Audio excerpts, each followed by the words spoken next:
And we're live. Yo, yo, yo, what's going on, everybody? It's Thursday night. You know what that means. It's 2-5 Match the Stuck. Ooh, I'm pumped. Yeah, it's Aaron, your boy, Aaron McAvoy here in the booth. And with me once again, Caitlin Komeski. What's going on, Caitlin? Oh, I'm just so excited to be back in the booth with you. I'm super stoked looking at this lineup. I got a lot of familiar faces, a lot of stream regulars. Excited to see the action. Heck yeah. We have got a lot of regulars as well as what looks to be a couple of new faces, at least some names popping up here that I don't recognize just yet. So we'll take a look around the table as we get moving along here and just see who all is at the table. But we definitely do have some people that have been with us before. We got Cy, we got Mosquito Josh, Anderson, Jay Wynn, Tillman, and then a couple of those other names. I'm going to have to see if I recognize these folks. But let's take a look here. King, 6, Queen, couple of spades out there. Starting up the action with a single board bomb pot. Yeah, Anderson Omaha. here with, he's got top with the nut spades. So he's going to go ahead and fire out a pot-sized bet here. $90 to go. And as we get the rest of these cards scanned in, okay, we're down to just these remaining players, and everybody is folding. So Anderson just going to take it down right there. No sweat. Yep, didn't look like anybody had much to call him with. All right, Nick from Yuma saying that my mic is a little bit loud. So super producer Carolyn will hop on that and get that toned down just a little bit. So sorry about that. But thank you guys, as always, for letting us know when the sound or any other issues do pop up. So, yeah, hopefully you guys will keep us in check as we move along here. So everybody knows, if you've been with us before, that this is 1K to start and then match the stack after that. So everybody here pretty much for the most part buying in for the 1K max. And as we continue, players will have that option to add on up to the big stack at the table. So I'm rooting for some fireworks, some loose calls and shoves early in the day to get those stacks nice, high, and deep like we like them in Texas. Absolutely. Go ahead and pull your mic in just a little bit closer there. It sounded like somebody said that you were on the quieter side. So do keep us posted if our audio is sounding good or not. Mark O here, going to go ahead and raise this up. Ace Queen offsuit from UTG1. As we've got, or maybe that was... Yep, Anderson going to put in the 3-bet from middle position with ace-queen off as well. Yeah, King-Jack going to get out of the way, and Mark O here. It does look to be maybe his first time on the stream. I don't think I recognize Mark O here, but welcome to the show, Mark O, as we go to a Jack-Deuce-Deuce two-tone flop. Neither player connecting with that, although Mark O does have the Queen of Spades for some backdoor opportunities. Checks it over. Anderson continues for 100, and Mark is just going to let it go, so he's just done with it. And Anderson will take it down for the first no-limit Texas Hold'em hand of the evening. All right, taking a look at the chip counts there. Yeah, just about everybody buying in for the 1K. Mark O was the one player to buy in a little bit less than that. He started with 700. So, yeah, as per the usual, we should see plenty of chips flying around, and that big stack should be growing as we move right along here. So, let's see here. Taking a look at the chat, we got a lot of the usual faces here in the chat as well. We got Nick from Yuma, who is helping us out with our audio issues. JTN, what's going on, my brother? Fred Miller going on up in here. Argyle in the house, he says. Ken B, what's up? And Racer Nerd. So, how you guys doing? Thanks for joining us. Nick from Yuma, he says, you been playing lately, Kate? How are you running? Nick, I have been playing a ton. So just over my last 2 sessions, yesterday I had a pretty good run over at a different club. I got really lucky getting a full double up. 9s played really aggressively into me when I had jacks on a 6-high board. Got the full double up, love to see it, left with all the profit. And Nice. then today I played some 2-5 stakes as well, and not as successful, lost a couple hundred. And it was the kind of session where I was running really good at first, and then I tried to use my stack and got overly aggressive, opened my range too wide, and it got away from me. Like to think I've gotten better than that, but you know, we all have our days and our moments when we try something different with our game, and I don't think we grow or learn if we don't take those swings and chances. Absolutely. Frosted here in the chat saying hello to the booth from Colorado. Looking to make my way down there at some point soon. Heck yeah, man. Well, we look forward to seeing you frosted. And, yeah, definitely if you want to hop on the stream, you're going to want to go ahead and let us know ahead of time. Shoot an email over to tchlivelist@texascardhouse.com, or you can text 512-843-1971. There is always a monster list, especially for this game. So if you are coming in from out of town or just a local, you want to get on the show, make sure that you reach out to us well in advance, and we'll see what we can do to get you in there. No guarantees, of course. As I said, there are plenty of people trying to get in this game, and it is always a chore for Carolyn to put together the lineup. All right, let's take a look here. Sergio, ace-king offsuit. Going to go ahead and raise this. It's a joy, says super producer Carolyn. So it is a joy to try to get you on the list. All right, Sergio, ace-king offsuit, raises up. Bryson out of the small blind comes along with a call. And 7-3-3 on the flop goes check, check. Queen of spades here on the turn. Doesn't change anything for these players. Sergio still with the best hand. Likely to continue checking. He does check, check once again. Off to a river, 10 of spades. Sergio going to have the best hand at showdown. We do go check, check once again. And Bryson will find out that, sure enough, the king kicker was good. Sergio going to take that one down. So, yeah. Excellent. How you been running lately, Aaron? You want to tell our friends how you've been running? Sure. Yeah. So I had just a fun run up in Dallas in the tournament, but as is the usual, we all run bad in tournaments until we don't. So I managed to make it on one bullet all the way through till just about 6 players remaining to bust out until a bag. Didn't quite get it, so that was a nice long grind. Just didn't quite finish it. And then on the cash game streets, been doing pretty reasonably well here recently. Just had a bit of an obnoxiously good run today, if I may say so myself. So bomb pots going my way left and right today. It was very nice, so can't complain. Love it when the deck slaps me. I actually, if I can just humble brag on myself, I had my best tournament performance to date last weekend. Yeah. I bagged second place at a $100 single rebuy.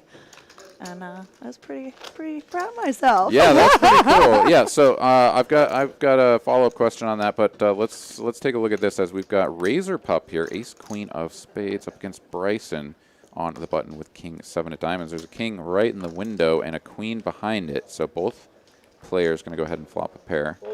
Bryson with toppest of pairs. Razor Pup going to check it, and Bryson will go for value here. It looks like 20 bucks into a pot of 37. Razor Pup, of course, not going anywhere. He's got backdoor spades working along with his second pair top kicker. And there's another king on the turn, which is going to make Razor Pup probably feel a little bit better about his hand. Checks it over once more. Bryson can continue. Goes for a fairly modest bet here, just 45. Doesn't want to lose his opponent. However, if his opponent is going to continue, I think even a larger bet is going to be called. Razor Pup does make the call, and off to a turn we go. A river, I should say. 5 of clubs. Not going to change anything for Razor Pup. He is still behind, and Bryson now can definitely go for a large polarizing bet here if I were him. 167 in the middle. Let's see what he chooses. It's going to go 150, maybe. Yes, 150. So just under a pot size bet. And yeah, I think Razor Pup just going to snap this off. Finds out the bad news that king was in his opponent's hand. And there you have it. So nice little pot going the way of Bryson right there. Alrighty, taking a look back here at the chat. We got JTN1968 saying that Nick from Yuma will pay for Carolyn's buy-in if you can put her on the table. Ooh, I'm for it. I am for it. Yeah, no, Carolyn that would be fantastic. Yeah, I've played a fair bit with Carolyn. Mostly mixed games, but a little bit of 1-2. And yeah, Carolyn is she's a beast, man. She'll come and get you. So it would be fantastic to get her out there on the streets. But then we got to get mini producer Seth in here running the show to make that happen. So yeah, the stars have to align just right for that. Exactly. Nick from Yuma, if he ponies up, Seth is ready to go, then we'll make it happen. How's that? So Racer Nerd, I'm in the booth. I'm Caitlin, and we're talking about super producer Carolyn getting out on the table, just for a little clarity. Yes. Yeah, I mixed up my words because they're hard. So there words you go. are hards. Alrighty, let's see here. We got some napkins going by the wayside and over into the small blind. Nick here, Jack 9 offsuit. He's going to limp it. I gotta say, I really do like the 3-bet with the 10-9 suited. Yeah, actually, this is just an open, believe it or not, because we had No? a $10 straddle. Small blind completed just for a limp, and then Josh went ahead and made the raise. So after a I limp, stand it's by it, but yeah. No, it's a 2-bet, not a 3-bet. Beautiful raise, flop Yeah. trips. I don't think he'll get much action on it though. Ooh. Oh, maybe. Oh, I spoke too soon. Maybe you should have bet it. Yeah, so open-ended now for Nick. He's going to come out firing 35, and let's see if Josh springs the chap right away. Oh, he's gonna He's- choose to flat. Okay. Yeah, and can Nick get there? He will just miss it by that much. And let's see if he wants to go for a bluff now. He's sitting on just jack high here.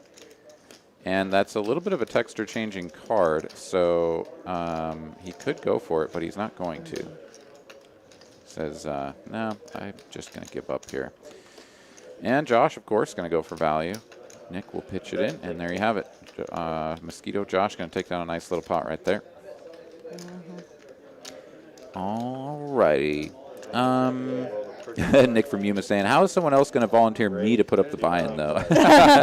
Yeah, well, you know, that's how it goes here. You got to watch out for those fellow chat pros. They will, they'll sign you up for some stuff, you know. Nick from Yuma, though, also saying that Carolyn is low-key card shark. That is absolutely right. I don't think there's anything low key about it. Absolutely. she's boss lady. She's trying to keep it low-key. Oh, I'm so sorry. Yeah. I'm so sorry. Yeah, we're putting her on blast Carolyn's here. a total fish donkey. Give her all your money. Fish donkey, yeah. That's right. That is right. You gotta. Yeah. No, she really Just a doesn't. donkey in the water fighting sharks. That's right. Oh man, that's great. Okay, let's take a look here. Sergio, UTG2. He's gonna limp the sixes, and Size got number one. Couple aces. He's gonna come in for a raise. Would be 55. 55 there. 5-5. Do I hear a raise? So far, nobody got anything to do.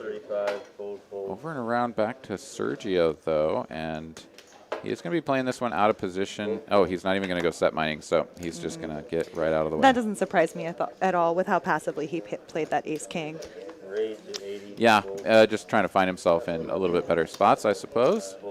So, all right, it looks like this $10 straddle is going to be a fairly regular occurrence, as we've had quite a few players putting that out. Nick from Yuma asking if I have a relative in the NFL in the chat. Actually, yes, I do. I haven't met him yet, but my future husband is an NFL player. Nice.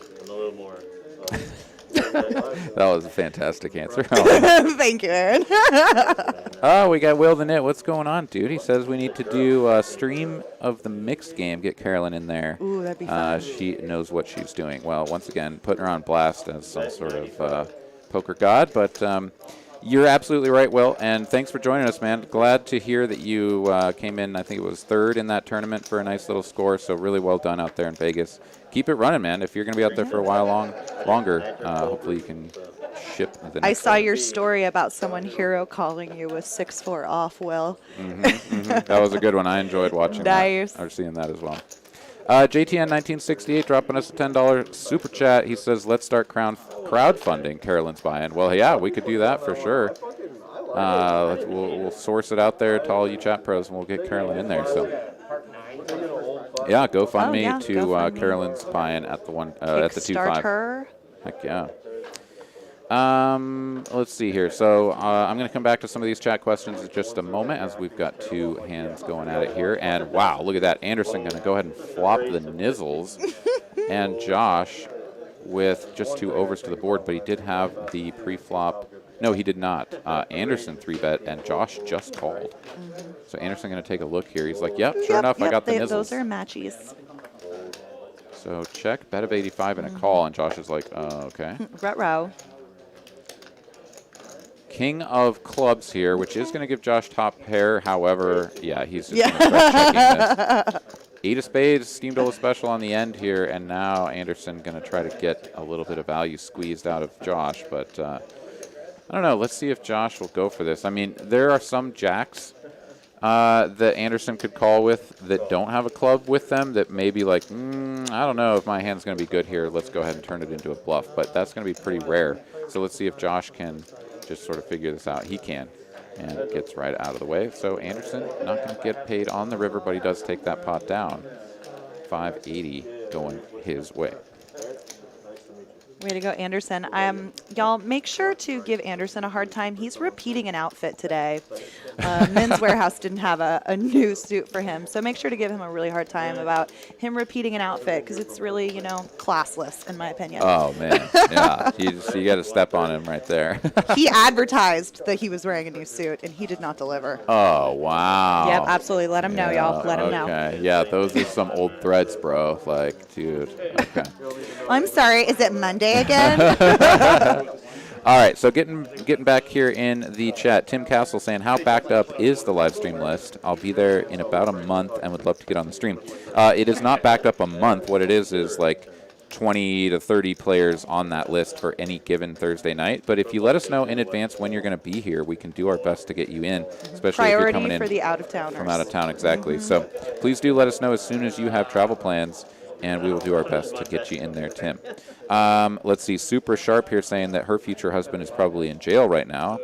Oh, girl, reach for the stars. Even if you miss, you'll land among the moon. I may get a D-League baller after manifesting the NFL husband. You never know. You do never know. And I think the player minimum is $500K a year, so it's still not so bad. No, I'm here for it. Nick from Umis says that there's a tight end in the NFL with the last name Kaminsky. That is not how Caitlin spells her last name, but you'd probably take a tight end from the NFL named Kaminsky. I don't know. Is he first string? I don't know. He might be.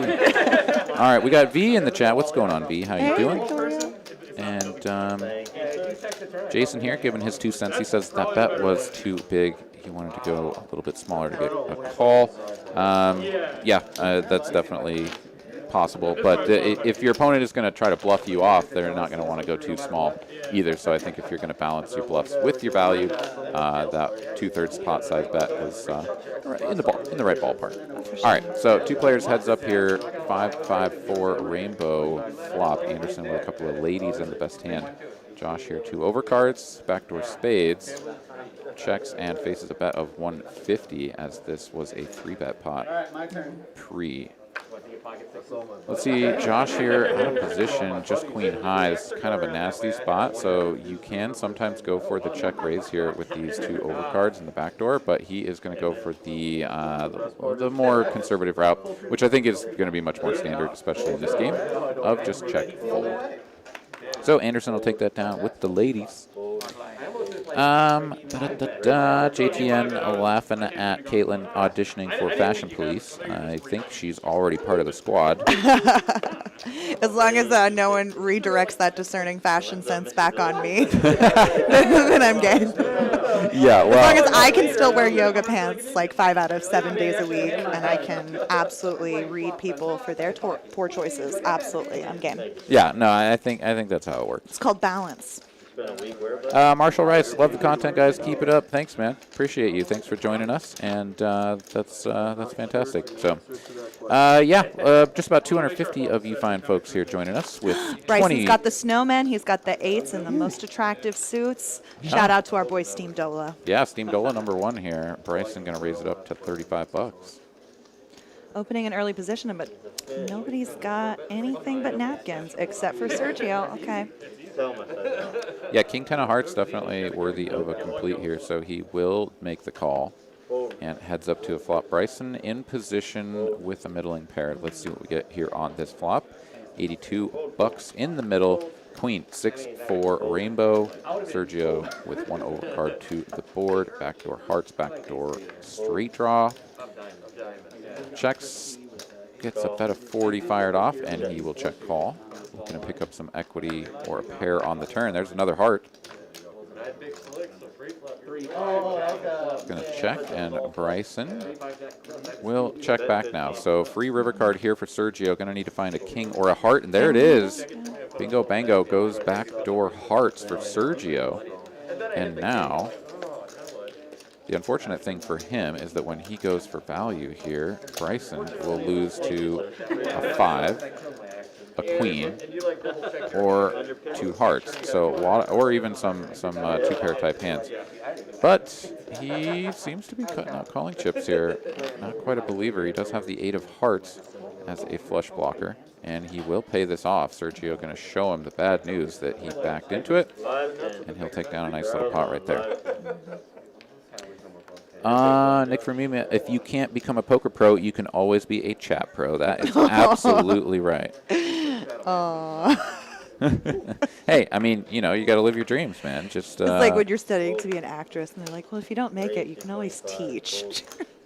Just like, absolutely not. Yeah, I'm just kidding. Being a chat pro is a noble profession, y'all. Yeah, I thought you were going to say you can always do porn. I mean... oh, what? No, they wouldn't have me, Aaron. Hey, man, OnlyFans is for everybody. All right, let's take a look here. We do not have a $10 straddle this time around. As,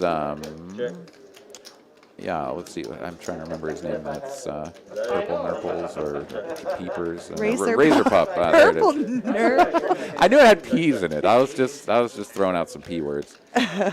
Razor Pup, he's out. Have you ever been on the wrong end of a Purple Nurple? Oh, dude, of course, haven't we all? I mean, I have not. Well, that's good for you. I definitely have. I had one buddy in middle school, actually, and he was like one of the biggest kids in school, and thankfully he was my friend because he was the dude you didn't want to mess with. But as one of my friends, of course, I had to deal with his antics, and one of his favorite antics was to give out purple nurples. So he gave out a very vicious and violent purple nurple, and I definitely had purple nurples. Jay wins just 3-bet to 80 with ace-10 off on top of Josh's jacks. Josh chooses to flat, and here on the flop, queen high rainbow, jack's still best. Yeah, Josh going to check it over, and Jay win here. He can go both directions. He does have the best hand on occasion to try to just get to showdown, but I think this is going to be the more common approach, which is to go ahead and continue betting, especially after 3-betting pre. So he's going to fire out 1/3 pot here, and over to Josh facing this bet is going to go for a check raise with the Judies. This is a unorthodox approach. I think this is just going to go ahead and get Jay Wynn to fold all of his 14% equity, and no more money will go in the pot. So Josh will take down the pot there, but yeah, sort of a curious approach. If your opponent has a queen, they are not going anywhere, and you're just piling in money hand over fist with the second best hand. However, Josh gets that one through and takes it down. All right, let's take a look back here at the chat as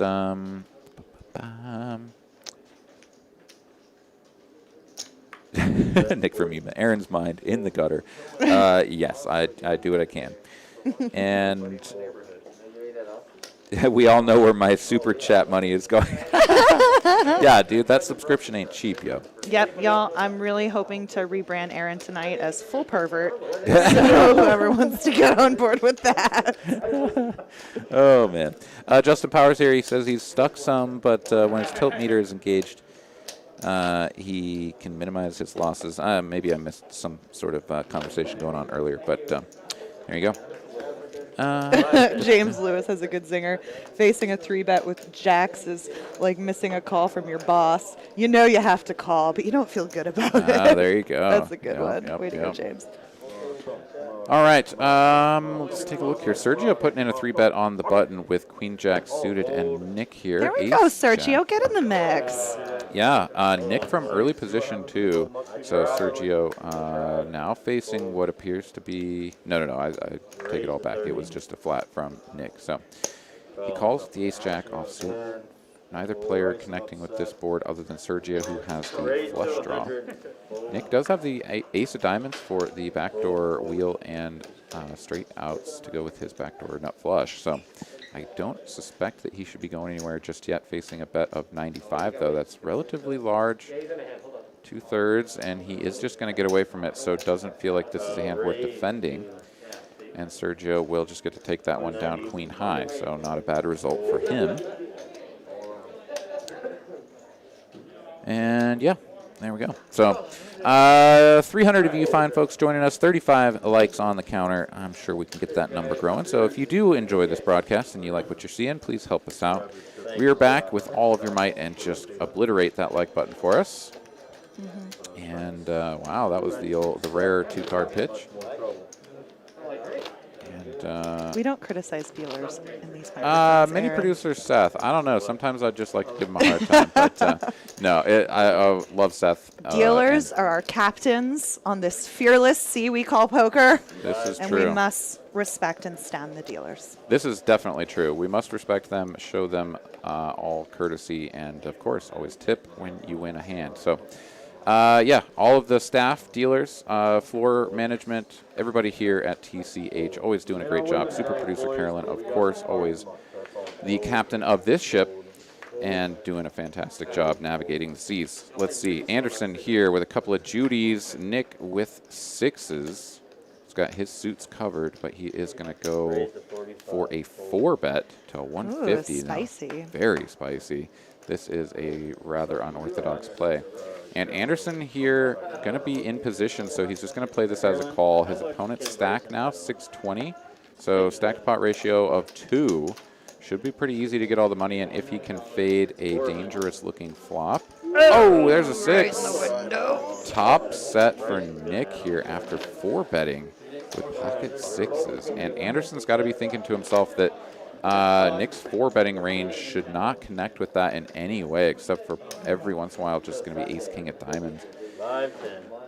Nick going to go ahead and fire out here, and yeah, Anderson probably going to be stuck on the hook for at least a street, if not more.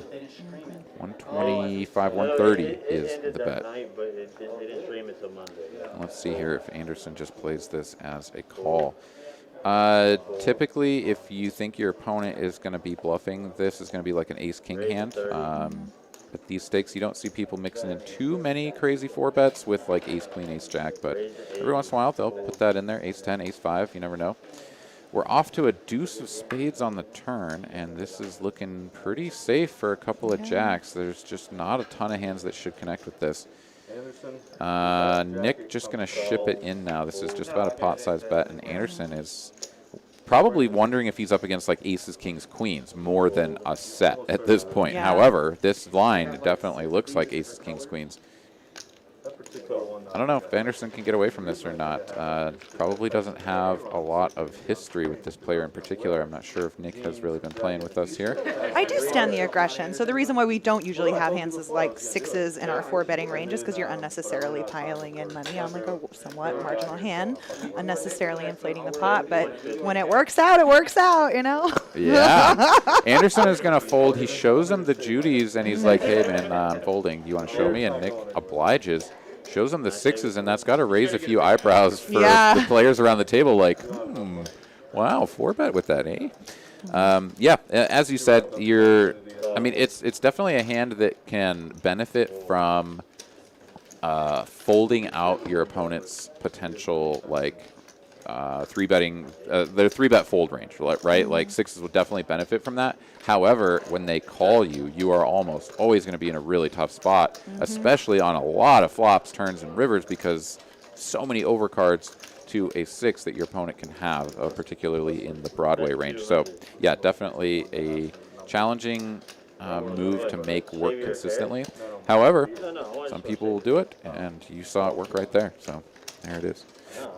If you're going to be stupid, be lucky too. All right. We got some new folks joining us here in the chat. We got E joining us. What's going on, buddy? How you doing? We got William Zagarella. What's going on, dude? Thanks for coming along for the ride. And let's see. We also have Deset Media Production. Hey, what's going on, buddy? Thanks for coming along. Nice little comment there from Super Sharp. Okay. And, yeah, Ethan says good, strong poker on display here. So absolutely right.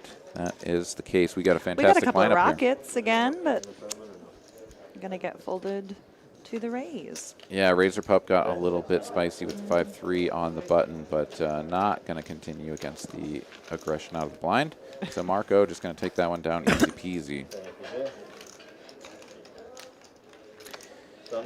And Hey Listen says, how do you not get all the money there? I mean, Anderson is a strong player. He has been playing a lot of poker, and he understands that in some of these spots, like, it's okay to fold a pair like that.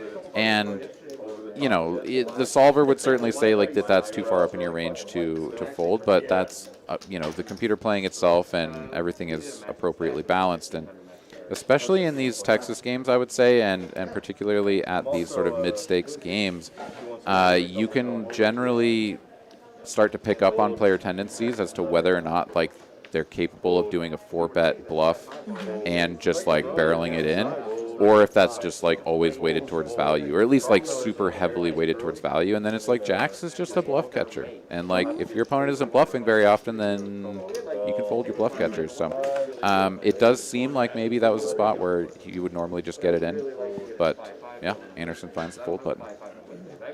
All right, 2 players going at it here. Mark O going to just make top pair and that might win be the the small pot. smallest pot I've ever seen. It wasn't a lot.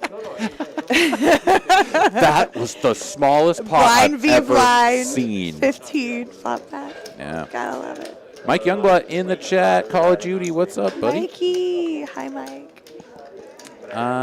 Stephen Falcon here. He's got some 2 cents to throw in the middle. He says, this game has been so refined, but sometimes in the right spots, you just want to gamble. Not saying it was the right play, but he chose to get creative and got a nice flop. Talking about the 4-bet with the 6s. That's absolutely right. And honestly, there are some players at the highest levels that will go ahead and start mixing in some of those smaller pairs into their 3-betting range. I'm not sure about a 4-betting range, but certainly into their 3-betting range. And it helps you cover those lower boards because, like, for example, if your 3-betting range sort of stops at around like 6-5 suited in terms of the bottom end of it when you're getting a little bit frisky, then you're really going to miss the like super low boards. But if you mix in some like 3s, 4s, and 5s into your 3-betting range, now you can connect with those very strongly. But all of this is like in the margins, and it's kind of tough to map this all out. And wow, look at that flop. Hey, Steam Dollar, are you with us? Because that flop is gorgeous. Anyways, just off on a little bit of a tangent. But Anderson here, he's going to turn a full house, 8s full of 10s. Tillman did have the best hand before that, but now bet a 25 from Anderson, and Tillman, of course, going to pay it off with the strong ace high. And Anderson will just take that down. Jason DeLange, or DeLange probably. Anderson should have just went all in pre-flop, in his opinion. You know, yeah, there's something to be said for going for a 5-bet jam with jacks if you know your opponent. But, like, I don't think that that's the standard move. Like, you're just torching your money most of the time. Yeah. And this is even from a GTO standpoint. Like, 5-bet ripping jacks is like you're just getting crushed by everything that calls you, and everything that folds is like, you know, you weren't that worried about it. Like you would, if it was like an ace high flop, you'd just get out of the way, and if it wasn't, then you know you're going to be in pretty good shape. So, anyways, yeah, everybody's got their own opinion. All right, let's see here. We had somebody else say something that I wanted to get to. Bryson's opening to 35 from the hijack. We don't quite know what he has yet, but Nick wants to see a flop with 9-8 of spades. Yeah, sweating it with Bryson here, as I'm sure we'll get his card scanned in momentarily. There it is. E saying that he's selling some action to the main so everyone can sweat with him. Are you talking about the, yeah, there it is, WPT out in Florida. Yeah, fantastic, man. That's great stuff. I am also selling some pieces, so I'll see you out there. We'll do some work, and hopefully both of us make a deep run. So Nick flops top 2 on a fairly connected monotone board, and he's going to bet at it, and we'll never know what Bryson had, but it certainly wasn't clubs. Yeah, it wasn't clubs and it wasn't an overpair. So he's just going to get out of the way. Nick will take it down. Raised at 80. Mike Youngblood, does the fish look like a man beaten by jacks? Yeah, that's right. And E asking if I want to swap a small number. Yeah, dude, definitely. Let's chat about it while we're out there. we'll get in touch for sure. I'm going to be out there on the 22nd through the 27th. And then obviously if I'm there at the final table or whatever, then I'll push off my flight on the 27th. But yeah, let's talk about it while I'm out there. We can hit each other up through Insta or whatever. Yeah, that's going to be a fire of a tournament. I was out there for the last one just a couple months ago, and so many players. The prize pool was guaranteed at 1 million. There was 5 million in there. And a good buddy of mine came in, got a final table spot, came in like 6th place for a very nice score. So, yeah, I'm sure all of us will be out there and having a good time. So come on down to Florida and hang out with us. Bryson choosing to flat the $30 open from Razor Pup with 9s. And Josh is betting with 5-4. We are seeing some loose aggression tonight. I kind of love it. I don't know. Yeah, no, this is great. Josh says screw 6-5 suited at the bottom of your 3-betting range. I got 5-4 suited in here, buddy. So Bryson letting go of 9s with the best of it. Because Razor Pup is, I guess they must have seen the 6-4 bet by now. Yeah. Well, that was a different player than any of these folks. I know, but maybe they're like, oh, so we came to play tonight. Yeah. Well, Razor Pup taking the suited wheel ace there and going for it. So, I mean, yeah, once again, spicy, but definitely a pretty good play, and he makes it happen right there. Bryson just gets right out of the way with the 9s. And, yeah, fantastic stuff. So if you came for the action, this is where it's at. Be sure to help us out. Hit that like button and share this link. Get it out there to friends, family, loved ones, you know, anybody that enjoys this poker content.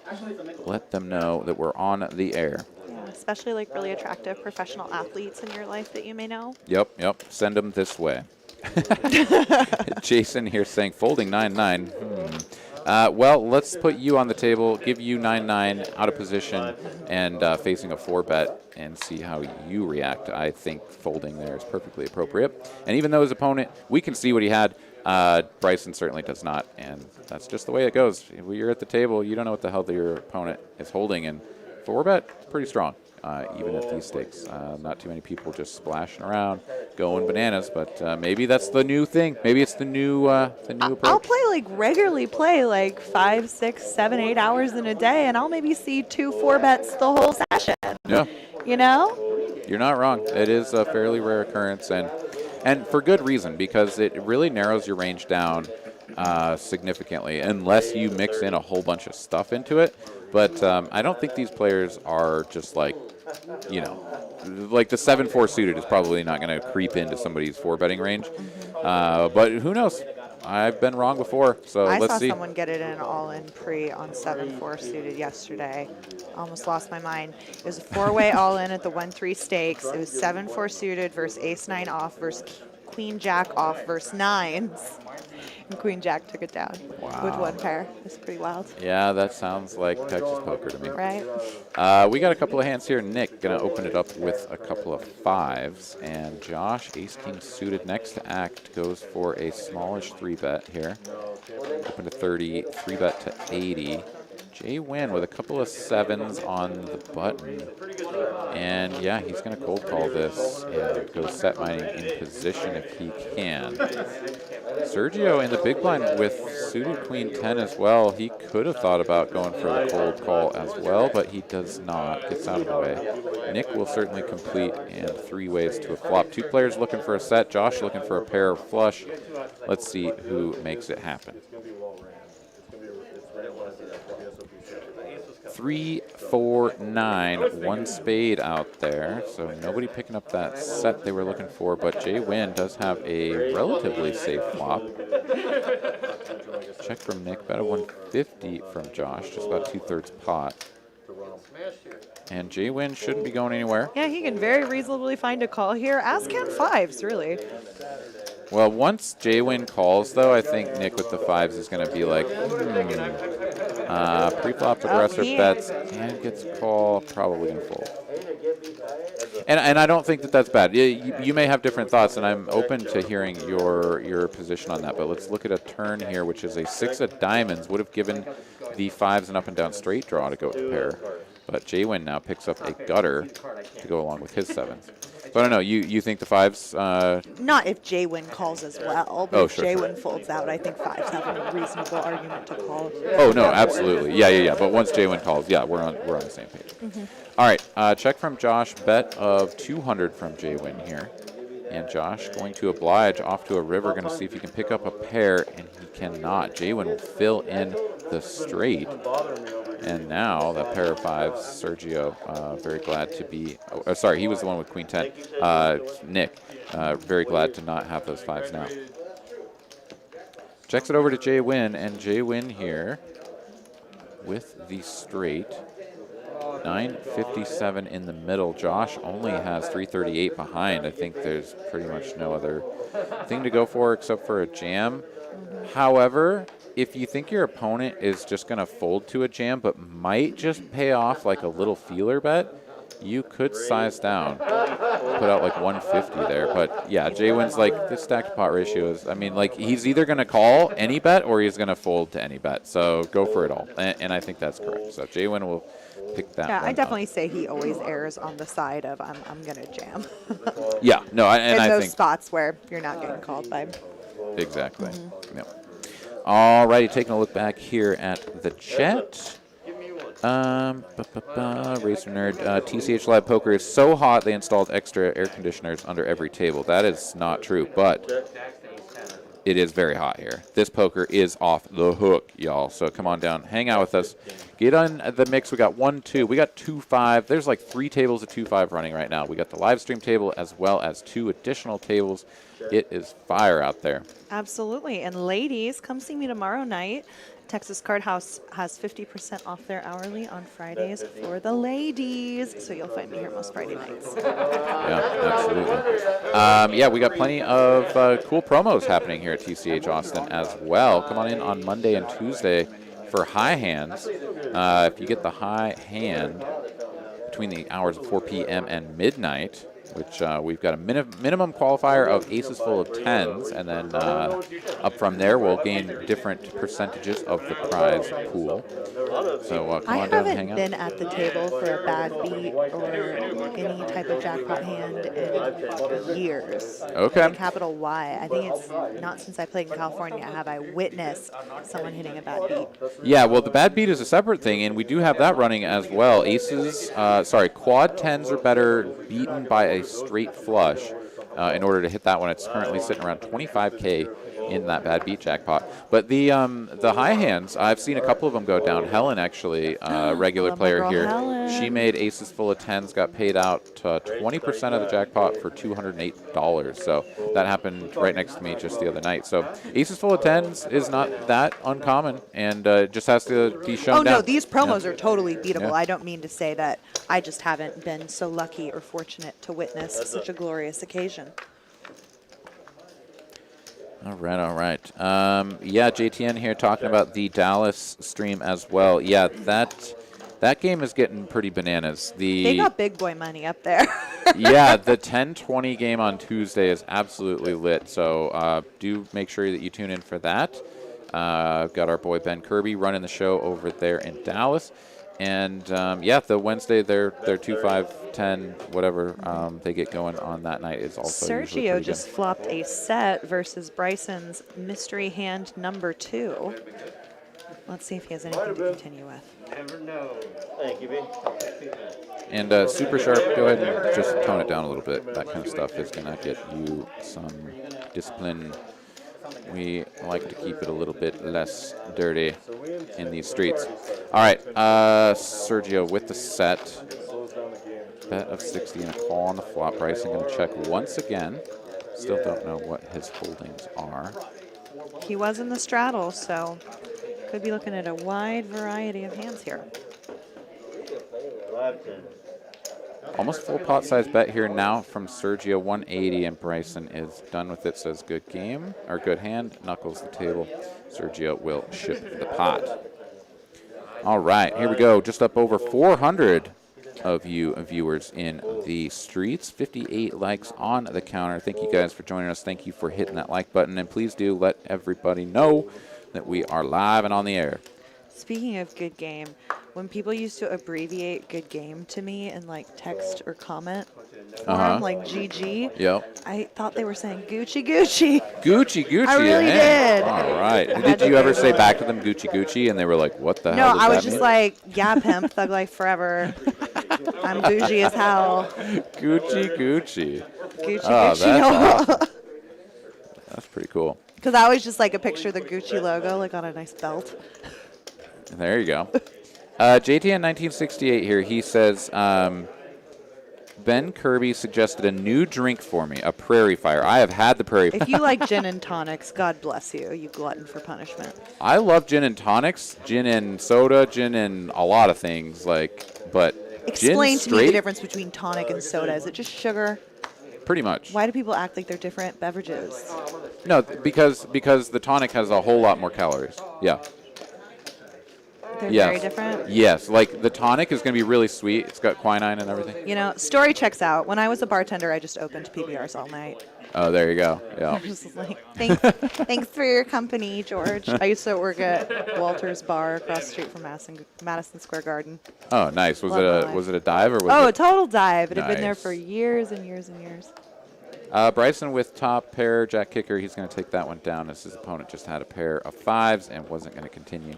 So Bryson will take that down. Let's take a look at the chip counts. Jay Wynn here, 1.7K at the top. Bryson not too far behind him, 1.4K. And some stacks on down the line from there. Alrighty.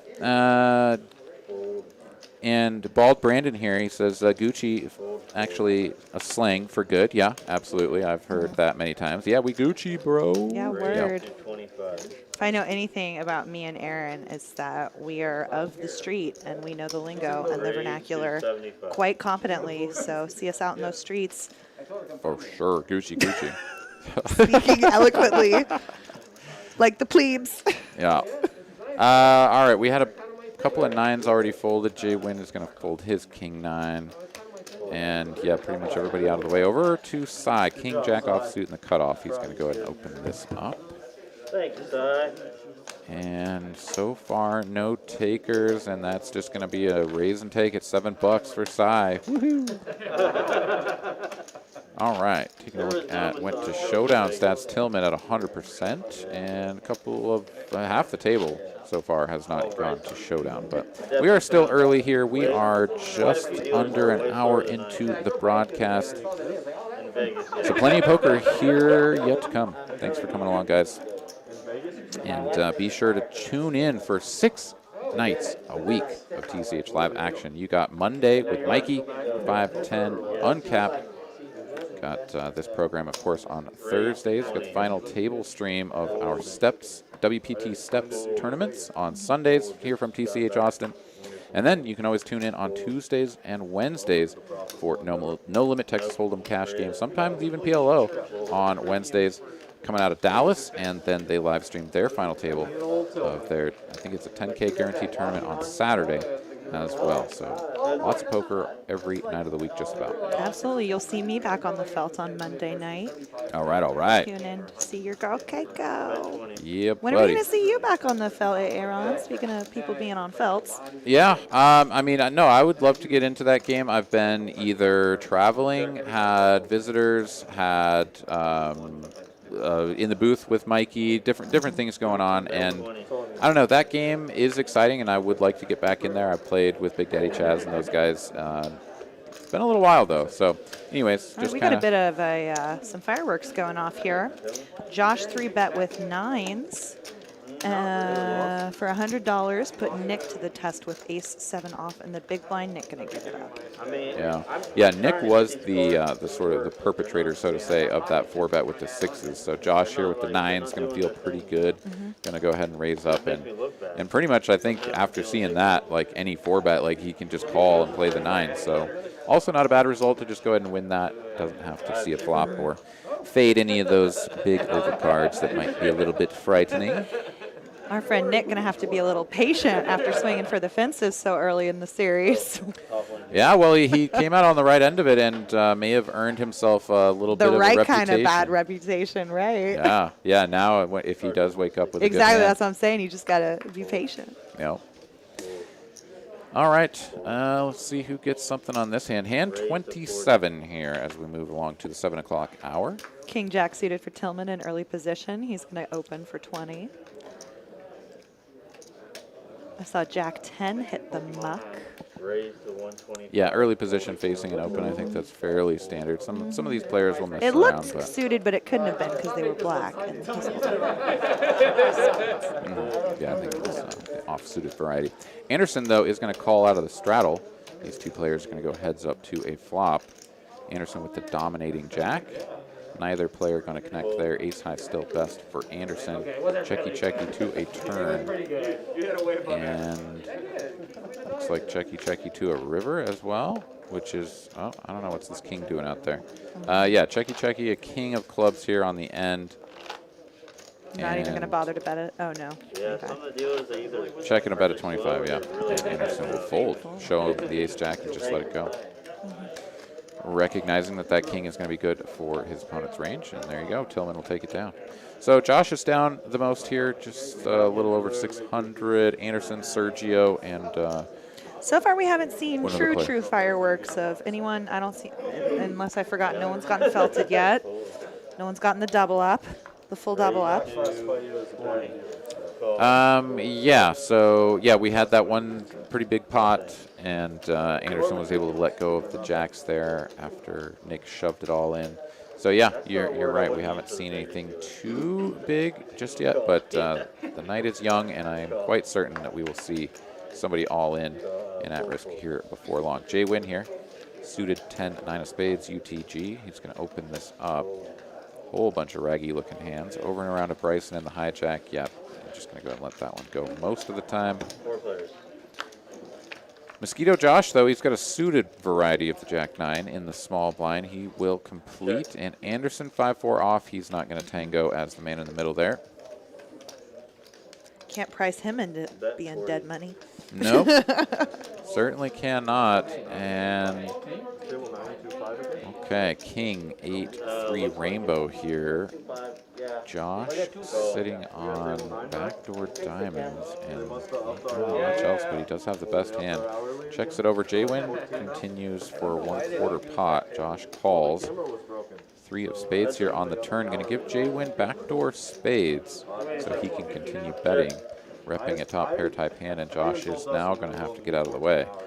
So Jaywin will win with the inferior 9 and take it down. Exactly. And like I was just All right, we got some folks in here talking about real rich people. another day it'd be like table 5 in the back. I'm like, this And yeah, Gucci. Gucci, Gucci. I like that. I'm definitely using that like if you're around, and I'm gonna have to try to remember to use that Gucci. just like other times because it's fantastic. I was like, what is with all these nerdy poker guys thinking they're so cool? Gucci. That's pretty funny. Yeah, no, I've definitely been known to drop the old GG verbal as well to someone when they get busted out, especially if it's somebody that I respect and have played with a fair bit. Dropping the old GG buddy as they walk away from the table. And I've been the recipient of that, my fair share as well. So that's what happens.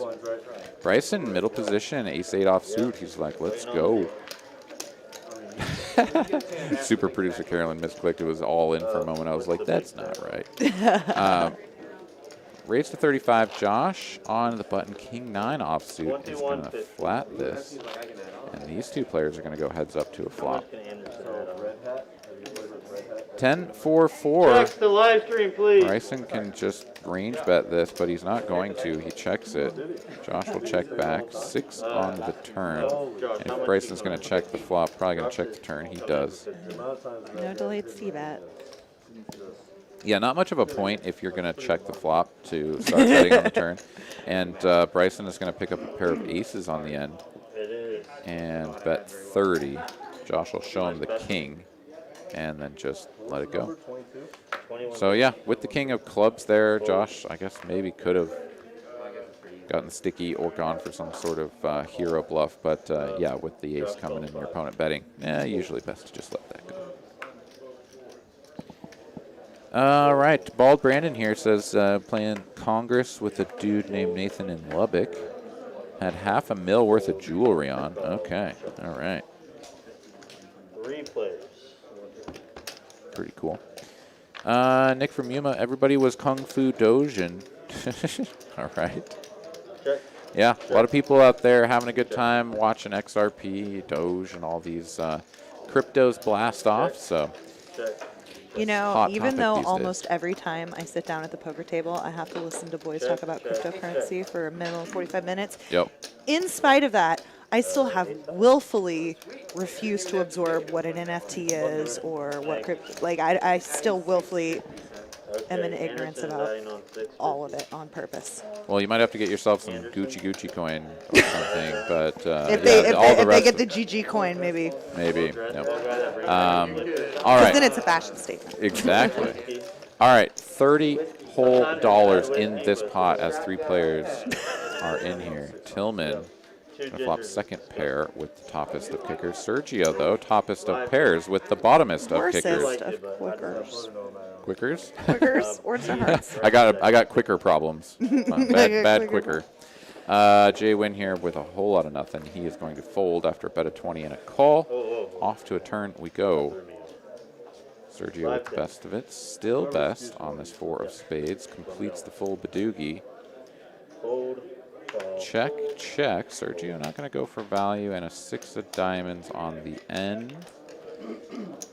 Tillman may feel like he could get value from a worse 10 at this point and stick in a small bet, but no. Check, check. Sergio just going to take a showdown with top pair, and definitely could have gotten a little bet out of the Tillman right there. Sergio's definitely taking the paved paths this evening. Yep.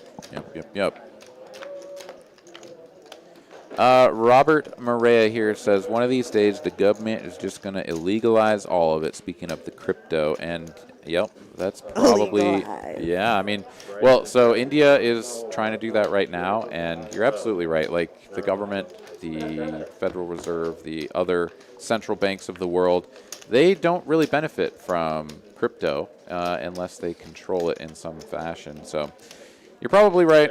Someday we will have something like that go down, but at least for right now it's the Wild West out there, free for all, and enjoy it while it lasts. Ride it on up to the moon while you Run can. it up, son. Yeah. So, Yeah. I hope you use all of your cryptocurrency earnings to buy some more fashionable outfits, boys. yeah, definitely.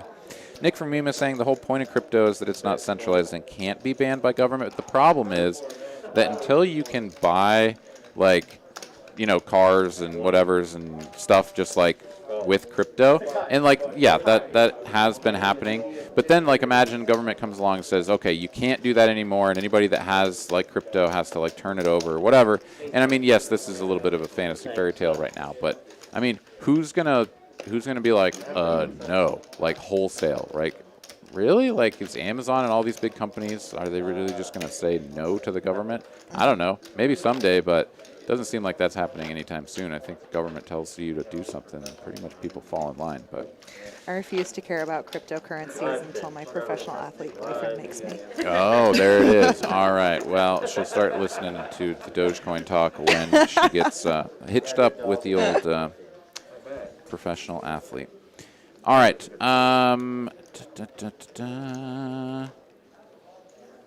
Yeah.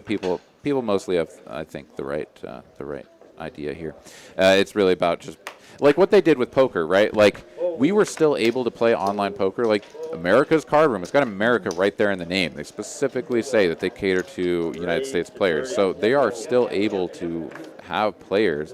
The thing that's illegal is for them to, or for like a bank or something to facilitate the transfer of money into the site. And, you know, like, I don't know, that's how they have done other things as well. They basically make it illegal for like the transaction to occur. How do you get it on there? You just put your little coins in an envelope, send it in. Yeah, well, I mean, to Mr. Bitcoin's P.O. Box. yeah. So yeah, that's the trickiest thing is, like, you know, say you've got a Bitcoin and it's worth $100,000, but like, who's going to actually like have physical cash $100,000 to give it to you if you can't just like swap it for real money on Coinbase, right? Yeah. So Are that there liquidity it's problems like that pretty frequently occurring? No, not right now. But if they tried to shut things down, and I mean, China did this too, right? Like they shut down a bunch of the exchanges, and people had to move all of their coins out to private wallets, and then it's like, well, how do they actually turn it into real, tangible, hard cash to do things with? And you know, it's never going to end. We're always going to have this push and pull between the powers that be and the powers that don't and want to be.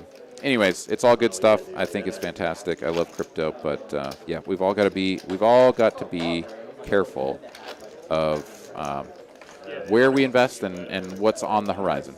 Anyways, let's get back to the poker. I've been rambling for a little while, so thank you for bearing with me. Hopefully you guys enjoy what you're hearing, what you're seeing. And we got 80 of you fine folks that have hit the like button, so thank you guys for doing that. And yeah, let's get back to the poker here.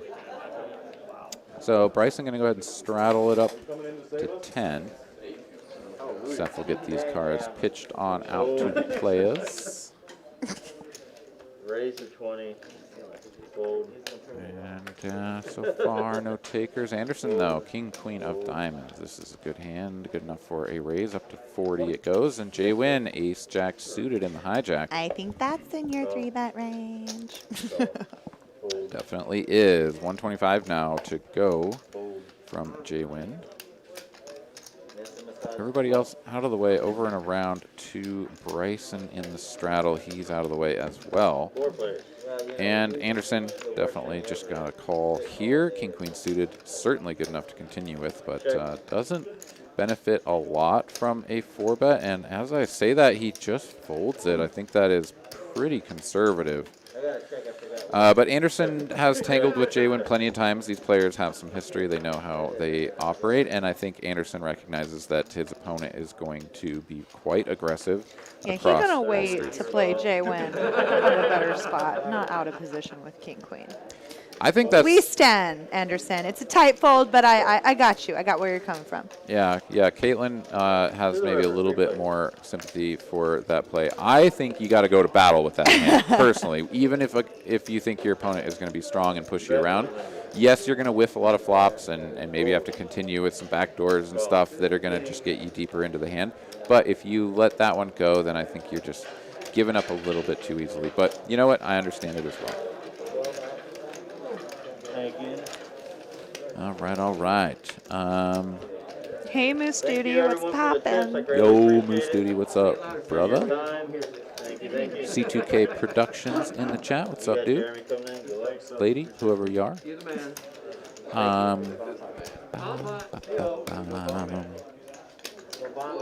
Yeah. All right. So we got 4 hands here getting all tangled up. So raise the 20 from Nick, and then a cascade of calls around the table. Tillman here hunting for a set. Everybody else hunting for pairs. Josh and Jay Win going to find the toppest of pairs. So Jay Win here with the best of it. Check. And Josh going to go ahead and lead out, though, with his top pair. That's 40. And Jay Win here.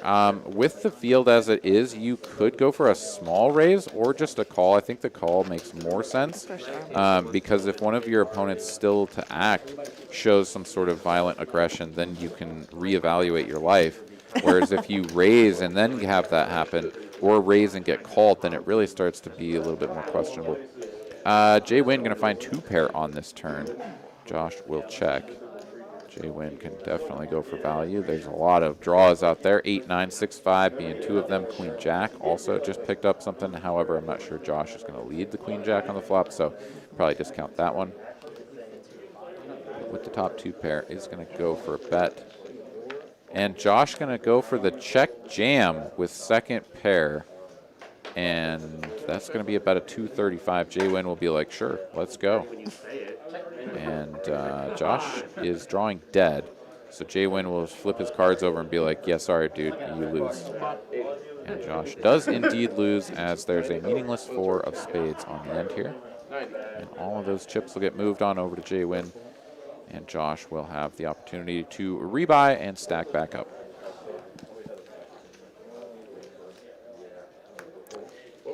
Got the usual string of nonsense out of Moose Duty there. You know, thanks for keeping it consistent, man. And Nick from Yuma saying the cross body bag is for the elite. Chaz, Poker Traveler level. That's right. The sling bags, whatever. Yep. Yeah. A lot of people are bringing those out, and some of them look pretty classy and like leather and whatever. And then others of them, I'm like, you just like strapping a fanny pack across your chest. Yeah, no shade, but it's like your fashion baby Bjorn. But there's Yes. not a baby in it. It's Yep. just your money. But I guess your money is your baby. Keep is. it close to your heart. You think it's a security thing? No. Or you think it's just like a fun trend? I think it's a fashion thing. Like, right? Like, how these things always start is like one person does it, and then somebody else sees it and is like, oh, like, I never wanted to wear a fanny pack because, like, I don't want to do that. The backpack is maybe, like, bulky and whatever. And, like, dude, this guy's actually making that look good. And then somebody else does it and somebody else does it, whatever, and it catches on. And, I mean, like, I'm not tempted to go and do it because I like my backpack and I can also put other things in there, right? Like, I can have, like, a spare hoodie or whatever that isn't going to just be, like, too bulky for the, whatever, the sling bag or whatever we're calling these things. But, yeah, no, I've also recognized that they It's very can look European. good. It is, Very definitely. metropolitan. This is true. All right, we got some J-Stack hands going at it here as Bryson has the 4 deuce suited, Mark O with the Jack deuce suited, and Josh Ace-6 off. Everybody going to whiff this out. Checks through King of Spades. Josh still with the best hand. Checks through once more, and again, nobody can find a pair. Bryson is like, cool, cool, nut low, I lose. And Josh is just going to take this down with the ace high. $10. Woohoo. Robert here, dude, that guy is making it look good is something I just can't hear myself ever saying. You know what? That's fine. And I'm fine with saying it myself because, like, I can recognize when like a certain ensemble is working, you know, like when Anderson comes in with his finely tailored new threads, right? Like or his leftovers from last time. Finely tailored and off the rack men's warehouse are a bit different, but I'll Hey, give it to him. I like to use big words and see if I can actually string them together without fucking them up. So I did, and I'm proud of that. But yeah, no, I can recognize when somebody is sporting a good look.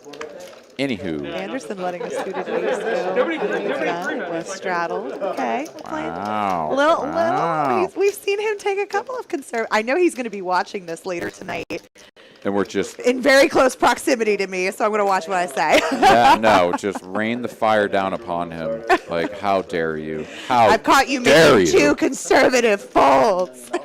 Seriously. All right, Cy here, raising it up, ace-10 offsuit. Jay Wynn gonna call after he is limped the 6-5 of hearts. So going for the limp call out of position. He's gonna flop an up and down straight draw. Cy with 2 overs. Does have the best hand, but this equity is split just about down the middle.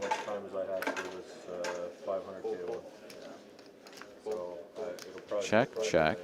Off to a turn we go. Jack of diamonds, neither player controlling a diamond. Cy picks up a gutter. And really no reason to start betting now. So yeah, check, check, and off to a river we go. It's another 9, and Cy has the best hand and probably knows it. Oh, for sure. Not really think sure. Good value here, maybe. I don't think so. Why not? I mean, Him specifically. if he did, it would have to be just a super small bet, like $15. And Jaywin's actually going to take the line here. He's like, I have 6 high, and maybe just like would You go just for think really Cy has thin too much value. showdown value to bet that river. Yes, absolutely. Yeah, and yeah, Jaywin fires out a small little bet of 20, and it's not quite enough to get Cy to fold. If Jaywin's doing it with a 4, so be it, says Cy, I'll pay you off. And oh, no, this time you're just going for that really small bluff, and Cy will win. Baby bluff on the bottom. Let's see here. Moose Duty says that he wears a sling bag that locks with a password, has a phone charger, RFID blocker, a scarf, and fingerless gloves. for when he plays poker along with his hoodie. Gets him lots of action. Wow, nice, dude. I don't know if he's talking about poker or romantic partners, but either way, congrats. Yeah, no matter how you do it, man. Good for you. Their last series they did. Sandrani is saying, played with him. No way his suits are from Men's Warehouse. Okay, honey, I went to Men's Warehouse with Anderson. I have the inside scoop. They're Men's Warehouse. All right, and we've got a bunch of rags until Cy here with a couple of nines. Going to go ahead and raise this up to 30 bucks off of a $10 straddle. King 10 going by the wayside. Josh here. Ace Jack offsuit out of the blind. Going to go for a raise here. 3-bet to 80.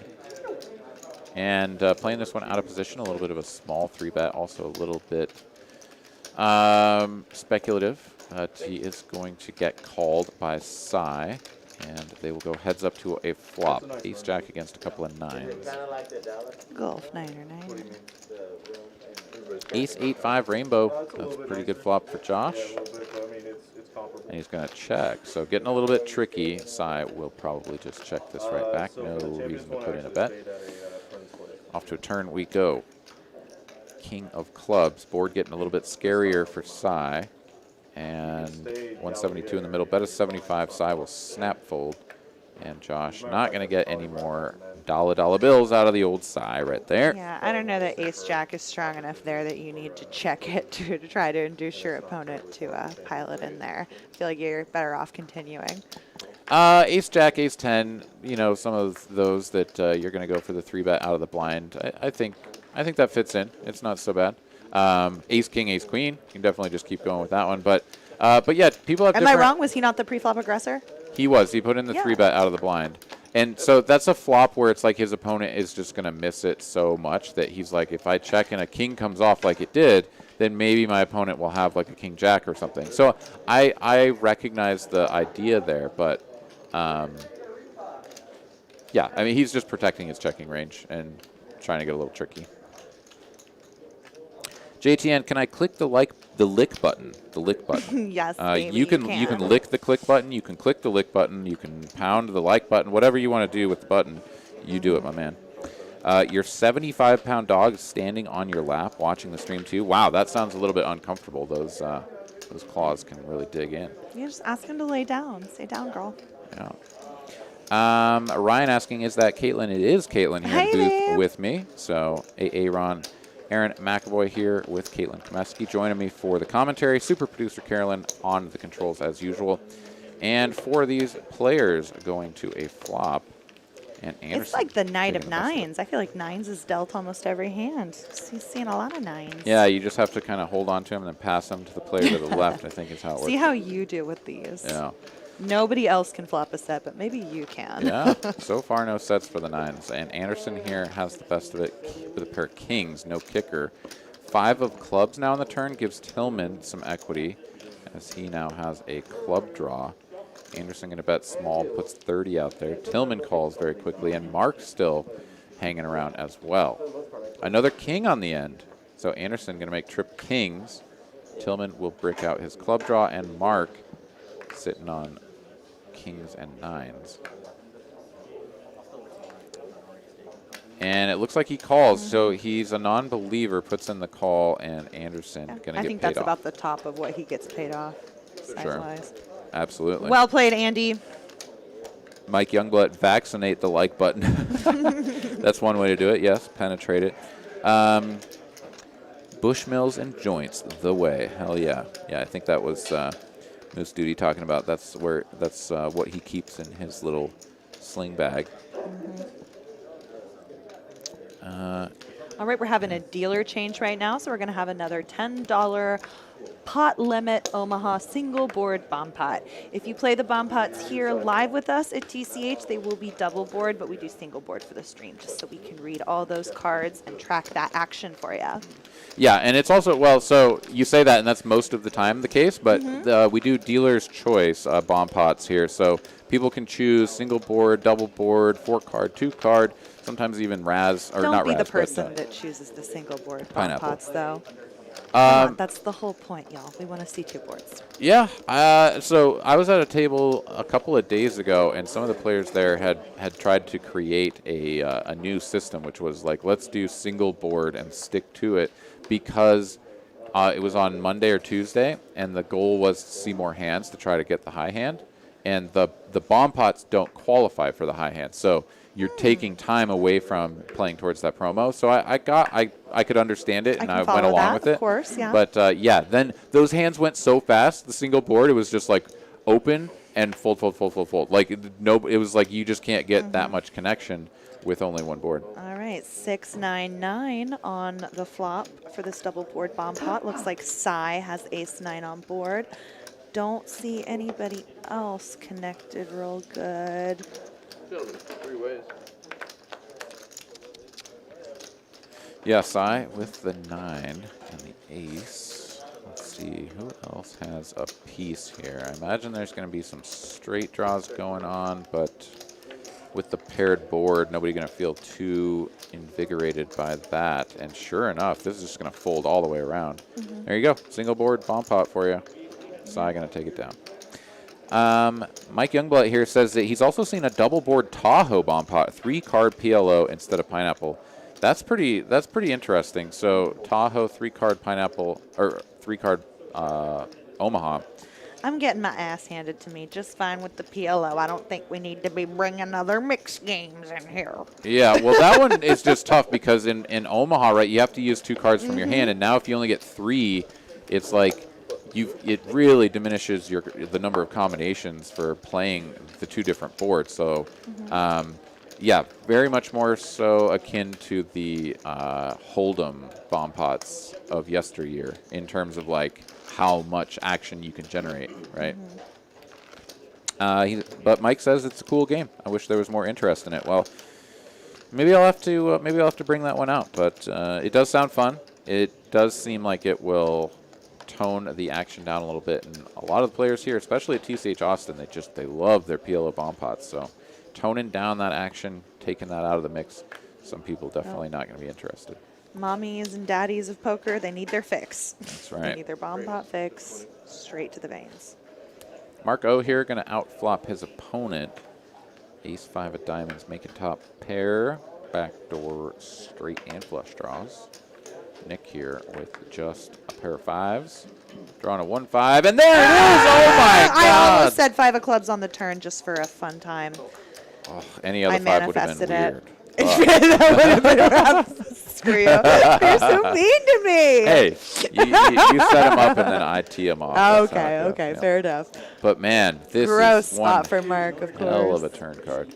Yeah, and this is going to bring in the backdoor clubs as well. So when Mark checks and Nick bets, Mark's got to be feeling pretty good here. Yeah, he's going to go for the check raise this time. Taking it up to 250, and Nick is like, this is fantastic. I really like this. And the effective stack now, 506. This pot, stack to pot ratio is already over 1. Nick does just go for the call. He's like, yeah, my opponent is going to be out of position, so I can just let him rip it in.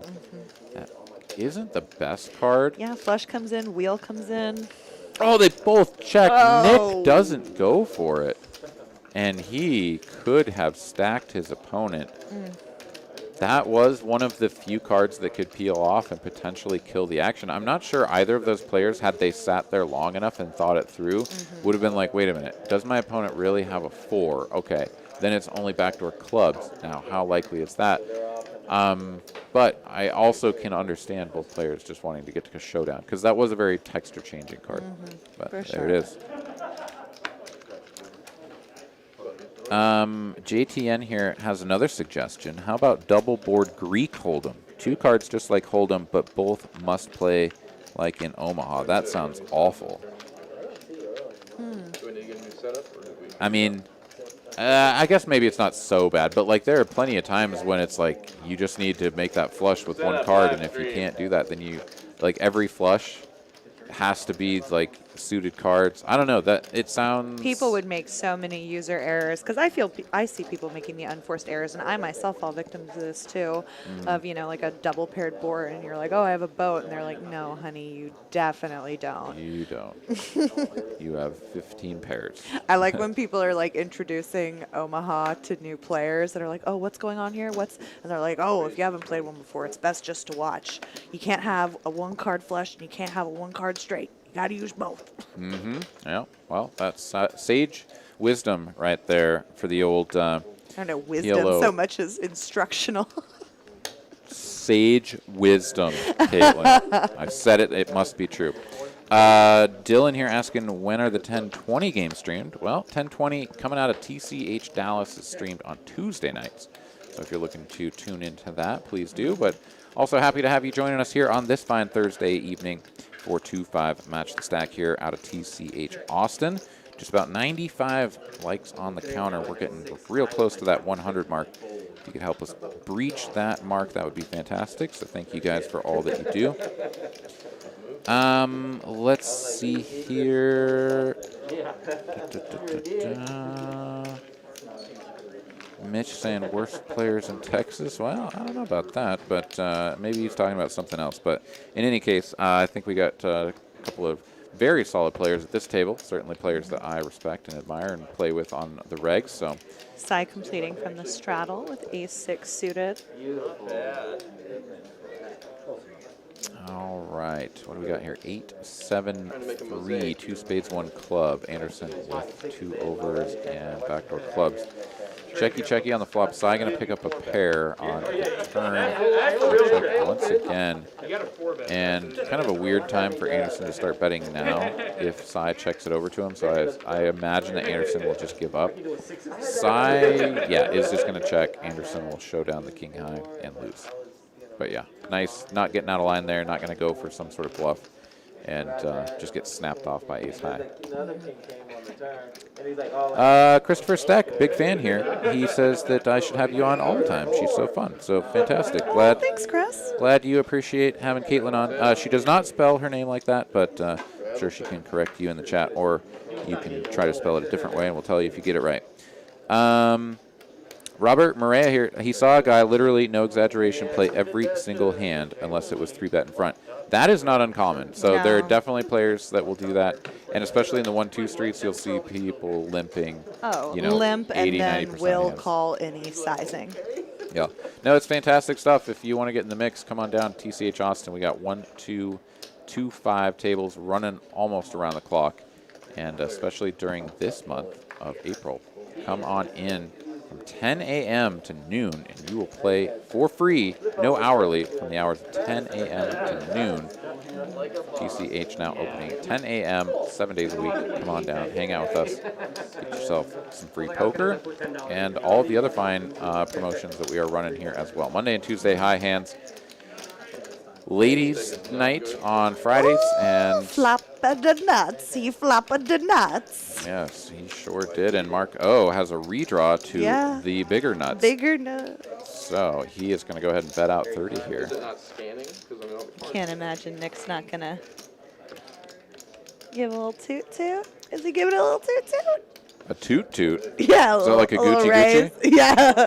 And he did just above a min click to 70. And is Mark putting it? Yep. Mark's going to take it to the turn. 3 pairs. Can we get another one? Yeah, a couple of threes out there now. I mean, yeah, Mark's still drawing to a straight, but checks it over. Nick bets once again. Didn't quite see what he fired out there as Mark was just done with it at that point. He's like, nah, if you had 2 pair, you might have a boat now, and no sense trying to hit a straight if my opponent has that kind of a range. So he just gets out of the way. Checking out the VPIPs, Razor Pup here just above the Lottie line, 16%. No player is below the Lottie line, so everybody hanging in there.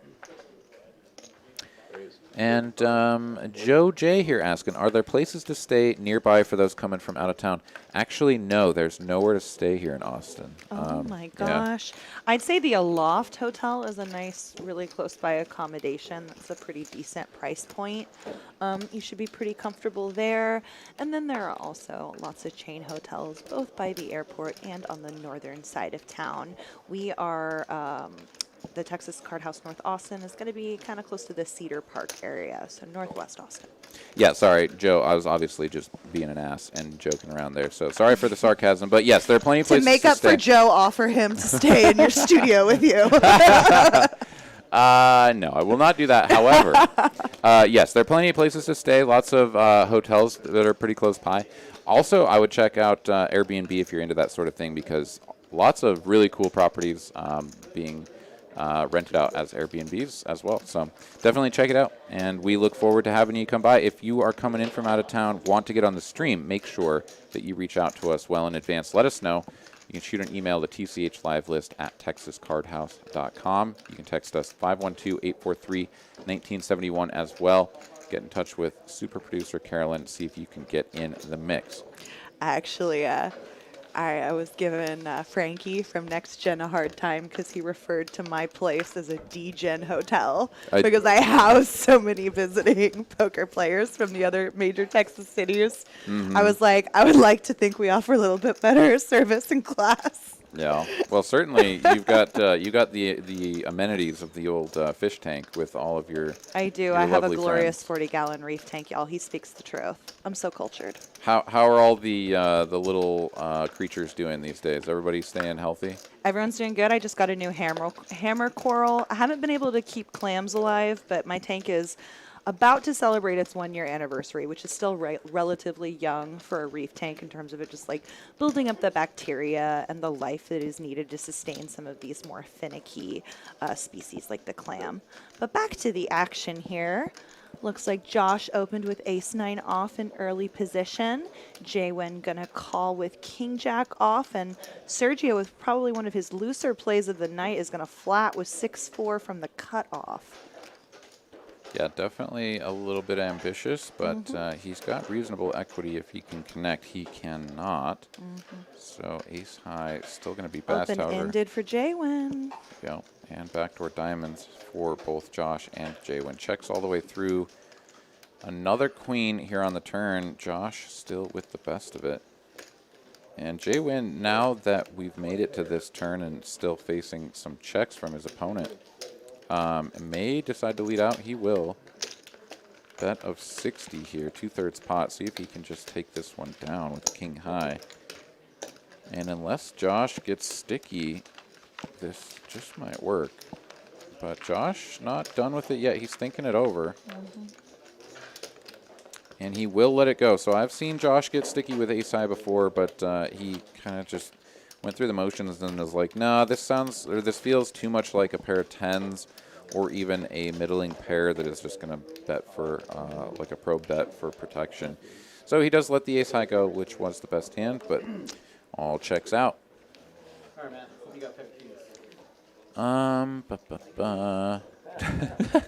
Strawman Joe, just bring your tent and pitch it in the cow pasture. Texas has lots of them. Yeah, that's one option. Although cow pastures near TCH Austin, it's probably going to be a little bit of a hike. A little more urban than that around us. We do have some lovely parks, though. Oh, and Joe says that he's been wanting to take a trip down here for a while from Canada. So that's fantastic, man. We'd love to have you come on down. Hoosier. Oh, yeah. We do love your folk down here. Very accommodating. Oh, yeah. Oh, yeah. There it Love is. I knew we'd get the accent coming out From of around Caitlin the at some world. point. Caitlin does voices from around the world. That's right. It's a new segment.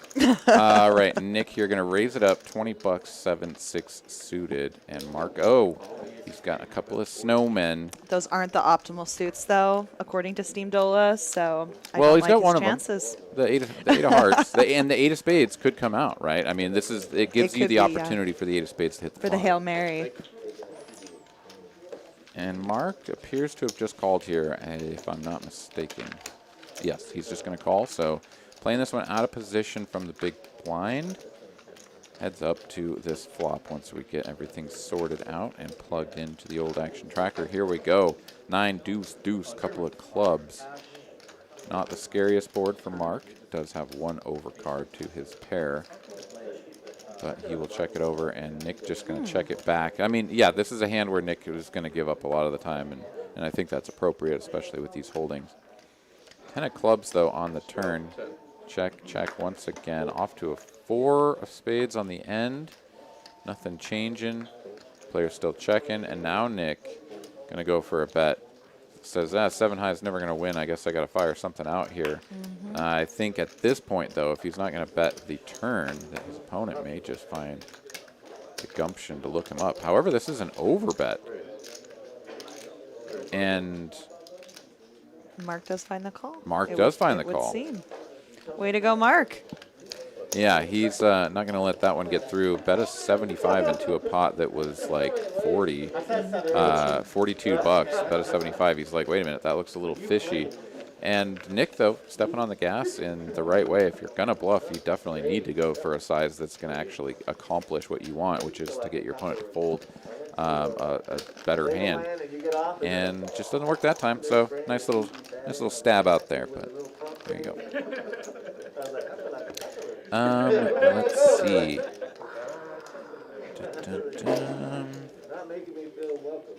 Anderson is enjoying a massage from one of the licensed massage therapists of Texas Royal Touch.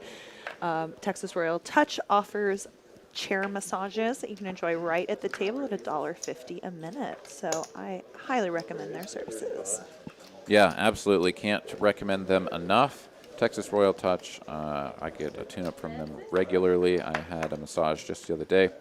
And yeah, that's what keeps me coming back to the table without just like debilitating, back muscles all tightened up and stuff. Because sitting at these tables. Powerlifting when you're having the back problem? Yes, exactly. Yep. Yeah. Powerlifting the sandwiches into my face. Yeah. It takes a toll. It really does. It's the.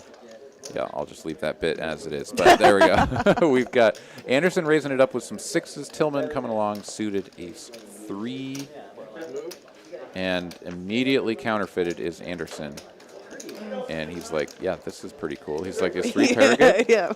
That's why you 4-bet 6s pre, y'all. Oh, this was the time. He missed his opportunity. That's why you're playing so conservative, bro. I got to look you up. I got to look you up. We got to shit on you some more, Anderson. You played really tight earlier. You didn't 4-bet the 6s like a freaking nit. Actually, I don't know that he even had an opportunity to 4-bet because I think he just opened and got called. So, well, he should have I don't know. Yes, limp back race all in. Come on, dude. Jesus. The old limp shove with aces. 6s. Oh, I'm sorry. Yeah. I'm so sorry. All right, Robert here. He says the hands that I've seen to be most interesting watching is second pair or pocket pair above the second card, so like effective second pair. Lots of folds that would have won, but then you could also lose a lot calling barrels down. Yeah, no, those are always interesting hands, and I think that's definitely the case very frequently is when you see these like middling strength hands, these, it's a made hand, but it just doesn't have a ton of value and gets put in a tricky spot, right? Especially against like a couple of like large bets on either the early or later betting rounds. And it can put you in really tough spots, and it's really cool to see how the different players navigate those spots. Some people just get away from it because they're like, I'm just not going to pay off any future bets, so just get away from it now. Other people will stick around for a little while and then maybe fold to a later street. I like that Racer Nerd wants Carolyn to adjust the cumulative winnings page to account for the massage expense. Yes. We definitely need to factor that in, as well as any snacks that they've purchased or Topo Chicos. Yeah, we're going to need to get that in there. You're absolutely right. The Red Bull, $2 a pop. J-Stack joining us. Hey, what's going on, buddy? How you doing? And J-Stack says, hey, Aaron, cookie? Yeah, the cookie bit, that was fun. We definitely got a lot of mileage out of the cookie bit, and it's still going. So thanks for that, J-Stack. I hope you got a cookie, by the way. After all that talk about cookies, I hope you actually managed to get one. Taking a look at the like counter, we're up over 110, up to 112. Thank you guys so much for that. We appreciate you. Toot toot. Toot toot, Gucci Gucci. Beep beep. Okay. Cookie. Yep, no, that bit is going to stop right there. As we've got ourselves a dealer change bomb pot happening. Yeah. I don't think this is a dealer change bomb pot. I think it's just a straddle. Just a deck change. Just a deck change. I'm sorry. I saw cards being. Yeah. I didn't see riffled the tattooed forearms change, so I know it's the same dealer as before. Yeah. Right, you are. They're so helpful to mark themselves like that for us. That's right. Blue Boy, he says, "Are you allowed to drink beer here?"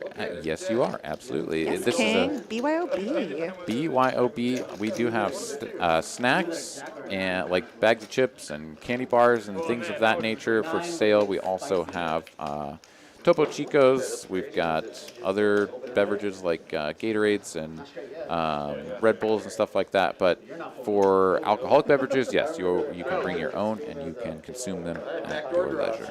And pro tip, if you are generous enough with your likeness to appear on TCH Live as a player, they get you a few options. They get you a few little shooters and some beer options and some wine options as Yeah. well. All the good stuff. Yeah. And Ooh, White Claws. Nice. There ain't no law when Kate's on the claw. That's right. J-Stack here saying that, of course, he left with 18 cookies, compliments of Carolyn and her tab. So, that was, yeah, fantastic. Just go ahead and stick those on Carolyn's tab. All right, 3 players to a flop. J-Win in here out of the straddle with the queen 8 off suit is going to flop top pair, but it is no good as Sergio has a top pair with a better kicker. Josh here, second pair effective with a couple of 7s, and generally wouldn't have too many problems continuing here. He is the man in the middle, so he's going to get roped in from this bet of 60. And yeah, J-Win now is like, wait a minute, I have top pair. What the hell do you guys have? I don't imagine that he will be folding. This is actually also kind of a weird spot where you can sometimes go for a raise, but not with the hearts out there. If the hearts weren't there, I would have liked that maybe a little bit more. But yeah, you're just going to get called way too often if you try to do anything like that. And very frequently, you're just betting into a better made hand that's not going to fold. So not necessarily recommending that, but sometimes people will mix that in with their weaker top pairs. All right, here we go. Josh checks on this 2 of diamonds turn. J-Win will continue checking. And Sergio, no real reason to slow down now. Heart didn't complete. Only 5-3 got there, and not going to be a lot of 5-3s, but Sergio continues to take the paved paths this evening, and 3 comes out on the turn. Board gets slightly more connected, although I don't think we're worried about 5-3 in this spot. Or any 5, few. really. Yeah, I mean, it would have to be, I guess, Yeah. ace-5 of hearts at this point is like a reasonable holding. Josh going to turn his 7s into a bluff, or maybe target a 6. This is sort of a merged range bet here. Goes for 125, hoping to get called by a 6 or maybe a 4, or perhaps just fold out a queen that can't continue because of kicker problems. That is sort of like J-Win, but I don't know. That's probably not working. I guess maybe 8s or 9s could fold. But in any case, Josh going to put this bet out, and J-Win in a bit of a weird spot. The hearts didn't come in, and he is just going to fold this very... Sergio, come on. Dig deep. I know you're good here. Come on, buddy. Yeah, Sergio definitely can't fold this, but yes, he does make the call. Good, He good, does good. win. Way to go, King. Yeah, and I definitely think that, I mean, so he made the 125 there off of Josh, sort of putting in this bluffy type bet on the river that he wouldn't have gotten called, but he would have gotten called on his bet from J-Win on the turn, I believe. So to give that free card like that can be pretty dangerous. Heart peels off, right, and somebody starts betting. Now you're just going to like fold your top pair. Yeah. That's going to be pretty rough. So anyways, I there it is. definitely have been caught on the stream slow playing my turns, and I fully regret it. And hopefully I have grown and learned from it as well. And hopefully, Sergio, you will too after watching this back. Oh, there you go. Christopher here says, when I hit big draws, I say Yahtzee, but now I'm going to say Gucci Gucci. Gucci, Gucci. Heck yeah. Yeah, man. Good stuff here. So pretty much the nuts here at TCH Austin. So do come on down and join us. Mark's going to open to $20 from the hijack with queen jack off. Button coming along. Anderson's going to come along as well with also queen jack off, and then Tilly's going to complete with the 5-10 off. Wow, look at that flop for Josh. Okay, so top and bottom pair limping, or just flat calling, I should say, with the king 4 offsuit on the button. Nobody else really connecting with this, though, so I don't see him getting any value. He's going to go for a bet of 40, just about half pot, and just everybody runs for the exits. Yeah, I think multi-way like that, you're better off sizing down, especially if you are as strong as 2 pair on the floor. And especially when it's suited. I wouldn't necessarily agree with that. No? Because, Tell me why I'm wrong, Kate. because there's 2 clubs and 7-4 out there, so if, like, this pot didn't really have much going on, right? It was just like a single open and then calls, so that board can actually connect with a fair bit of the draws. The draws are going to pay off a lot more than the pairs are, and there's not a lot of, like, good pairs there, plus you block 2 of them, right? So if you're going to bet and you want to get called, what's going to call you? A draw. And a draw is going to be happy to put in a larger bet. So I would actually like to go for a bigger bet there. I always... Just the tip with AA run. I definitely see what you're saying there. It's just tricky for me on these multi-ways to ever want to bet bigger than like 40%. It's a raise to 59. Yeah, well, everybody's got their own strategy. So you do You're what you like, do. and Caitlin putting And herself you're out there as fucking an wrong. idiot. Caitlin is fully dumb. You heard it here first. All right, Josh, back to his old limpy ways. Since Jack 7 of clubs is worthy of said limp, and then we just Sergio bumped it up out of the blind and took it down. All right, there you have it. Right on to the next hand. We will go. Straddles are pretty much making it all the way around the orbit every time. Yeah, these players came to mix it up. So nobody too afraid about putting an extra $10 out there each time they are under the gun. Spice up the pot a little bit, get things going, make these opening size raises a little bit bigger, play for a few less big blinds in the stacks, effective. Yeah, all around pretty fun stuff. And you're watching it here on TCH Live Thursday edition. We still haven't had anything too explosive. We hadn't had like an AJ coming in like a wrecking ball, taking down 4-way islands and such. Literally had like 5 hands in a row with the trash 3. Bryson here, King Jack offsuit, raising it up $35 from UTG2. Nobody with anything just yet. However, Sergio in the blind, King 10 offsuit. He's going to come along for the ride. The 9 Triz, Sai, laying down the 9 Triz, suited. Jeez, what a nit. All right, so Sergio going to play this one out of position. King 10, neither player going to connect with this, but Bryson can just safely range bet, and Sergio will likely just have to let go. That bet so powerful that it knocked out Sergio's camera. Yeah. We've been having some tricky issues with that camera. We got it fixed finally, you think? Okay, all right. So may have had the handyman go out there and thump on it with a wrench a few times and perhaps getting it all sorted out. Jaundice cam, though, still running strong from the top-down view here. I don't really think it looks too jaundiced today. I think it's the white balance is actually pretty nice. I think Yeah. it looks pretty good. The skin tones look fairly natural.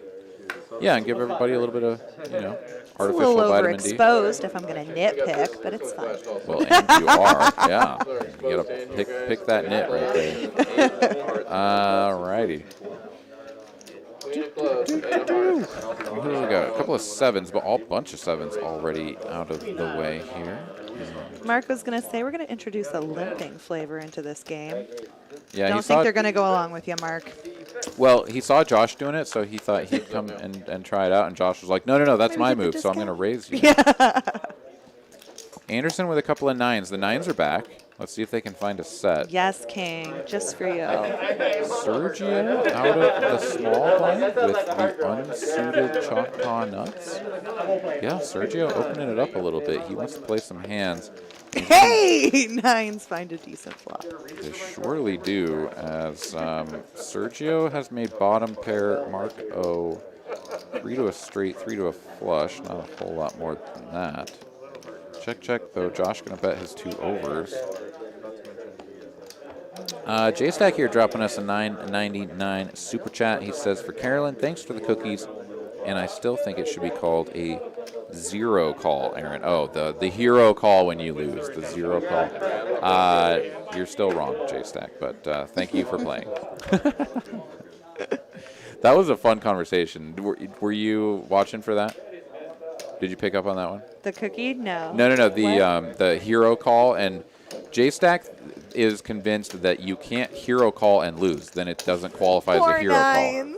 Poor nines can't survive. They really can't. Nines are no good tonight. Put them in the muck, friends. Anderson going to go blasty, though, too. So Josh checks after making top pair, and Anderson says pair of nines. Going to get paid by worse for about a 225. Full pot size bet, and Josh going to call. And Anderson perhaps hoping that he can bet here, get called, and then just check back the river. And that may mitigate his losses. That is how it happens, but Anderson going to be like, dude, are you serious? Yeah. And yeah, nines actually got Anderson in a little bit of trouble at the 2-5 game earlier as well before the stream started. So nines no good for Anderson tonight. That is rough stuff. I don't. Have any of the nines held up? I don't think they have. You may be right, yeah. So far, just kind of getting bulldozed by the other I, of course, cards had in that the one deck. time where I got it all in pre with nines. Don't at me. And I hit a 9 right in the window on the flop, and then Bones redrew and hit the ace on the river Bing, for bing. a set of aces, yeah. Ouch. Yeah, that's pretty rough. Yeah, but that's the way the cookie crumbles around here. It's a tough game sometimes. It's Yeah. I mean, and like I've run pretty well today, making sets and stuff, and so that's how it is. Like some days it's just like I can't win with anything. Like give me aces, I'm gonna get stacked. Give me nines, I'm gonna lose. It just doesn't matter. And then other times you're like, cool, I just made a set with deuces like 3 times in a row. Cool, or whatever it is. So that's the way it goes. I'm getting blown up here on my phone by a couple of cool people that I like a lot. One of them is Preston. He says, appreciate the shout out. Just watching it now. Hell yeah, man. So Preston, the man, the myth, the legend, the grocery boy of yesteryear. Yeah, I was glad I joining us. got to meet him while he was in town last time. Yeah, really cool guy. And also getting hit Study up. hard, buddy. Study hard. Yeah, absolutely. And go crush that casino game whenever you get the chance. Also, my buddy Bob White from New Mexico checking in, and right. he likes the Gucci. So, Bob, definitely got to chat with you here soon about my Florida trip. So Back in the action here. Great Make it card happen. for Bryson. Makes the queen high straight for him. Sergio makes top. So should get some value out of this one, Big Bird. Yeah, definitely. Bet a 45 and a call. Pretty meaningless 5 of hearts on the end. 7-9 was already there for a straight, so shouldn't really scare Sergio with the top pair, top kicker. He is, of course, going to be worried about some 2-pair combinations. Bet a 225 for Bryson. He's going to go big. Overbet. I don't know. Sergio has been playing tight this evening, but this is at the top of his range. He did connect. I don't know. I'll be interested to see if he finds the call. All right, there we go. I mean, and that's just actually... I mean, he was right, but it does follow the trend. Yeah, that is just really unfortunate for Bryson. Like, and maybe Bryson. I don't know what the table dynamic is there, but he went for max value, and And I think his play was good in a vacuum. It's like he went up against the one player at the table, maybe a couple players at the table that would see that overbet and be like, whoa, like, I don't know, like top pair, top kicker, it's just not good, right? Like go straight to that conclusion. Just insta-fold in their mind, yeah. Yeah, and yeah, that's just a little bit tricky. I mean, if you're bluffing and you can get them to fold all sorts of stuff like top pair, top kicker, then good on you. But oh man, when you're going for value and you just like squeak past the line of what they would have called, then you get nothing, and you're like, oh shit. Ugh, I changed my mind. I always love when people are like, I changed my mind. 70, 50, 40. What will you call? Yeah, exactly. Oh man. Carlo here saying, hey you guys, what's up, dude? Hey, How you Carlo. doing? Thanks for joining us. I saw that hail in your backyard. Hope you're doing okay, and all your property and critters are okay as well. Yeah, that hailstorm dented up my car pretty good, so yeah, that's the way it goes. Carolyn says, isn't that why you have a garage? Oh, I'm so sorry. No, Carolyn said she's glad she has a garage. I thought she was just trolling Aaron's lack of a garage. Well, she's also doing that. I mean, thanks. I just told you that my car's dented up, and she's like, yeah, well, I don't have that problem. I'm just kidding. That's also my... That's the worst Carolyn impression I've ever heard in my life. I don't know. I thought it was pretty spot Made on. her sound like the ugly stepmother from Cinderella or something. We do not stand. That was like my half chat pro, half super producer Carolyn giving me a hard time. No, voice. when Carolyn speaks, angels sing. Well, that's what I just sounded like. I don't know what you're talking about. All right, pocket eights again. Cy from the button going up against Josh. Josh being very active this evening. And he has flopped a flush draw. And he's going to go for a... Big old flop bet at almost like, what is that, like 3/4? Well, this is a check raise. Oh, a check raise. Yeah, so there was 200 in the middle because it was Gotcha. 3-bet pre. Cy goes for an $80 continuation bet and now facing a check raise to 200. I like it a lot better now that I know it's actually happening. My apologies, Josh. Yeah. Cy gets out of the way and Josh like snap shows him the 9-6 suited. Did have a flush draw and just no way the eights can continue against that. Hey, everyone, come and look how competent I'm being. There it is. Yeah. Okay, let's see here. JTN, polite conversation and the TCH live stream are mutually exclusive terms. That's right. Words are hard and violent here on TCH Live, but not really. I don't know. I just say things and I'm wrong a lot, but that's what you come here for, you know? Absolutely. And for hanging out with Caitlin and super producer Carolyn. Carolyn and I are way too cool to hang out with Aaron without the conceit of this show. I know. Bringing This us is together. this is the 4 hours of my life that I get to annoy you guys. Drink My it presence. in, Aaron. That's right. Drink it in. Absorb it. All right, what do we got going on? Meow. We got a couple of aces for Tillman. Nick with suited Jack 10. That is a pretty hand that he is going to want to play. Josh in the middle with Queen Jack off. Bryson, King 10. Yeah, he's just going to get out of there. 3-bet from Tillman up to 80. And Nick, yeah, he is going to come along for the ride, going to a flop. Let's see if Josh comes in there, too. He is going to. So Tillman in position with number 1 up against his 2 opponents. Couple of hearts out there, though. Nick with a flush draw. Tillman does have the ace of hearts, too, so if the heart comes in, he's not going to probably feel too concerned about things, but checks over to him, and he goes for full pot size bet, 250. And that's too much for Nick. Nick's just done with it, so no more money for Tillman. He also doesn't have to fade the heart, but yeah, he's just going to take that one down. Got aces, bet big, win pot. For sure. I think he sized that down. I think Nick probably finds a check raise there with his flush draw. Based on his play this evening, no. Yeah. Tell me why I'm wrong again. Well, I Jesus just don't know that Christ. he's gonna. I just don't know that he's gonna go for a big check raise. I didn't say a big check raise. Well.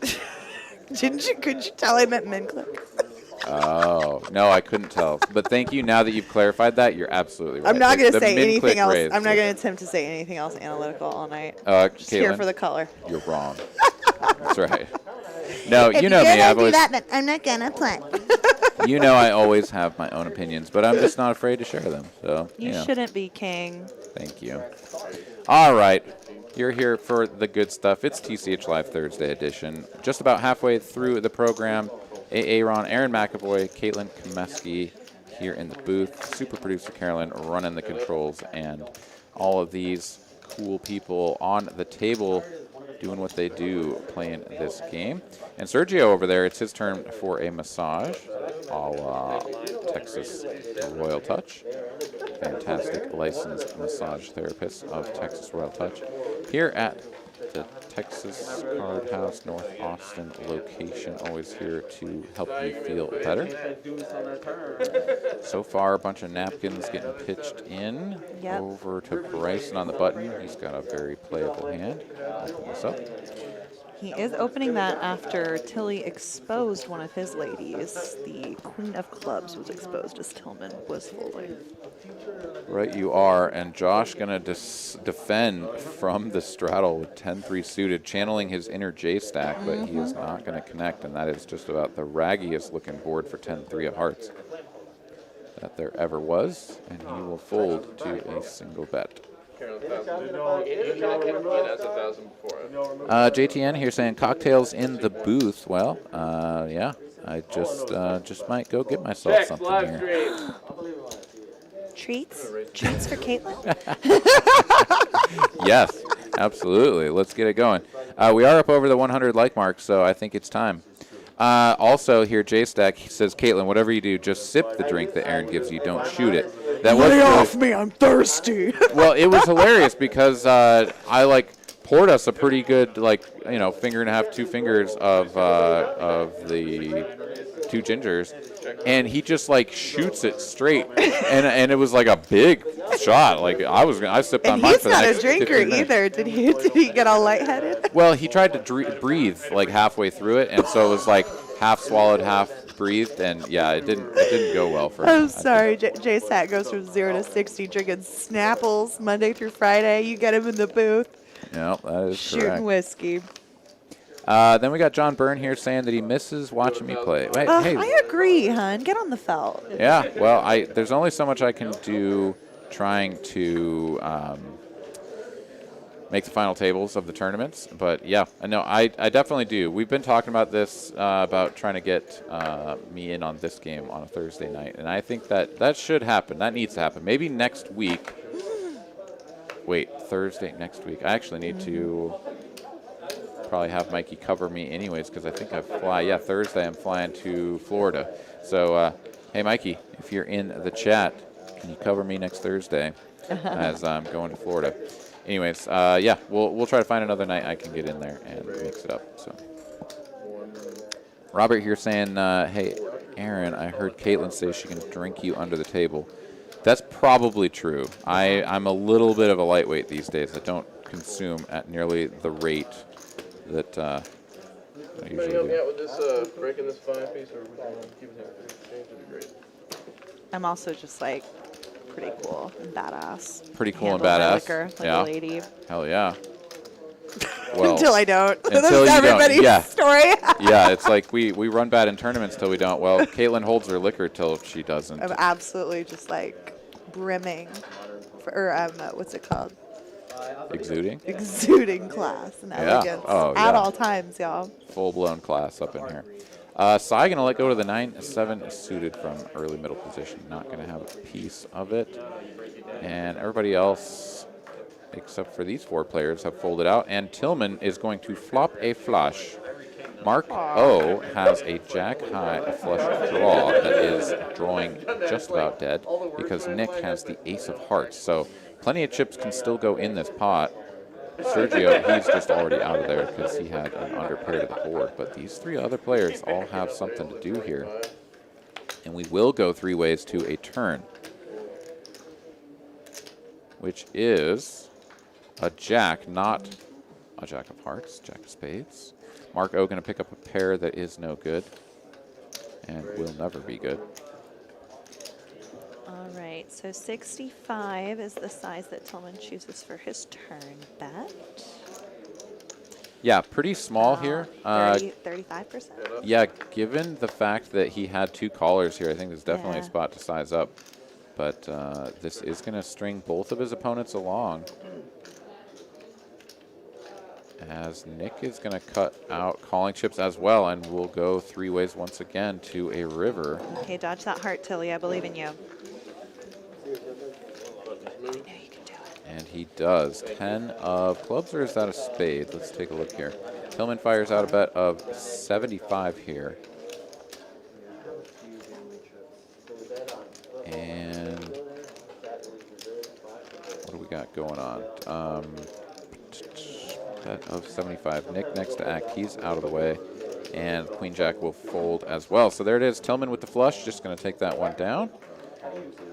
Yeah, flopping flushes getting paid on 2 streets. And yeah, not too bad. Not too bad. Let's see here. J-Stack had something for me. He said his birthday is April 30th. Let's meet on the felt for the Thursday, April 29th stream. Yes, we could maybe do that. I just realized that sounds Yumi and good. J-Stack all have the same zodiac sign.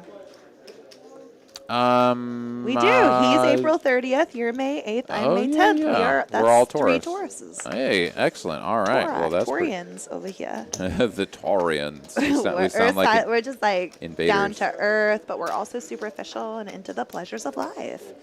Oh, is that what it is? Yeah. I mean, most people just think stubborn.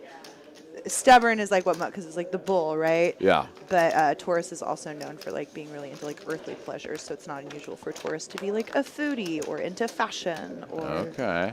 Yeah, shoulder bags and cookies. papooses It all for makes your sense. It all papoose makes pouches, baby Bjorns, sense. Baby Bjorns. branded. We're gonna start seeing everyone walk around with those little baby Bjorns with like their logos and stuff on them now. Hell yeah. But yeah, no, that sounds good. Remind me about that, J-Stack. Let's see if we can make that happen. I'll have to talk with Mikey and see if he can cover my Thursday in order to make that happen. But that sounds pretty awesome. All right. Meanwhile, in the background on the poker game, Sergio had ace king. Queen was the top, but oh, how the tables have gotten even worse for Sergio. 'Cause These tables have gotten worse, Fuck people. off. You heard it here first. The tables have gotten worse. No, that was good. I like that. Words are effing pivoting hard. as I realized in the moment. I was like, let's see if he'll notice. Yeah, no. it was good. And then you did. Oh yeah. No, words are hard. I've definitely You said got similar me. things. All right, so Sergio going to continue betting. He thinks he is betting for value. Goes 130. He did fold top pair, top kicker once before, but he's not doing it just yet.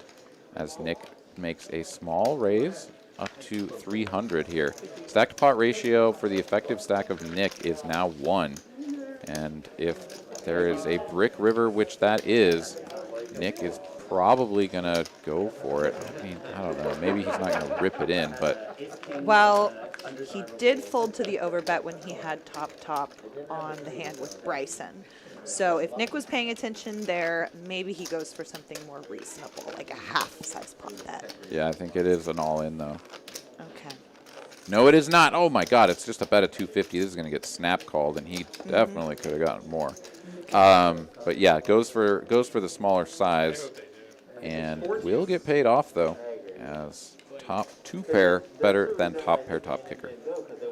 So, yeah, kind of a rough night here for Sergio, running into some weird spots and coming out on the wrong end of it a couple of times here recently. I see Think Blue Poker in the chat. Hey, Steven, what's going on?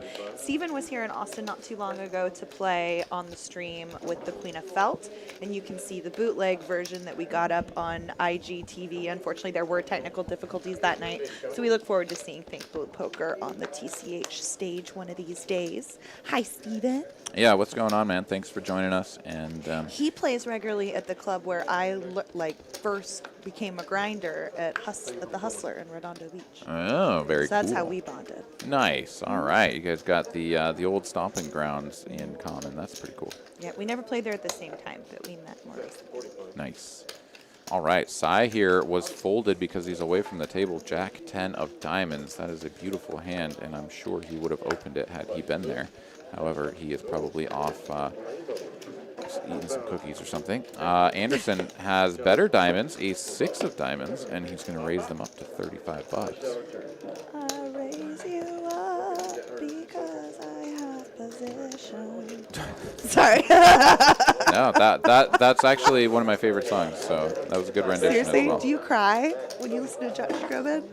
Wait, what? I hear Oh, Josh that's a real Groban song? is a total cad. I've heard so many celebrities talk about like interviews where he like always pulls a girl on stage and like sings to her and stuff. Oh. It's like total Casanova. Oh, I had no idea that you were like Unapologetically replicating an so. actual song. I thought you were just creating something out of the ether. I thought you were trying to relate to me on pop culture. I've been so naive. I've been bamboozled again. Oh, dude, me and pop culture, yeah, I probably know. not. I Probably was like, not. oh my God, do we have overlap on music?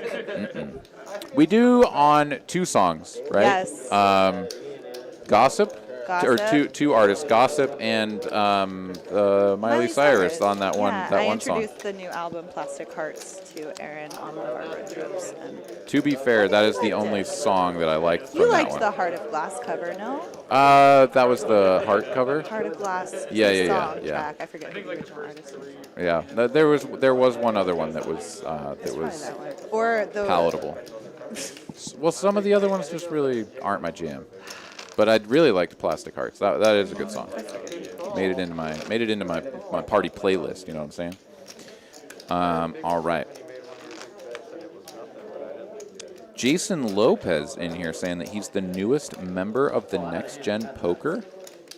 Wow, that's pretty cool. I didn't know that they were expanding, but if what you say is what you true, say is then Jason Lopez, pretty cool, man. We're looking forward to that. We'll definitely keep an eye out for that.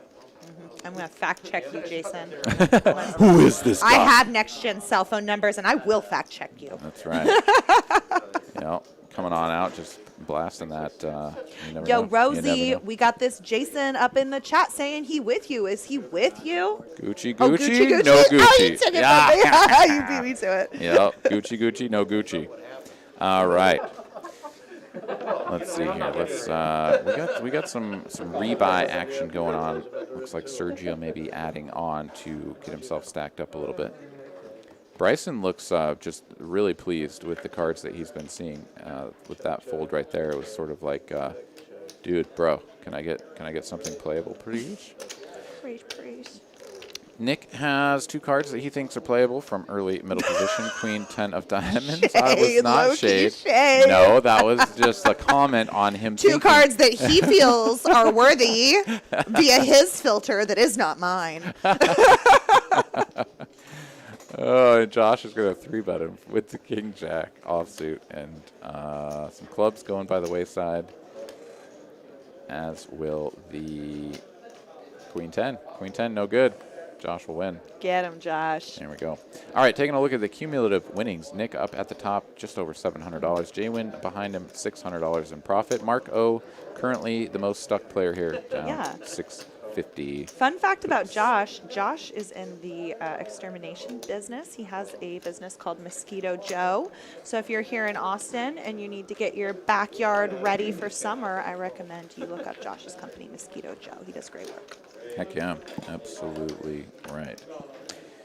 JTN downloading his English to talking hoodie translator. Yeah, you're going to need that because, half the time the words come out and nobody knows what I've just said. So here you have it. All right, just over halfway through the broadcast, and 500 of you fine folks hanging out with us tonight. Thank you guys for coming along. And we're creeping on up to the 155 like mark, so we're doing good work here. And JTN 1968, wow, hey, $10 super chat. He says, I may never play Queen 10 again. That was funny. Look at me making an impact on the world. Yes, buddy. No, Queen 10, I don't know. I mean, everybody. It was a little early for Queen 10, but it's marginal. It's fine. JTN, never going to play it again. Got Yep. him. You shouldn't. I'm just going to keep chipping away at JTN 1968.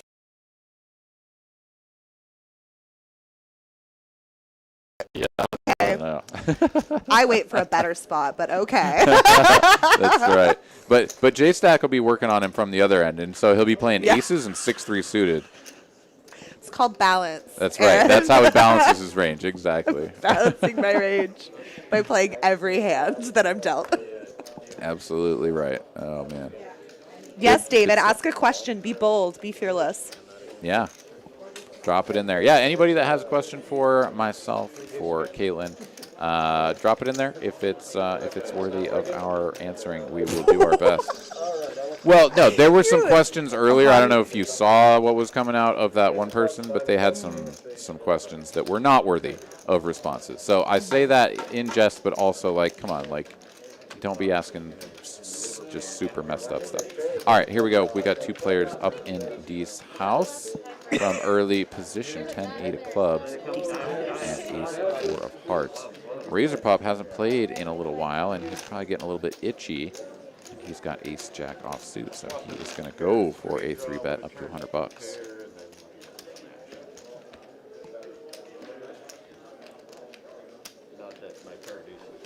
All right, Anderson going to compete with the suited ace from +3, going up against Razor Pluff in the small blind, who hasn't seen very many flops tonight, been getting dealt a lot of rags. He is still best with ace-jack high on this Player check, 6 live 7 stream. diamond flop. Yeah, but he is displeased with missing that flop as he just quickly He gave check up? folds. Oh, Well, he dear. checked, and Anderson just was like, all right, I guess I'll bet at this with my ace high. And Razor Pup was ready to fold before Anderson had cut out all of the bet. So a little bit of a look of frustration on Razor Pup's face there, too. I think when you get a little bit card dead, sometimes it affects you. It definitely seems to be getting to that man right there. Just put out the C-bet, baby. See what happens. Yeah, no, You don't I have think to check that's all the flops you don't hit. You can throw in a C-bet. This is true, but he's just going to let that one go.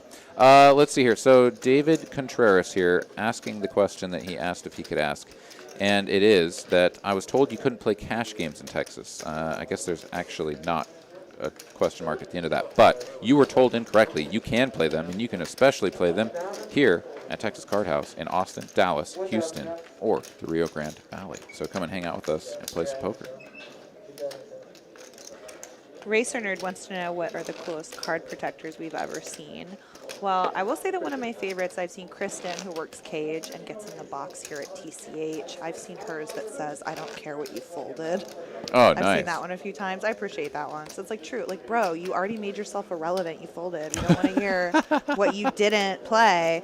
Yeah. So I totally stand that one. And then Anderson, my good sweet buddy friend, just gifted me with a custom one that Peace and Poker made for him. Peace and Poker does all of the custom apparel that you see me and Anderson, Aaron, and Steam Dola and J-Stack wearing. So you should definitely check out Peace and Poker.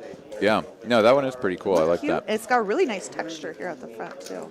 It's like almost, I don't know what you call that, like lacquered. Oh, yeah. Very, Wood or very something. smooth. I don't know. Yeah, that's pretty cool. Let's see. So let's get to the action here, and then I'll try to come up with a memory of what the coolest one that I've seen. As we've got Anderson here, ace deuce of hearts. He's got the nut flush draw and continuing to bet.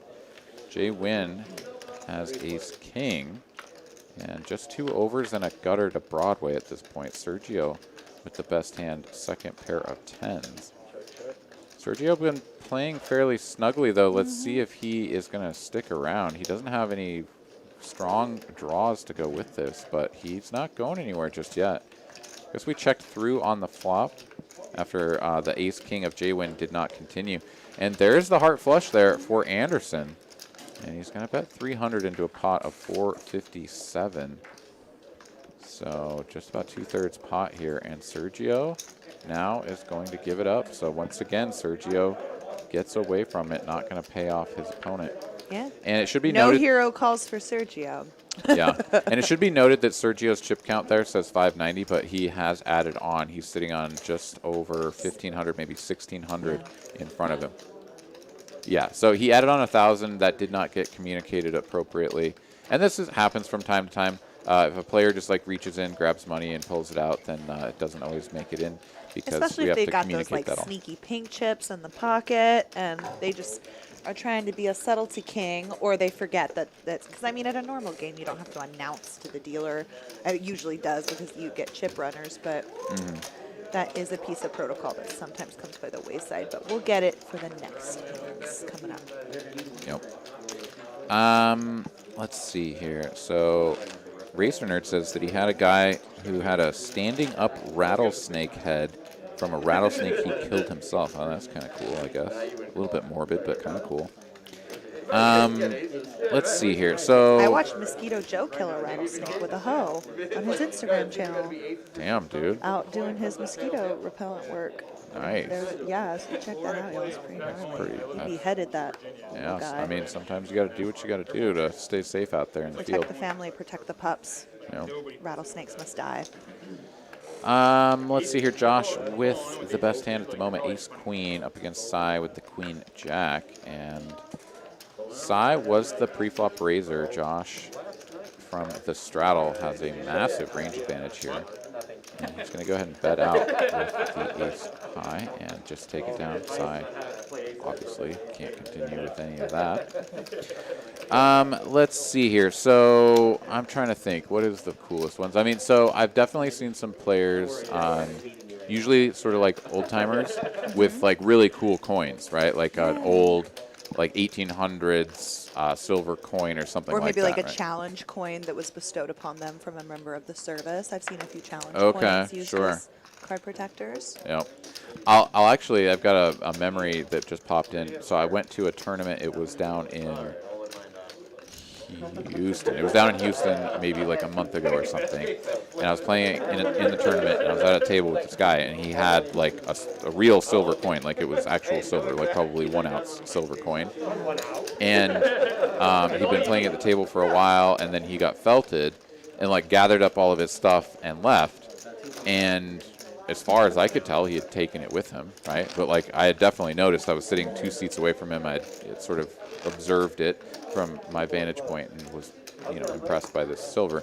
Anyways, he comes like back in like all in a huff, and he's like, "Oh, has anybody seen my coin?" And he like thought that he had left it there, and then everybody's like looking around, looking on the floor, whatever, and he thought that someone had taken it or whatever, and he was very unhappy.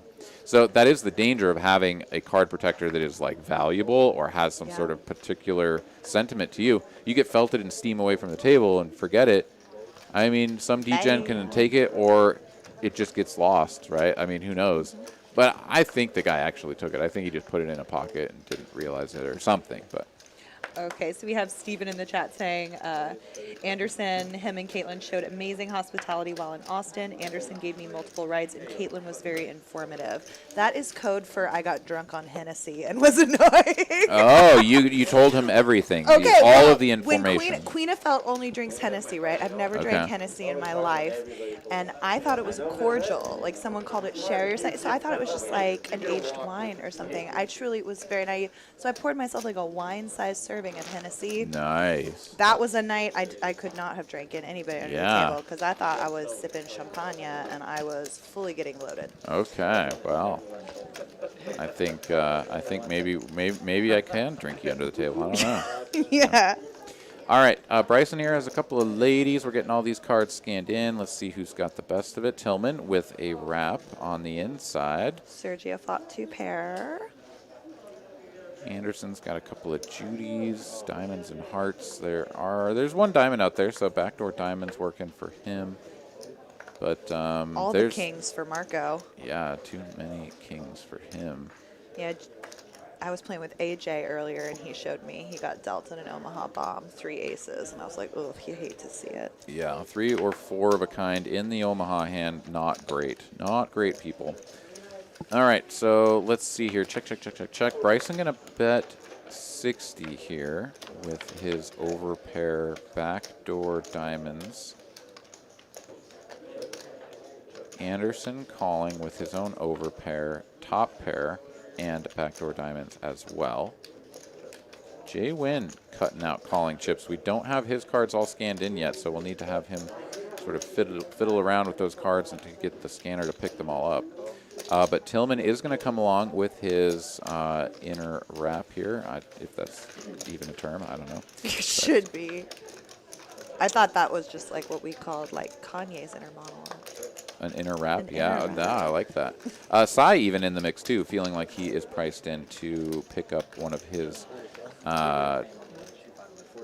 whatever equity producing cards on the turn, but he doesn't get it with the six of clubs. Man, words are hard. Okay, Anderson and Bryson hanging around with the overs, but it is going to be Sai who gets there, Wow. not the inner wrap of Tillman. yeah. So Sai, Well, Tillman does get there as well, though, so Sai may get paid. But clubs get there, too, I see. And is Jaywin holding clubs mysteriously? Jaywin is holding Given clubs. the intensity Okay, of his stare, I'm thinking that's a man trying to make value off the flush. there it is. Okay, so Jaywin with a flush, which Jaywin is got the Pikachu today. We got him in on the Pokemons, by the way. That's right. I heard that from Anderson. Yeah, Pikachu in the mix. Okay, so bet of 375, 400. All right, full pot size bet here from Jay Wynn. And Sai with the nut straight is going to pay this off. He has a queen of clubs blocker. And nobody bet the turn. So, yeah, feeling like maybe he's good. Let's see here. Ace- Oh, nut Ace clubs. 5 clubs, yeah. Yeah. Or is that king clubs too? All the clubs. More clubs than you could ever need. Yeah, nut clubs there for Jaywin. He's going to take this down. We're going to try to get those cards all scanned in just so that the action tracker can believe that he won the hand. And still having trouble getting them to all come in at the same time. So is going to be a manual override there to try to get the chips stacked for Jaywin. But there we go. Okay, got it plugged in. So Jaywin will take that one down, stacks up to 2.7K, and that is the big stack at the table right now. Mark O grinding things out down at the bottom, just a shade under 420 in his stack right there. Speaking of 420 and 419, the day of 419 is International Uber National Poker Day, and you can come on into Texas Card House, get 50% off your hourly all day. And that is coming up here in just a few days' time. Let so us appreciate you, kings and queens of poker. Absolutely. Come on in, get appreciated, and play for half price. Pretty good stuff. Can't really go wrong with that. All right. So let's see here. I'm getting a little bit parched. I'm going to go grab a beverage. You mind holding down the fort here for a Sounds moment? good. All right. So, Grab me one. yep. Ani, Carolyn, and Caitlin can hold down the fort here while I go grab us some beverages. I'll be right back. All right, so Tillman is going to open an early position with the Judies. Bryson going to 3-bet with sailboats. Not quite as epic as 4-betting with sixes, but which we saw earlier this evening from Nick, but I think that's a perfectly great 3-betting hand from the cutoff. Back over to Tillman, who does complete queen, queen, king on the flop. Let's see who's going to take a stab at it. Bryson going to continue and Tillman lets it go rather easily. All right, so aggression going to be able to take that one down rather easily for Bryson. Way to go, buddy. Carolyn, how's young Ian doing? Do you talk about Ian on the stream? Happy birthday, Ian! It is the 1-year birthday of super producer Carolyn's infant, Ian. Thank you for being alive and enriching the life of my good friend Carolyn, little Ian. Glad you're here. He really is the best. He's a strikingly cute child. Big old blue eyes. All right, so it looks like we're not going to have a straddle on this hand. Jaywin electing not to inflate these pots by regularly straddling.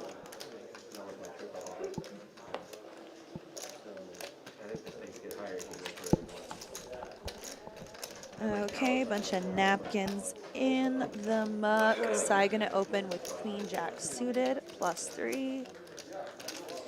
Rags continue for Razor Puff. Sorry you're getting so card dead on air. That's so frustrating.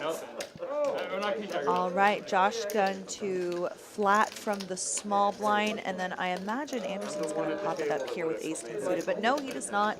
He is going to flat as well. 3 to the flop, Ace 10 suited bust as of now. If I fold this and I'm wrong, I'm going to feel like an idiot. It's such a big hand.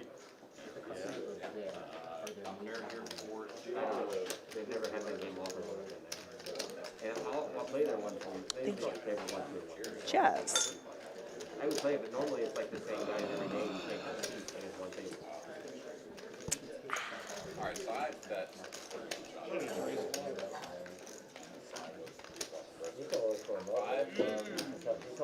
Should we bet fold? I'm in Austin, 15 minutes. Good point. It's a short drive. For me, an hour and 20 minutes. Wow. You helped. I had it. Dude, they folded. Chasing that shit. Oh, Hoorah! I'm just glad I made the right fold. I really would have been impressed with 7-2 on this one. Right? Oh, Or 6-9. Anybody can do with a nut. Even if there were 6-9, I was gonna lose that shit. No, it was like, I see racer nerds in the chat asking me if I like that's the game what- with the that's what I straddle. mean, that's what I I'm do thinking. really the enjoy only straddling Yeah, myself. but I I like was the like, under if the you're gun shoving straddle. 10, probably just I fold. play in a lot of games in different towns or clubs that do button straddles. I'm not as big of a fan as those just because I think the button is enough of a position advantage enough. You know, I don't think we need to be offering straddles to that position. I think it's better for the game overall for the UTG straddle. What? I will say in most of the games I play with, I'm usually not deep stacked enough to be regularly straddling, and sometimes I do to my detriment. That's definitely something that my coach is encouraging me to do less frequently is straddling in those bigger games. But at the 1-2 stakes, I think it's a great way just to get a little extra I know, in those right? pots. They either vote up or someone has Nuts a versus top draw. two. With a maximum buy-in of $300. It's like if they're putting that amount of money in, they definitely have to get ahead of the at least 2 pairs set of money. But it definitely does allow you to get the money. No. What would you guys do there? Should I have smoothed it and rated it, or just session after? Yeah, I mean, given the 4, you probably, you're in. Thick with the, this is like from like an epic movie, like the end of Troy. It's like the city of Troy will run thick with blood. I got the miracle. Thanks for the sound check, Racer. I got my mic a little closer. Let me know if that's better. I saw the 10, I just thought, fuck me. The session they'll have after the game should have made that call to start with.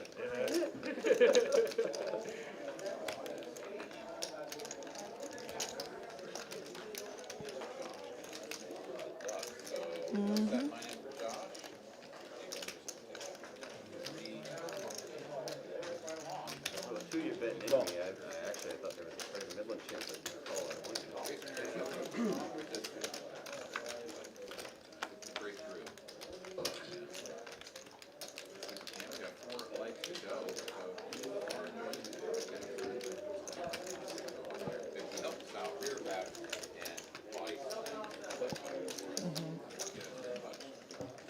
I'm not hearing you in my ear. Is that normal?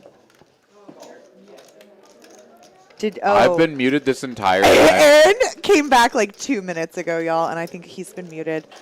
I should have said something earlier. I'm so sorry. I knew it sounded different. I didn't want to interrupt you. You were Well, speaking with such hilarious. authority. So I was just like listening to me talk to myself sweetly like a little 7-year-old girl and her imaginary friend. Yeah, well, I definitely was imaginary there for a moment because I apparently nothing I said. All right. Yeah, Aaron came back with the brewskis. Yep. Well, I'm here now. So, He was saying hey. some really fascinating stuff. Do you care to repeat any of that? Oh wait, that Or means I maybe didn't. that's why he was saying you sounded quiet. I don't know. Oh. Maybe you came through on my mic. I don't know, y'all. Tell us. know. Did y'all miss all the new Aaron content? Probably so. Yeah. Maybe the blood in the streets comment. Oh, like, and so I'm like literally just saying blood in the streets yeah, randomly. that was It all was you. weird I don't enough know when what you you're said it in a talking about. vacuum. Oh man. All right. Well, I'm here now, people. So whatever. As we've got ourselves a $10 straddle here from Cy. Mm-hmm. And some poker is about to happen, believe it or not, right there in front of your eyes. The poker is happening. Nate went out sick. Yep. This is true. I didn't It's realize all you real. were such a prestige commentator. The poker is happening. Happening. Yeah, no, sometimes it's fun to just like I don't know, go into that world of just like saying the things in the most boring way possible, because why not? You got to keep people on their toes. You got to mix it up. You got to balance the broadcast with good I don't think quality entertainment content. is like game theory poker. I think you just like have to always be entertaining. Oh, damn it. Damn it. No rest for the weary. I don't know. What do I know? I just have a BFA from bullshit university. Big fucking. What? Oh, okay. 8-3 deuce here. Rainbow for the flop. Sergio here does have top pair with a 9 kicker. We don't know what Sai has out of the straddle, but his opponents have overcards, and Anderson just hit one of them. That is a 10 on the turn, so that's going to pick him up top pair. Going to bet $20 out there. Sergio going to call now with what is second pair. Sai going to get out of the way. Anderson has the best of it. Can he fade the 9 on the end? He does. And will finish with the best of it. Sergio checks once more. Anderson goes for value. And Sergio, what you gonna do when Anderson comes for you? Bet a 45, he's gonna pay this off. And Anderson will take it down.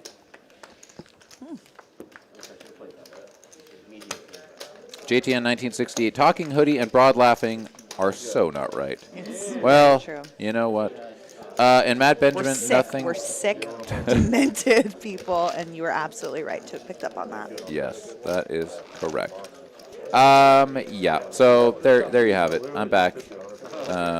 But Mad Benjamin says now everyone is overmodulated. Well, sorry about that. If anybody else is Do having, you want me to go up in my register? Is that what he's talking about?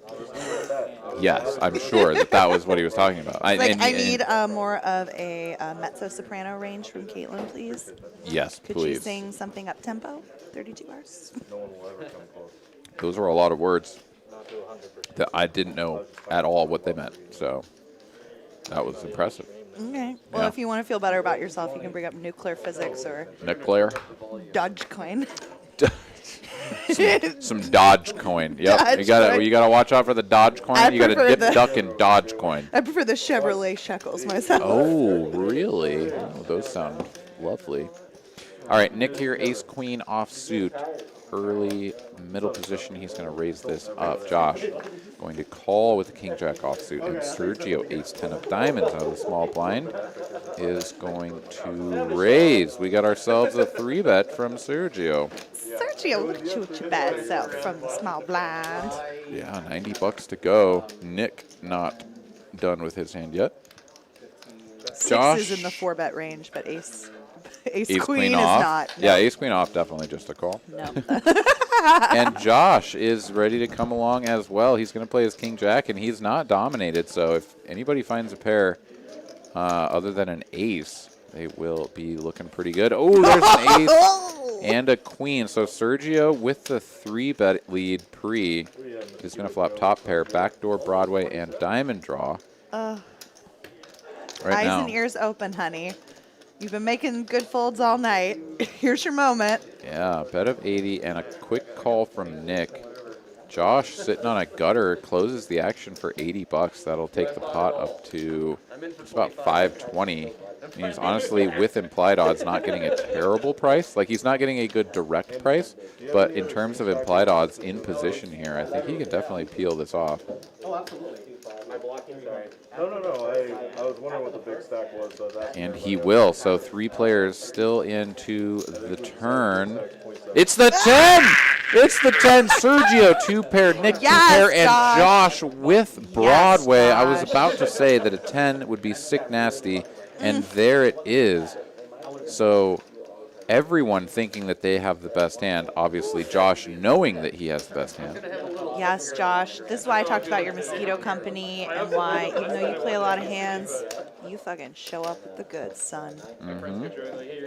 Yeah, the mosquito rental business is really big right now. I don't know why I brought that back up, other than to just say I'm glad it worked out for you, Josh. Yeah. All right, Sergio bets 200. Nick still just calling. And Josh, who was like, I guess, I don't know, I'll peel off a turn for, oh, hey, look at that, that's the nuts. And he's going to look at it, he's going to be like, wait, do I actually have the nuts? I do, okay, cool. Okay. And Sizing. he's Sizing is key. He's put a lot of effort into getting all of his chips aligned so that you can see those nice white lines on them. So now he's going to have to break that all up by putting some wagers across the line. Let's see what he's going for. You definitely need to raise here. I don't think there's any merit in slow playing, because if you put in the raise later, everyone's just going to be like, wait, what? Oh, he said all the way up and went. Okay. He covers his opponent's wow. Sergio is a snap.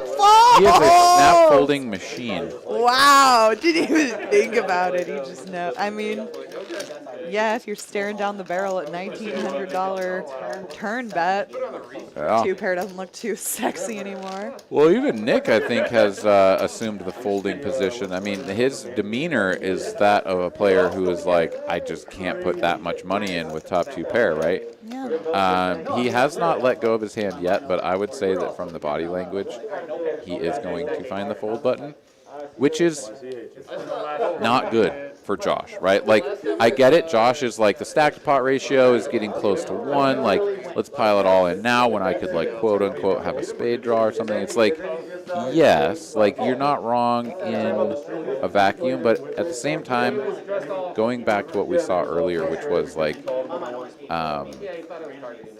going for that full value, like, gives your opponent that opportunity to get away. Bryson went for the overbet. His opponent Sergio just like got rid of it. And yeah, sure enough, Nick shows him the top two, lets it go.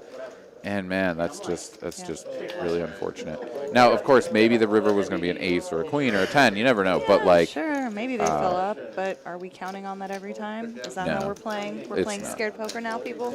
yeah, and I No, think but I mean, hey, fucking have fun stacking those chips. You Yeah. fucking banked it. absolutely. All right, so I have Vinay or Vinny maybe in the chat saying, any tips to amateur players like me? I don't know if you remember playing with me, lol. I don't remember. You know, your thumbnail is so small. Maybe if I blew it up, I would recognize you, but I confess not on your name alone do I know you. My tips to amateurs would be to look at your RFI, 3-bet, and calling ranges and getting those really tightened up so that your pre-flop play is really solid and you don't have a bunch of hard decisions pre-flop.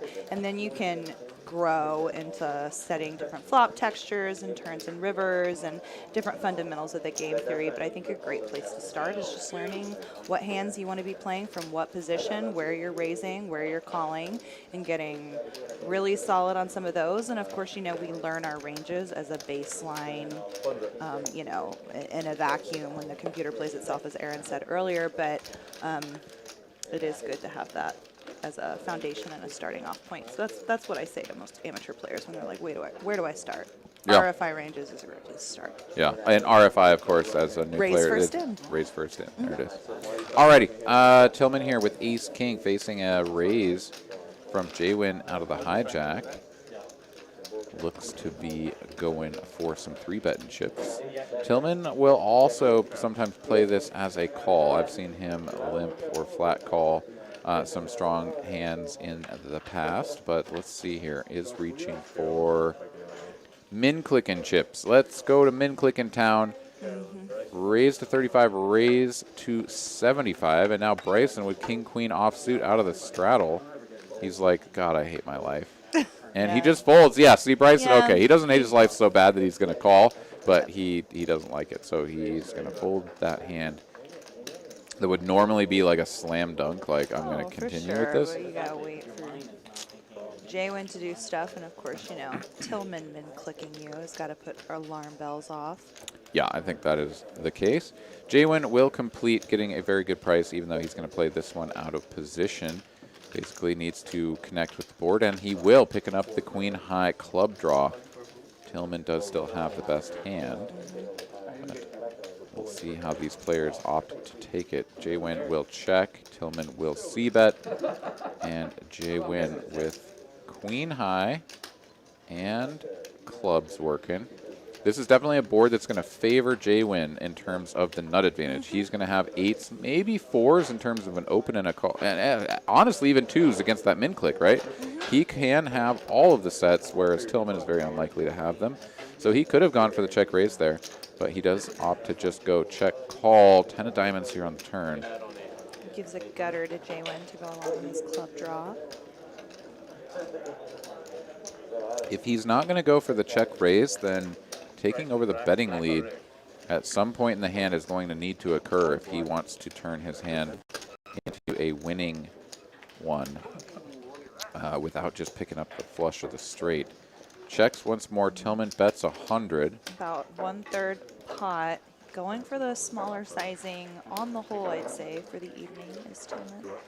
Yeah, and I'm quite certain I would wager at least $5 that Jaywin is going to go for the check raise now. Yeah. And as I say that, he reaches for calling chips. And wait for it.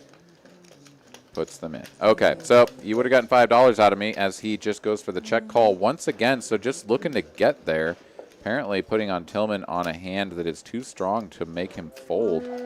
Let's see if Tillman can identify this board texture as very unlikely. Yep, I'm with the check. Oh, no! Well, you want Tillman to bet again? I don't think that's... No, probably not. I At that point, you'd be well, we bluffing, right? discussed value betting no nut, no pair last night. Nut no pair, yes, but betting 2 streets and having your opponent call you, if they're going to call you on the 3rd street, I think it's pretty unlikely that they're going to look you up with a weaker You're ace. probably right. You gave me a beer. No, but it's a fun exercise to go through, which is like, okay, what are the scenarios under which nut no pair is actually a value hand that you can go ahead and bet? And I think when someone takes the like bet check bet line, or the bet check check line is more appropriate. Ace king becomes much more valuable when it goes bet bet check or bet bet and your first act or whatever, right? Like 2 streets of aggression, ace king stops being as much of a value hand. But anyways, it's a fun little exercise to try to figure out when you can potentially slip that in and go for it. But it's always great too when you go for value with ace high and get called. And you're like, yeah, let's get it. Given the way that hand played out, I mean, I saw the whole cards, so who's to say? But Sure. it looked like an obvious brick on the river to me for, clubs don't get there and the straight doesn't get there. But again, we're looking at whole cards, so Yeah. who knows? Yeah, well, because the thing is there, for me, is that you'd have to bet a size that can get called by an ace that you beat, and that bet size is not going to make any better hands fold. So you're like solidly in that middle ground territory of like, I barely can get a few hands that I beat to call me, and all of the better ones are going to beat me and call me. So like, it's kind of a tough place to be. It's super thin, right? Razor thin. I just think I'm hot shit because I bet ace king for value yesterday and got called. You did And indeed. it I was watched good. it happen. That was that was quite nice. I honestly couldn't believe it. I was like, wait, whoa, what? That was pretty great. Sometimes you got to be in there with rags to get those calls, but absolutely, yes, sir, I did. You sure did, yeah. Alrighty, we got ourselves some no straddle. We got under the gun open to $20 from Nick. Company's Joe, that's why I don't answer. Fold over to Sergio. Ace 10 of diamonds. Oh no. It's going to be good to you this time, honey. I promise. She'll be different. She'll change. Maybe that, or she'll just drive Three your car bet. into a ditch. Yeah, Sergio putting in the 3-bet side will cold call said 3-bet with the Jack 10 suited. And Nick will complete from under the gun. And Sergio with the betting lead will play this one. Man in the middle, ace, queen, 7. Is that the exact same flop when he had ace 10 last time? It's not that far off. he There was was the one pre-flop diamond out there. aggressor? Yeah. I believe in you. Well, Cy actually has a The royal draw. strong piece of equity here. Yeah. Yeah, everybody with a piece here. Nick is going to probably get bailed out of this. However, he may put in one more bet. I don't know. Let's see here. No, he's already folded. Okay. So check, or check, bet, call, fold. He's Up like, to a not 10. again. 10 on the turn again. Yes, this is shaping up very similarly. And his body language is almost indicative of like, dude, are you serious right now? It's like that time where I was in that hand with Bones, but because Bones fell to me so many times, but even though I'm in a spot where I know my 2-pair is good, all of a sudden he raises my value bet on the river, and it's all of a sudden a hard decision Yeah. because of the history having nothing to do with, the immediate circumstances. So he's going to bet 230, and honestly, with a pair and a flush draw here, Sergio at 710. Okay, Sai is just going to play this as a call. If Sai had gone for the semi-bluff there, just like all in and just like stuffed it in Sergio's face, Sergio would have been so pissed. Like, I can't even imagine. It's like, why is tonight the night of folds? All right, stacked pot ratio under 1. Sergio on the clock, trying to figure out his life. He's got top pair and third pair, so 2 pair. He's going to check now. Well, he's going to give Sai an opportunity to bluff is what he's going to do. However, if Sai puts him to the test for an all-in, which I just don't think you should do at this point. On the turn, maybe, but at this stage, it's a little bit weird. You have some showdown value, and if he's got a good ace and the front door spade's missed, like, are you really going to punk him off of it? I don't know. Yeah, he finds the check. Yeah. And Sergio's like, Get him, yes! Sergio! Yes! Ace 10 good! Ace 10 good! Drag that pot, King. You earned it. Wow. You waited All right. for that one. We stand a patient king. All right. Well, good stuff there for Sergio, getting things going in the right direction. And Sai takes a little hit as he was not able to improve his hand quite enough to overtake Those Sergio. royal on that draws one. sure are sexy, though. Yeah, they definitely are, which is why some people would have definitely played that hand a little bit faster, either on the flop or on the turn, just to sort of maximize the fold equity and, like, if we get it in, like, I got a royal draw, right? Like, Yeah. but at the same time, I think Sai played it the fairly conservative route against someone who has shown a little bit of, what's the right word? Propensity for Yeah. passivity, perhaps? Yes, exactly. So when he's like stepping on the gas, maybe you don't need to just like pile the chips in and be like, cool, cool, you have a set? I need a spade. I need a spade real bad. Racer Nerd, I'm cheering for Mark O right now. It was his birthday last night. Well, happy Happy belated birthday to Mark O. We love an Aries. Do we? I don't know much about astrological signs and such. So what, is there something specifically about Aries that Taurus is like or something? No, actually, I guess on paper we don't actually get along as signs. Oh, but okay. I like Aries on paper because, they're one of the more assertive signs, robust. They tend to be a little bit more, I haven't got to that chapter yet. have leadership qualities Okay. that are very attractive to me. All right. Well, if there are any pro athletes / Aries out there, yeah, come on down, meet Caitlin. All right, we got 3 players. I'm only a decade older than you, I promise. Aren't like professional athletes like babies in their early 20s? No, dude, Tom Brady, the GOAT, man. He's like 49 million or something. I don't know. He's taken. Oh, well, Like, all that's the true. older- I don't know. I'll take what I can get, truly. Your scraps, send them over.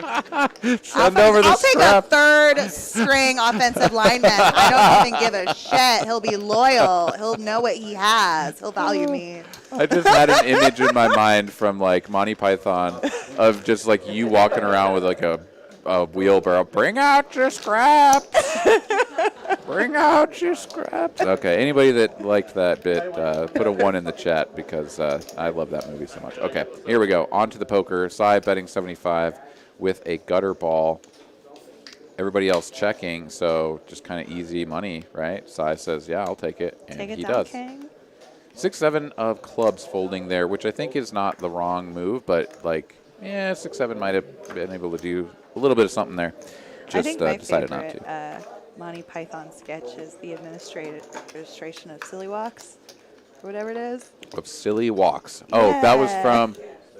Yes. That's not from one of the movies, right? From the It's from the program, shows. from Yeah, the yeah, OG, yeah, yep, yeah. yep. Yeah, those are, dude. There was so much good like television that occurred just before we were born, and like while we were like small children. Well, you're that people significantly today. older than I am. I'm ancient. You're right. I am ancient. He's like 3.5 years older than Yeah. us. But no, like, and that television just doesn't seem like. I mean, I don't know. I don't watch TV. Maybe they put the reruns on certain TV programs or whatever. But I can't imagine that types of streaming platforms. People don't watch TV anymore. Yeah, but I used to remember, man, they would put all the reruns on and stuff, right? Like that was just like what TV programming was. There was just like reruns of old shows and stuff. So you I got used to to see watch that SNL stuff. on VH1. I remember like SNL would air on VH1 all the time, like especially like the golden era in the 90s when it's like Sandler and Farley. What? Yeah, I mean, like some I have my people show. watch TV. I mean, I don't watch know. reality TV. I do. I watch RuPaul's Drag Race and the MTV reality. Yeah, like I have a DVR. I like pay a cable bill. I know it is gross. It is gross, which is why I'm looking Carolyn, for a oh, professional gross. athlete to help me with my cable bill. I'll watch whatever. She's like, girl, have you heard of a torrent? Get it together. Oh yeah, that's how you get ants. All right, we have two players both holding the same hand, both with an up and down straight draw. One player betting 65, the other raising to 165. Back over to Razor Pup, who has been holding the Lottie line or perhaps even dipping below it. And he's like, nah, bro, I ain't folding yet. I've been waiting all night to see Broadway cards, and I'm not going to give them up that easy. That's right. But Razor Pup, he did show a little bit of exasperation on a hand a little bit earlier in the night when he didn't connect. He had ace-jack. It was all undercards, and he just like snapped, check, folded. So now he's picked up third pair effective, and Josh has checked after check raising with that small amount. I can't imagine Razor Pup doing anything other than checking, but as I say that, he's reaching for chips. I think he's sort of like, no, I'm winning a hand. Like, this is the one, and I'm going to win it. And it doesn't matter that I might have showdown value. It doesn't matter that you just check raised me and then checked again. And, like, I don't know what the hell is going on here, but, like, I'm betting and maybe I'm going to win. So 175 from Razor Pup, Purple Nurple. And Josh here has a decision to make. I can't imagine he does anything other than call. But the double check raise is quite the play. The double check raise. Yeah, he doesn't go for it though. So he is just going to call. Pot goes up to 762. We're off to an ace on the end. These players are solidly chopping this pot. They were chopping it the whole way, but like at this point, even more so now. yeah. Now we have gone from chop because the to hand is complete. Gucci chop. Yes. Okay. But like, Gucci. I think both players now just like check, right? And it's like the game is over. Whereas like before that, there was like, oh, somebody could bet, somebody could maybe find the fold or go all in, and then the other guy has to fold. But dude, Razor Pup is so convinced. Oh! Yes! Shove and take it down. Shove and take it down. Oh, that was fantastic stuff. We're Razor so Pup proud getting of you. it through. For the, what did you try to call him at one point? Purple Nurple? Purple or? Nurple, yes. Nowhere's really comparable. I don't know. His There were a bunch- childhood trauma is where that came from. Yes. No, watching television on the rabbit ears. That's what it was. Oh, let's take a look here. Razor Pup's above the Lottie line, or he's at the Lottie line. Yep. He's at the border. Yeah, no, that was the worst, dude. We had the rabbit ears, and I'd have to like put aluminum foil on it and like stretch it out or whatever to try to get that reception. Man, I am old. Fuck. The good old days. Heck, when I was a kid. Yeah, okay, I'm done. We can move along. Do you think that's what gave you your love of science and technology? Having to fiddle with the rabbit ears as a young pup? No, I wouldn't say that. But I definitely did like figure it out, right? Like for certain channels you had to fucking like move the thing over here, and then for the other channel it wouldn't get the same reception in the same spot. Yeah, it was a science. There was definitely a method to that. Well, you know what Ben Franklin said, invention is the mother of necessity. I think he said that backwards. He did. I like know. that. Yeah, that was his lesser-known brother, actually. That was Brian Edison said that. Yeah. No, Brian Franklin. Or was it Thomas Edison? Oh, I completely bricked the quote and attributed it to the wrong man. Oh, dear. I mean, I honestly don't even know anymore what's happening. But Jaywin knows what has happened, and he flopped top pair and stuff.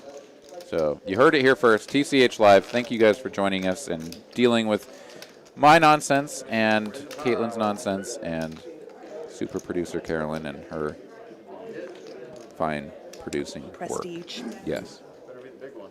All right, here we go. We've got ourselves a bet of 45 from Bryson with a whole lot of nothing going on here. Jaywin going to go for the checky collie line and a deuce of diamonds here on the turn. Jaywin likely to check call again, although Bryson may decide that the jig is up. As I say that, Jaywin is going for donkin chips, and donk he will. Says the deuce is good for me, which it is. And what are you going to do about it when I bet 135? Yeah, and Bryson, whether he had King Jack offsuit nowhere near that board or not, would have to fold a lot of his hands anyways, just because the deuce is so good for Jaywin's range. And Jaywin, recognizing that, going to go ahead and put all of his range into that donk lead. And that's the sign of someone who has put in a little bit of time in the lab right there. So nice little play there from Jaywin. Good work. Sit there up against my table. Yeah. They hit him. Yeah, let's see here. So, we had a bunch of ones from JTN 1968 as well as some other folks. So they all liked my little shtick. That was pretty good. Yeah. The Monty Python sketches were good. I was just too late to the party for the in living color bits and stuff, but yeah. I don't know. Yeah, those were actually some of the bigger names that I got to regularly perform with when I was doing comedy in Los Angeles. I was regularly host shows that Damon Wayans and Keenan Ivory Wayans were on. Oh, that's pretty neat. Pretty cool bros. I thought actually Keenan was better at the stand-up, where Damon is obviously had the more successful career in film and TV and is probably the better character actor. But Okay. his stand-up, I think Keenan Ivory Wayans was writing some really good material back then. This would have been around like 2015, 2016. Nice. Cool.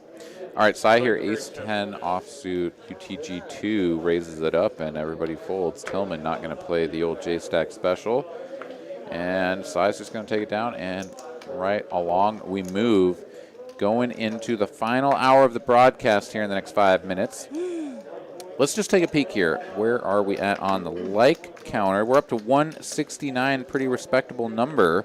I think we can get that up to 200 if you guys help us out. So if you like what you're seeing and you would like to help us breach the 200 like mark, do what you can. Unleash the fury on the like button. Help out your boy Aaron, Caitlin, and Carolyn here. And if you want to contribute to the three of us and our degeneracy, our debauchery, and our general well-being, you can do so with a super chat or super sticker, and we'll give you a special shout out. All right, folds through so far. Bryson here hasn't played a hand since, I don't know, maybe last orbit. Maybe not that long. Just but played with Jaywin. What are you talking about? Did he? Did he? Maybe you're right. I don't know. In any case, I think he's feeling Yes, frisky. he had King Jack against Jaywin's 10-8 off. Oh, With that's 8 right. high monotone No, you're flop. right. Come on. Well, Bryson hasn't won a hand in a little while, but because he's taken 10-9 offsuit and opening it from UTG3. So I'm trying to give the man a little bit of tilt, something, credit, whatever. He opens that hand. He gets called in 2 spots. We're going 3 ways to a flop. Sergio choosing to flat with 6s in the straddle. It's definitely a 4-betting hand, but didn't get an opportunity. All right. I was waiting for it. Yeah. Up and down straight draw for Bryson. Tillman just ace Even high. when there's not a 3-bet yet, you just somehow find a way to 4-bet with them. Yeah, you announced it when you put your chips and you're like 4-bet. This is a re-raise, ma'am. Yeah. Dealer, sir. That's why it's like 2, 5, 20, and then you just 4-bet to 400. Like you got to make it the correct size for the 4-bet, you know. Exactly. Yep. All right. Bryson just going to go ahead and bet his up and down, and everyone's going to fold. I So was under the easy gun. I game. had to tank for a while. And That's what happens when you know 4-bet your 6 spree. Yeah, you really, You're man. just gonna get yourself in those tough spots. Yeah, folding all that equity, folding just the best hand. It's unbelievable, just absolutely unbelievable. But that's what you get here at Texas Poker on TCH Live Thursday edition. People not 4-betting their 6s. Some people doing the 4-bet with the 6s. It all happens here. So you know what? This is what we live for. This is what you come here for. Yeah. Racer Nerd with some very nice words. So thank you for that. Yeah, indeed. If anyone is feeling down and out, there is help. Absolutely. Do as he says. Reach out to somebody. Talk to somebody. If you haven't talked to your family in a little while, and things are not going so good, that might be the right time to reach out, reconnect. Anyways, Jay Wynn, he's going to try to reconnect with a flop. 8-6 offsuit here on the button. Going to open it up. Tillman lets go of his ace high, and Cy will defend king 9 from the straddle. Get him. Alrighty, $77 in the middle, 7-4-3, 2 clubs. Jay Wynn has a gutter, but Cy is going to be favored on this flop in terms of the range advantage. Cy checks, Jay Wynn bets 60, and Cy is just like, nah, I'm just not going to mess with it. I didn't even feel good about it to No. begin with. Yeah, pretty much. All right, so Jay Wynn, he's going to take that one down, and we're going to move right along. Hand number 83 coming on up for y'all.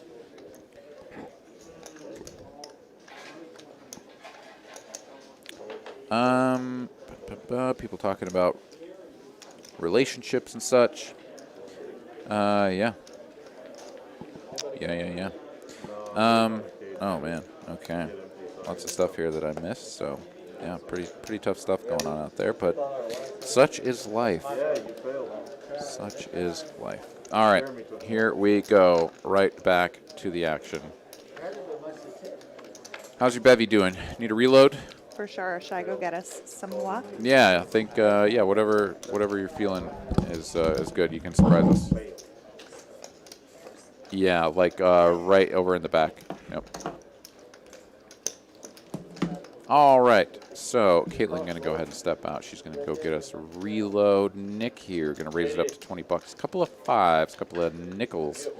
Josh with little slick going to go ahead and blind limp.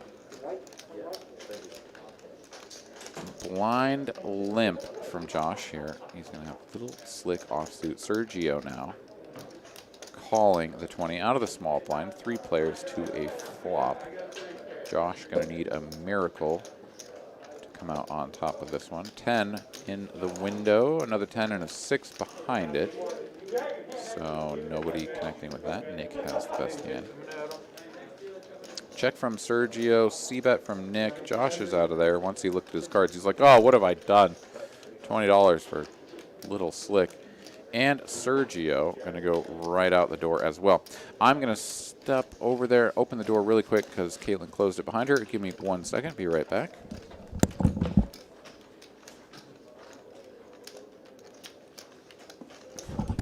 All right. She was going to lock herself out, so just nip that one right in the bud. All right, so on we go. Thank you very much. Are you going with the old claw of whiteness? What is this one? This is iced tea mango. What on earth? Man, they got everything these days. Yeah, for sure. I gotta find a crowbar-like implement to open it though, because we can't ruin the acrylics. How about if you use me as your crowbar? Male human fingers are a great crowbar. Yeah, I did it in one fell swoop. Thank you. Kind of a big deal. All right. Let's see here. Mark O, UTG1.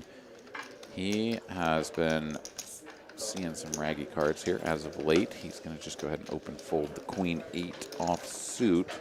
Everybody else sort of folding around as well. Jay Wynn, hijack, 7-4 suited. What you going to do? Jay Wynn has no fear of playing cards like this. And he does tend to play them as this limp sometimes. It's a little bit odd. But here he is, limping. That is going to bring in Sergio for a limp somehow. Ace-Jack, and then Sai finding the Ace-Jack of his own. Being like, nah, bro, we ain't playing this for limps. Raise to 60. You know, Jay Win. Gonna call. This is classic Jay Win right here. He's like, nah, I'm somehow going to find some ridiculous run out that is going to favor 7-4 of diamonds. And the fact that his opponents have all of each other's cards, he actually has a big hunk of the equity. That flop is going to change things, however, as the 4-7 of diamonds isn't doing so hot right there. Neither player with the ace-jack has connected in any tangible way, though. Sai is first, and he does have the range advantage, so he's going to go for it.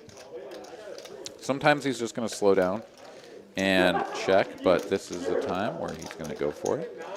And he doesn't have any clubs, so if his opponent has clubs, then he can bet 2 streets. Club comes out, or club doesn't come, then he can just blast him off.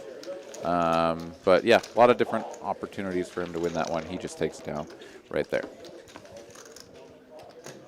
Lobo Poker here in the streets. What's going on, man? Thanks for joining us.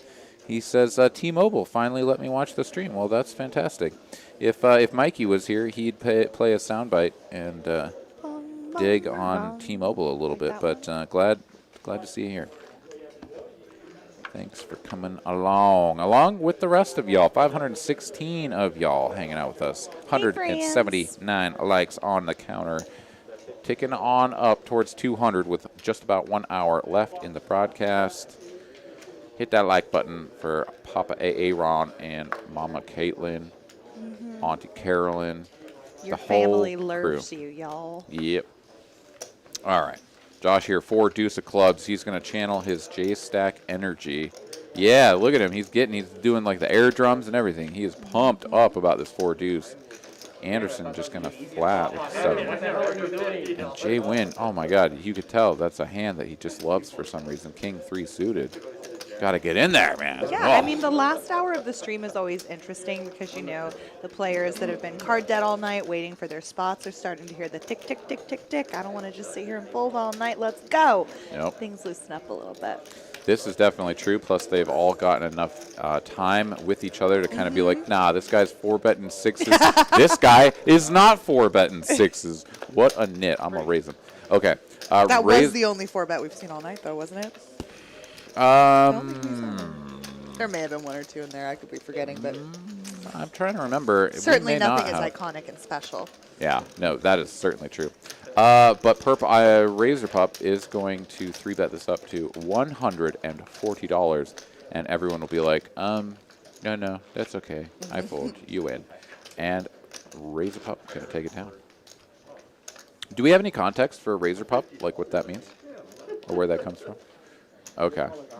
I mean, it's got like the E in there and everything, so like, or the 3. As yeah, the E. yeah. And so maybe it's like a screen name from something. Like an online type ACR screen name. Yeah, something like that. Perhaps you never know.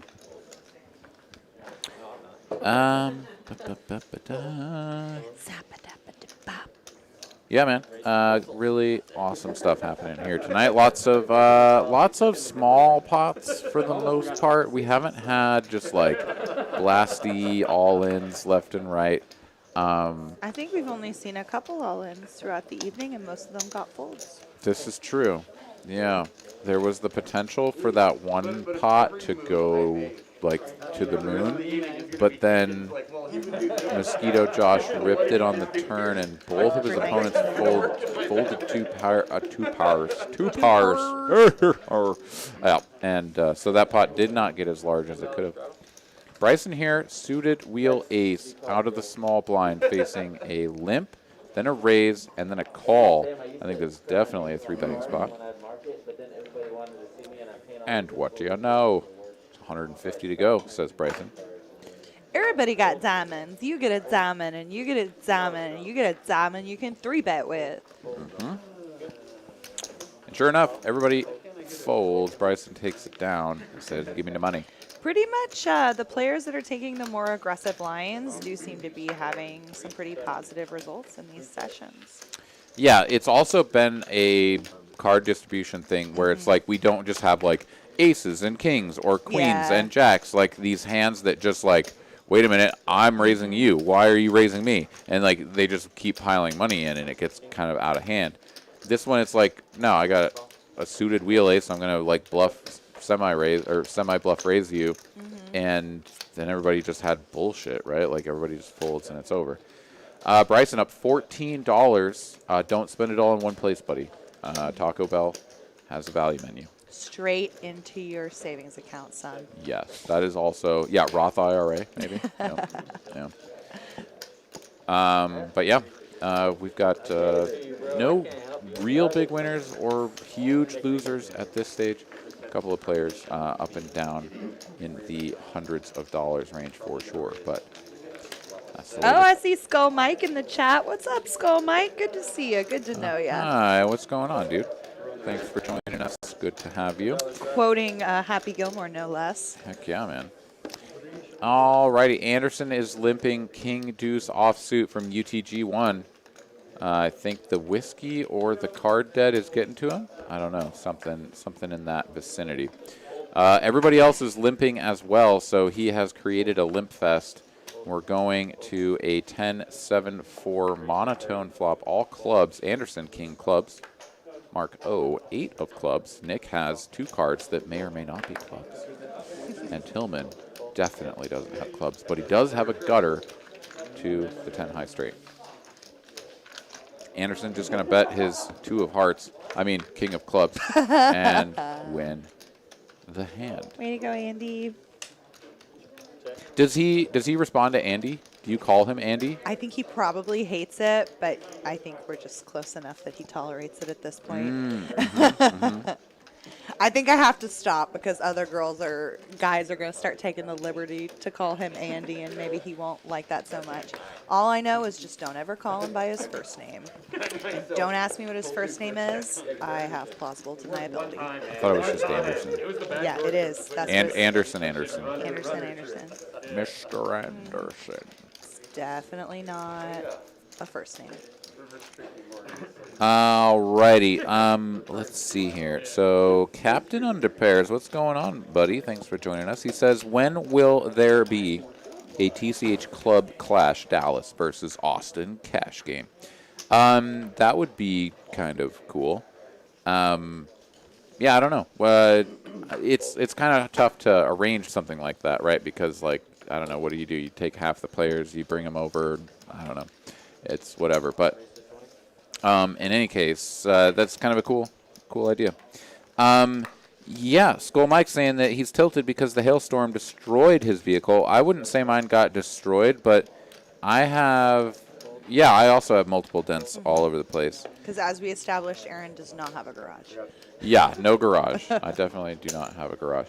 And, like, I don't know, some of the dents are like, what the hell? Damn it. Like, I can see it, like, dimpled if I look at it from the side in the light, right? And, like, can feel it with my fingers. But I'm like, at the same time, is it worth, like, filing a claim and going and having my rates go up and all that shit? I don't know. I mean, I'll try to think about it, I guess. But I've also already, like, I've been hit by somebody in the rear end. I had a low velocity collision on the front, so, like, it's a little dented up. So it's already got some issues, right? Like, I don't know, what's another couple of dimples? All right, Cy here betting 50 on this 848 two-tone board. J-Win 2 overs and backdoor hearts is going to raise like this. Put inside of the test, if Cy has just like a normal continue range, something even like a king, jack, king, queen, something like that that is just a little bit better, J-Win can get that to fold. However, Cy does not have that. He's got 7s and he's not folding. Another heart on the turn to pick up some equity. This is true. And J-Win will bet 300, just about 3/4 pot, 2/3 pot maybe. 300 into 437. Cy really just loses to an 8 and pocket 4s. And then there's going to be a lot of potential bluff cards. The problem is that he has 2 sevens. He wants his opponent to have a 7. If his opponent has, although he does black also one combination of 7-8 suited, which is the 7-8 of clubs. So there's really just 8-7 of diamonds that his opponent might like open and call. It has an 8 in it. The other would be the combinations of 8-9. So diamonds and clubs and the 8-9 varieties as well as the ace-8s as well. But then there's going to be spades. There's going to be quite a few spades. And the fact that Jwin is doing this with 2 overs and backdoor hearts seems to indicate that Jwin is going to be over-bluffing this spot a fair bit.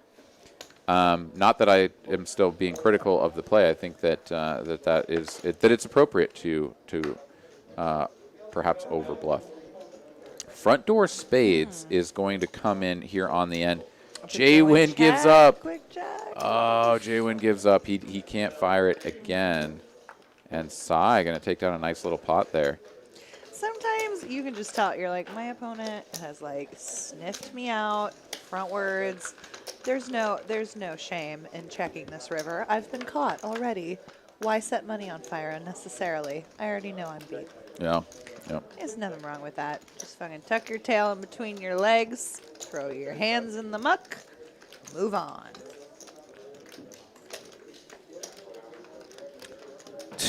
All right, people being obnoxious in the chat, but that's what they do. All right, we've got a dealer change. That means it's time for a bomb pot, as we've got 45 minutes left in the program. So let's see if somebody can spin this up on this bomb pot right here. Although I don't see Bryson at the table. He may be off grabbing a cookie or something of that nature, but hopefully he comes back to get himself mixed up in here. We'll find out here shortly. As Dustin going to take a seat and shuffle up and deal these cards.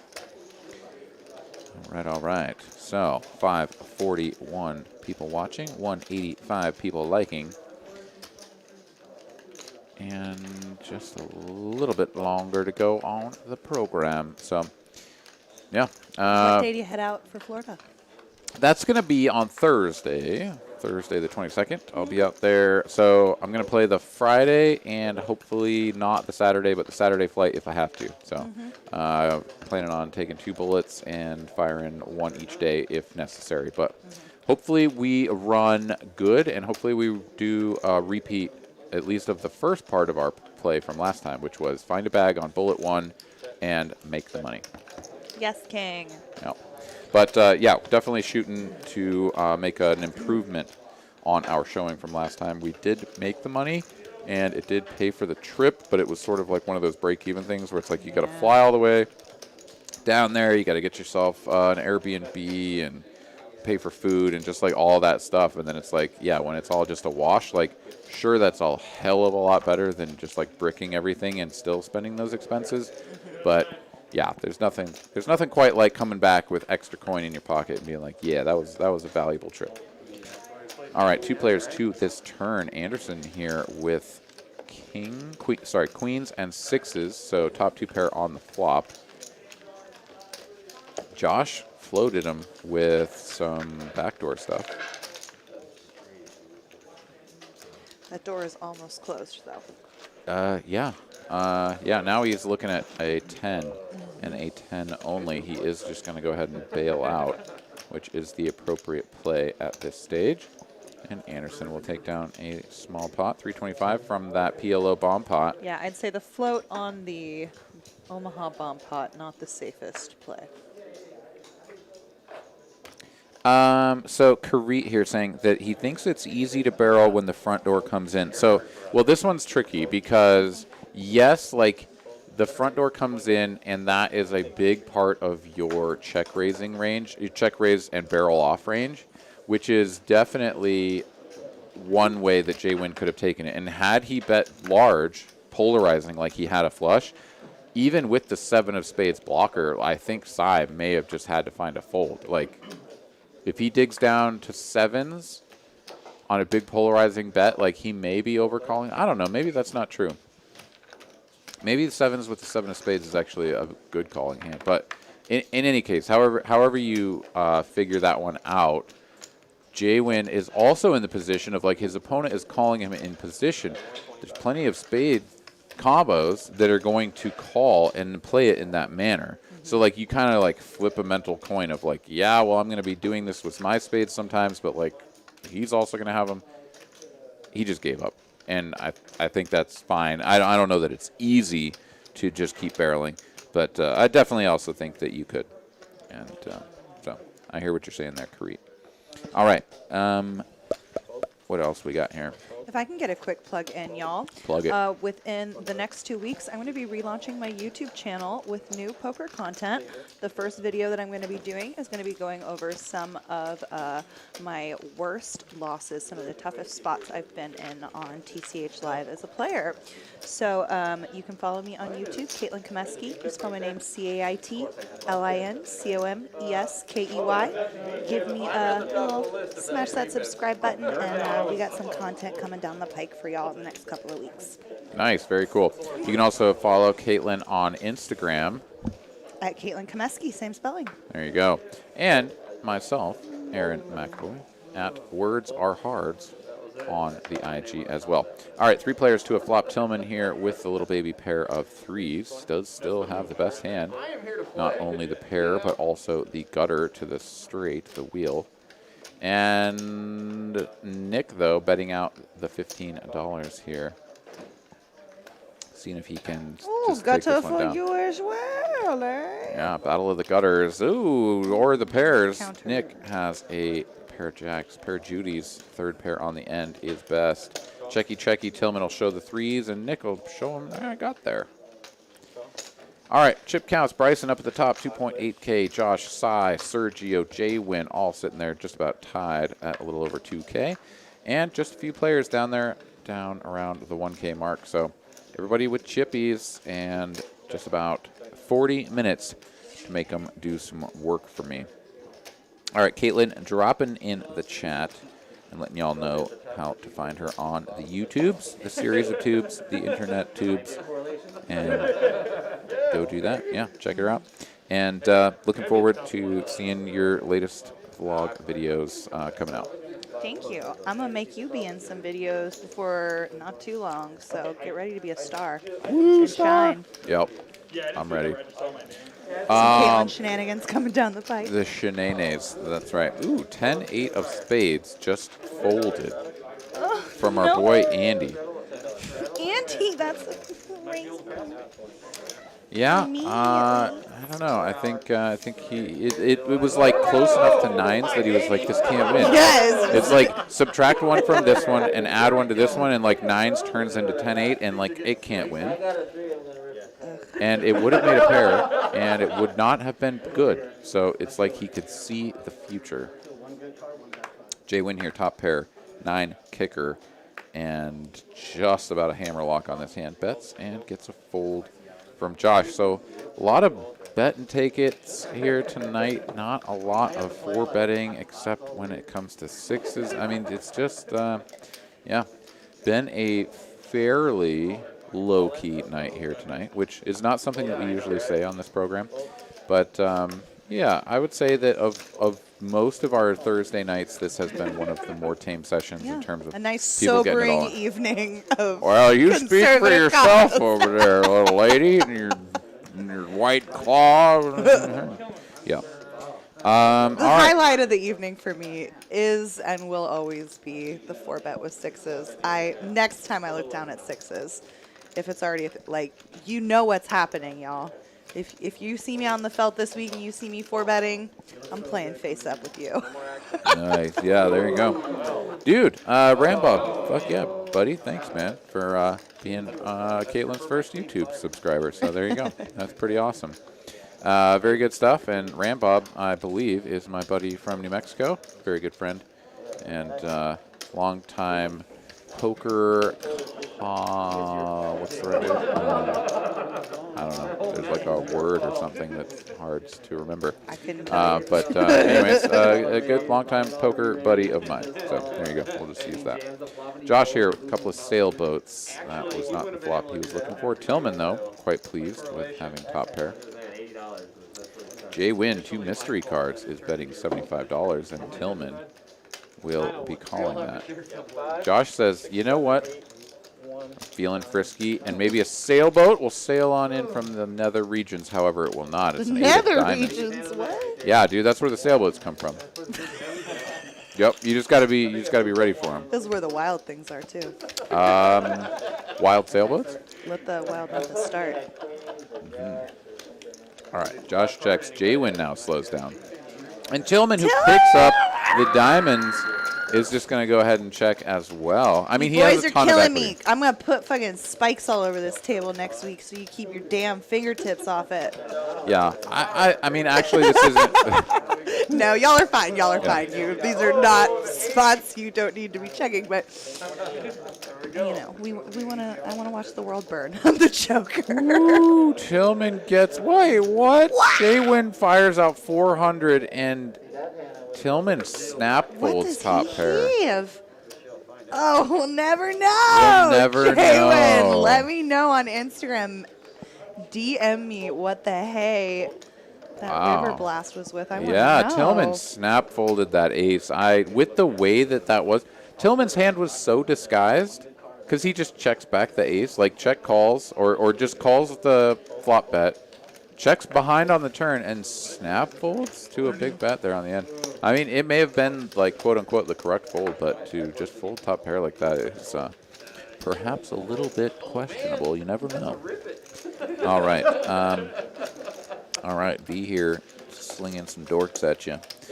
And you slinging them right back. Up to 193 likes on the counter. We're getting there, people. We are very close to the 200 mark, of which you all know what that means. We get to 200, and then it's at 200. So make it happen. I was like, what are we doing? Nope. What are you volunteering me for? Shots of all pure hand sanitizer for You're all everyone. pure sanitizer, stand at the hand of the night. That's right.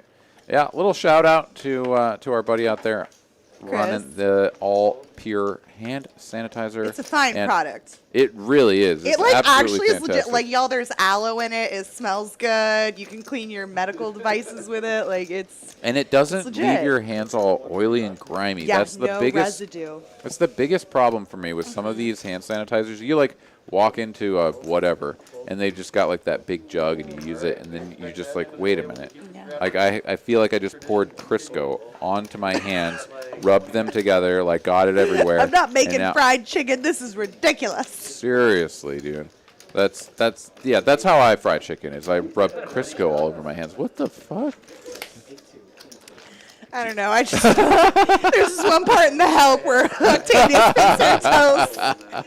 Oh What's her man. name? The redhead that you got to cook with Crisco.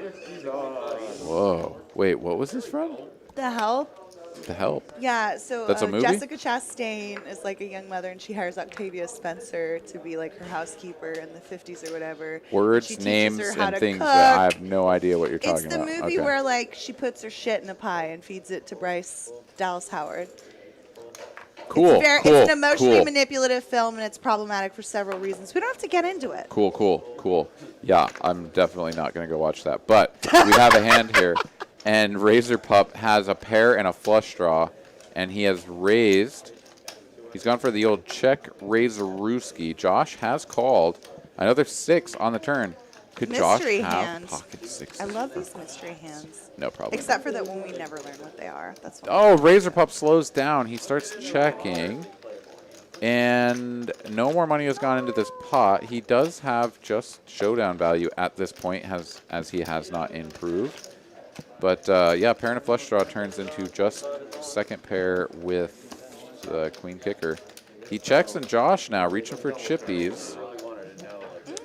Going to go for 200, just about half pot size bet. 250, I should say, so a little over half pot. And now back over to Razor Pup. What do you do in this scenario? Oh, he folds without much consideration. With I would the really like to busted see what Josh has there. Show As us. he had a 5. Oh, so he has straight. He had a Bottom straight. end straight. He Okay, did well, indeed. It's the winning hand. There you go. Good fold, Razor Pup. So sometimes that's just the way it is. You make the right fold, and here I am just like, whatever, bullshitting away. JTN 1968 wants to see us do an open mic at the Comedy Club. Well, that's one thing you can see on my current YouTube channel is you can see my videos from my days as a full-time comedian. So there's definitely, you can peep my older content before I launch my branding with the paint material. Aces, it's been so long since I've seen you. It has been a little while, and it's Mark O who controls them. He's under the gun. He's going to not get like tricky trappy, do the old limp back raise thing. He's going to just raise this up to 20. Jay Wynn's got the 9s. Oh, Jay, when you're not hitting that set. Yeah, well, this is the play that I actually like to see here. Just flat call them, because when you go up against the under the gun range, like there's only a couple of pairs in there. If you think that someone is playing sort of reasonably well, there's only a couple of pairs that you really beat, and then all of the overcards. So you're just getting called by a ton of stuff that has a shitload of equity against you. And yeah, you're in position, but it's just never a great spot. So he does go for the limp or the flat, and several other players do as well. Mark O gets a beautiful flop for his hand. Unfortunately for him, his opponents have whiffed. Jay Wynn, though, with effective second pair, no heart in hand, may feel inclined to, oh God, he's basically assumed the folding position, but if you start the folding motion, I don't know why you'd retract it. We all saw y'all. Who you feeling? Yes. Yeah, I mean, it's just, if I catch myself hesitating on like if I'm in a spot where I don't really know what I want to do, and I catch myself physically hesitating, I'm like, girl, just put it in the muck. You already lost. You already lost. You gave yourself away. yeah. No, I have done that before too. Like, because like if I caught it, if I'm self-aware to catch it, at least two of my opponents saw it. You know. Well, it depends on if they're on their phones or whatever's going on. That's what I said, but you're right. Yeah, but yeah. Yeah. No, it's that is a thing, and for some people, it's much more apparent. Like there was a gentleman in the poker tournament that I played up in Dallas, who very boisterous, talking a lot, right? Like when he would bet, he would like do it with a little bit of a flourish where he'd kind of huck his chips out there, and then he called an all in. It was just like sort of ridiculous, and he lost most of his chips, and he still had a respectable stack for sure, but I had him covered. And we get into a hand. I've got top pair on the flop with a non-existent kicker. I just called out of the small blind or something to like complete it after a bunch of people had limped. Anyways, the details are not that important. But he then goes all in, and he's sitting there super quiet, and he like pushed his chips forward all like slowly. And like every other time he'd been really like outgoing, and he had shown good hands. Now he's like being all quiet and whatever. And I was like, dude's just bluffing me. I called him off with 9 deuce for a pair of 9s with no kicker. It was second pair by the river, and I was good, right? And like picking up on people's physical tells and how they hold themselves, whatever, can be very, very important. So, yeah. Anyways, back to the poker as I've been we've got seeing a 5 lot of players like poker-themed articles about how like everyone gives themselves away in their hands. What are you looking at their face for? And I guess we are currently still in like the mass culture and all that, so you're not going to see those twitches and the carotids as easily as you would prior to. Nope. Turn 2 pair, that's the worst card. Yeah, that's definitely true. Although, yeah, I with feel like it's still in the eyes, though. I feel like you're going to get a lot more information from darting eyes and twitching eyes and dilated pupils than you are from hands. I mean, clearly you won't look at it all, but yeah, no, I do like watching the carotid. That one's tough to hide, because if you're sitting there bluffing and you're all in and like your tournament life's at stake, like your heart's gonna be pounding. Mine does it. And you know, I feel you like a get lot a good of people, look over though, there, and like they equal it with the carotid one, though. It's like people are gonna do that when they have it and when they're bluffing, though. So I don't like it's one of those more like marginal life reads where it's like this could mean any number of things. You're not necessarily wrong. I think that's correct for a lot of the player pool, but there's a solid chunk. So I don't know like which way it leans in terms of a plurality or a majority, whatever. But like you get somebody who's all in with the goods. Speaking of which, we got a real hand happening here. Pause that. Whoa! All in pre. Oh my God! This is over a single open and a call. Marco! He waited too long. This is what happens when you Look at the look on Jaywood's face. They're all just like, oh, so you don't want to make money. Okay. Jaywin had an $80 straddle. And Tillman limped, planning on doing the limp back raise, I'm sure. Now is he going to pay this off, though? Jaywin is just like, wait, what? You're just all in? And honestly, this is for 11 big blinds. So, yeah. For 11 big blinds, I think Tillman has to call, and he does. And Tillman probably thinks that he trapped this poor guy. And Marco is like, I have 2 red aces over here. Oh, he's not going to turn his hand over. Tillman is like thinking that he might be okay. Oh. 6 for the chop? No, it's a king. Ace king. No good. No, sir. Tillman's like, oh, look, man, I thought I was good. I played disciplined type poker all evening, and then you put this shit on at 9:30. Yeah. Ugh, man. Lobo Poker. Everything you do at the poker table conveys information. Yeah. You don't want to be ordering a sandwich, getting a massage. Oh, man. I love that shit. So good. All right. Mike Youngblood going to the moon. Riding the Doge. Riding the Doge all the way up, baby. Get her done. All right. We're getting the stack all counted out for our boy Mike O. Mark O. Sorry about that, Tilly. That's tough when your opponent Yeah, it's a kind of a thing where $200, less than $200 pot, essentially. Yeah, well, he limped it for 80, so there was 80, 40, so 200, and then the 20, 10, whatever. So, yeah, there's like 225, 230, something in there. So, and honestly, like an 11 blind rip, like, I'm not sure that I would do it with aces because I'd want a customer. Yeah, right? But if he's going to do that with, like, tens and ace queen, and right? Like, I mean, he's just going to rip that. Someone like me would do that with Nah, you do it with queen jack. Only if it's off. Keep them on their toes, Eric. That's right. Keep 'em on Sixes, their maybe. toes. Sixes are also good to mix into that range. Speaking of sixes, Sergio has sixes. Oh, babe, you know what? What? Oh, I'm sorry. Party foul to the Yeah. extreme. We That just, you like- I mean, like, regardless of whether or not, like, this is an iconic night that sixes are 4-bet, but for you to cold fold Cold fold. sixes, it's a The thing cold now. fold. I like the it's a cold fold. Yeah. It's cold fold. There's assonance in there, and I enjoy it. Made a cold fold. Oh my God, he cold folded Cold sixes. folded.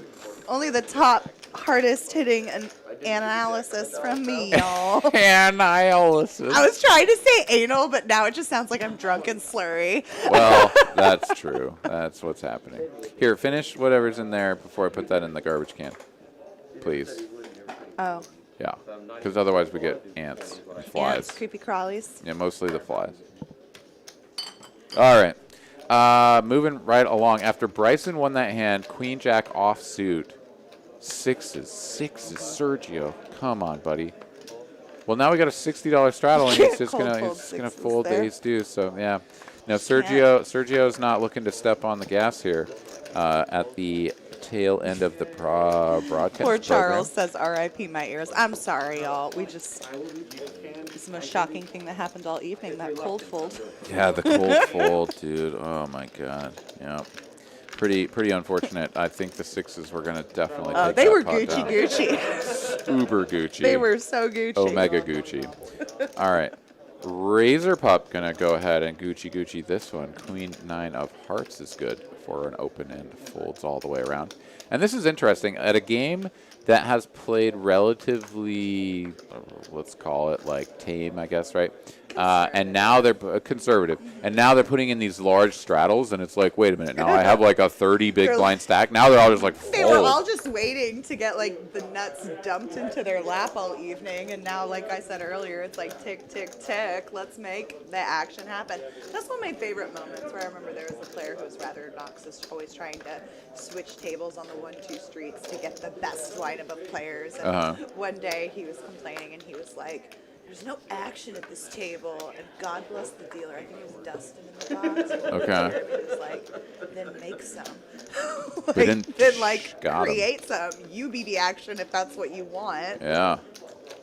Be what you... Be the change you want to see in the world. Yes. Fucking right. 4-bet with sixes. Sergio limps.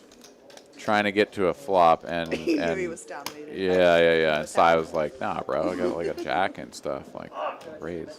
All right, $10 straddle, $20 straddle, Sai, $25 straddle from Sai. Let's see if we get the 50 from Purple Nurples. No. Sorry, I always do this with names. Razor Pup, I want you to know this is the thing I do with everybody. Like if your name reminds me of something or if I fuck it up, like then I just start calling you that for the rest of the night. Yeah, and So- for sure, if you choose like a unique moniker for your like streamer persona, absolutely just tell Carolyn what it's about so we can tell the viewer and we don't have to live in the insecurity of not knowing who is a Razor Pup, what is a Razor insecurity. Pup. Yeah. No, and it also just, yeah, I don't know. I couldn't remember what your name was, and so I butchered it a long time ago, and now I'm just sort of sticking with it. I That's still the way can't we do believe here. that you were like, you've never gotten a purple nurple. I'm like, no, people don't go grabbing my nipples. Well, but girls could do it to you and get away with it, I would imagine. But like a girlfriend, right? It wasn't like just some like dude What on the porn street. fantasy are you imagining where I'm like in the locker room just twisting titties? Well, I mean, there's that one, and then there's the other one, which is like in middle school. So this is where I got purple nurple. I haven't gotten one in forever, but like middle school, and like that was a thing you did to each other. And I don't know, maybe girls did that to each other, maybe not. Apparently not. But maybe your friends Carolyn, just did suck. you get some purple nurples in the locker room after Carolyn had sweaty purple volleyball nurples. practice? Yeah. Yeah, dude. All right. So I feel so like your like- friends were boring, okay? My No. friends hurt me with verbal scars. Yeah, well, okay, I'm sorry. That's unfortunate as well. However, you didn't miss anything. So a purple nurple is not something to be like, oh, I remember those days. They were like the best. No, it was like I that remember fucking sucked. or is this an unkosher term, but Indian burns, like when people just like rub your Oh, yeah. direction. Yep. No, those were, oh, God, those were real painful. Dude, yeah, Tim would do that shit to me, too. Who's Tim? Tim was the guy who gave me the purple nurples, my big friend in middle school. Okay, so Is Tim still in your life after all this trauma? unfortunately, I hate to say it, Tim is no longer with us. Yeah. Yeah, it is. It's sort of sad. But yeah, no, he was good at the Indian burn, whatever, the purple nurple, and god damn it, we would play hacky sack, and That's the least surprising information I've ever heard coming out of dude. Aaron's mouth. Oh yeah, hacky sack. That I he love knows it. his way around a hacky sack. Yes. Not like dumping the nuts in your lap like you're into, but you know, it was a hacky sack. And so we played this game where like if you did something, it was like, I don't remember the game, it was so long ago, but if you did something, then like you got to punch the other players in the shoulder. That guy would punch so effing hard, dude. He was just this burly ass kid.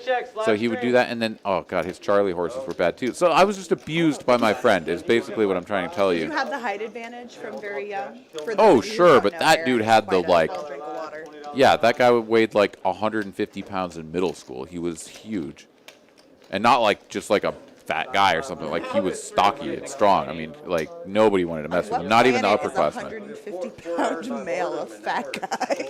In middle school, 150-pound kid. Over 5'5" when y'all are 12. Your voices are dropping. All I know is that guy did a pretty gnarly purple nurple. So that was one hell of a long way to All right, back to cover all of the that. action. Josh has top pair and open-ended. Sergio flops backdoor diamonds. That ship has sailed, but he has the better gutter to Broadway with the king and the king only to save him. He does have the overs. 500 behind. Indeed. All right. The queen would make the straight for Josh, though, so. Ace, king, and a nothing on the outs for Sergio. Yeah, interesting that he's taking this hand to call down. Wow, look And he at that. gets there, and he gets there. He does, and Josh picks up two pair, but Josh snap checks it back, one liner to a straight, and he's like, ah, shit, you got me. And yeah, Sergio opening it up a little bit there because he is typically taking a little bit more cautious of a line. You know, Josh is playing a lot of pots this evening, but he's navigating them very well. He seems to be betting when he's ahead and getting away from it when he's not. So props to you, Joshy. Oh, see, okay, now we got people in the chat bringing out some other stuff. There was Slug Bug, yes. Bloody Knuckles, exactly. Oh my God, yeah, Tim. Is that like in Kill Bill when she's just like, how she gets out of the coffin?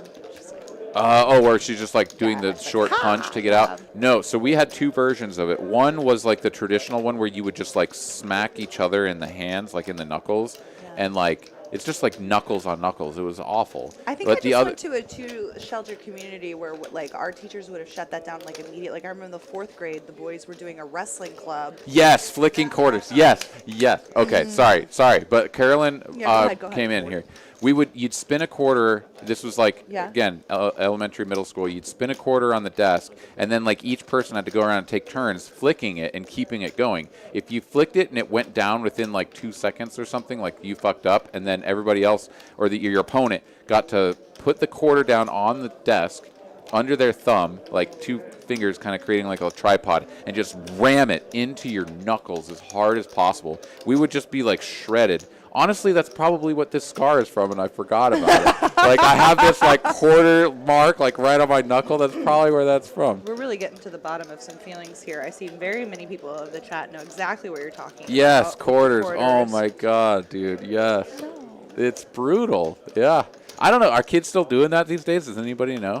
I mean, that's fantastic. I hope so. That's good stuff. That's what makes a real person out of you. All right, Mark. That's what does it. Yeah, well, that's part of it. Sorry, that's part of it. Yes, along with mentorship. Yeah. It's a 12-step program, and quarters is one of the steps. Okay, Mark O here with the Judys is going to take it down. Judys are unbeatable. Mark O going to take that one down. And let's take a look at some PFRs here. Sergio up top, actually, 17%. Cy right behind him at 15. Bryson, Nick, okay. And Razor Pup down there at the bottom. There you go. Kevin says, now kids eat laundry pods.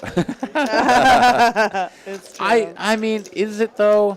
Like, okay, so I know that it became a big thing on the internet, and it's a big meme, and everybody talks about it, and there were, like, news programs that were talking about it. But, like, how many kids actually ate a laundry pod? I want to know that. I really want to know that. each other, like that whole narrative, or was it like babies thinking it's literally candy? No.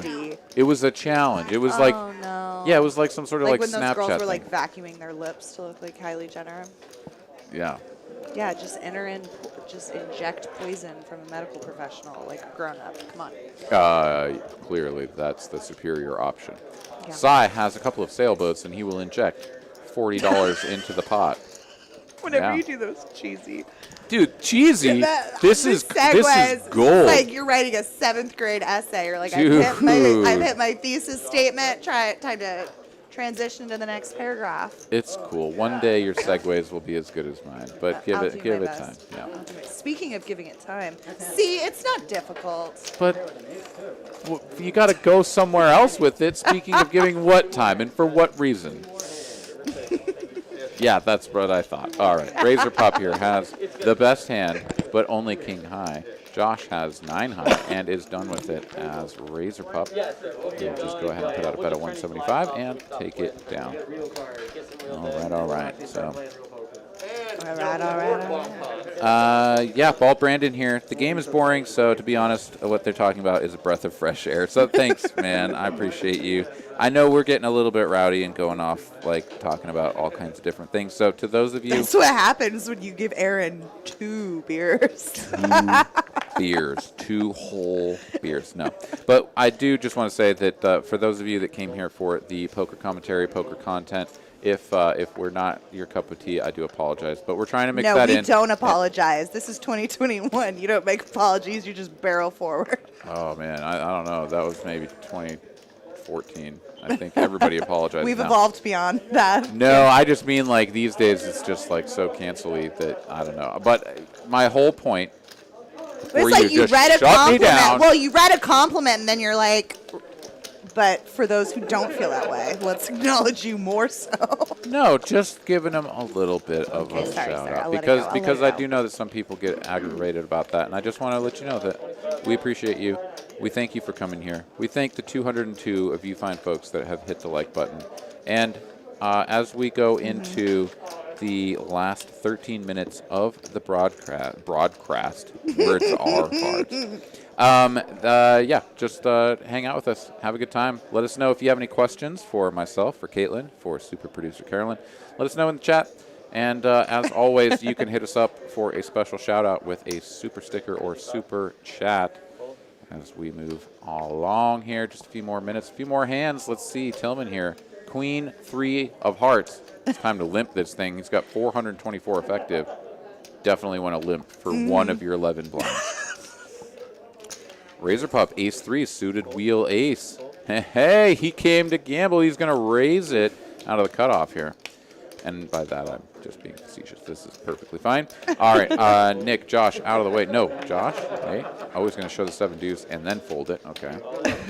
Anderson, queen deuce. He's out of there. J-Win has the 9s again. They're coming. Here comes the set, bro. Can 9s. We hung around. We waited all night. Here Ever comes win. my set of 9s. Only J-Win can do it. Somehow Tillman can't call the 3-bet to 600 with queen try. Razor Pup! Yay! Razor Pup! Dude, this man is a sicko in disguise. We had no idea. That's what I'm saying. This is the final hour. This entire game, Razor Pup. No, he Y'all caught had wind this of. in y'all the whole time, and you made us watch you friggin' check your top pairs Dude. like animals. Nah, this is the true purple nurple coming out right here. he is gonna deliver it viciously to J-Win. And look Jalen with the 9s is just like, what the fuck? and look at the look on J-Win's face. I mean, this is he just received the double purple nurple from both sides, just like, and he's like, just shook to He's the like core. good Jody Mitchell in his head. He's like, I've looked at life from both sides now. Yeah, so now look at him. He's staring up at the camera, which is the other place that he keeps his range charts. And he's like, dude, 9s against this raise on this many blinds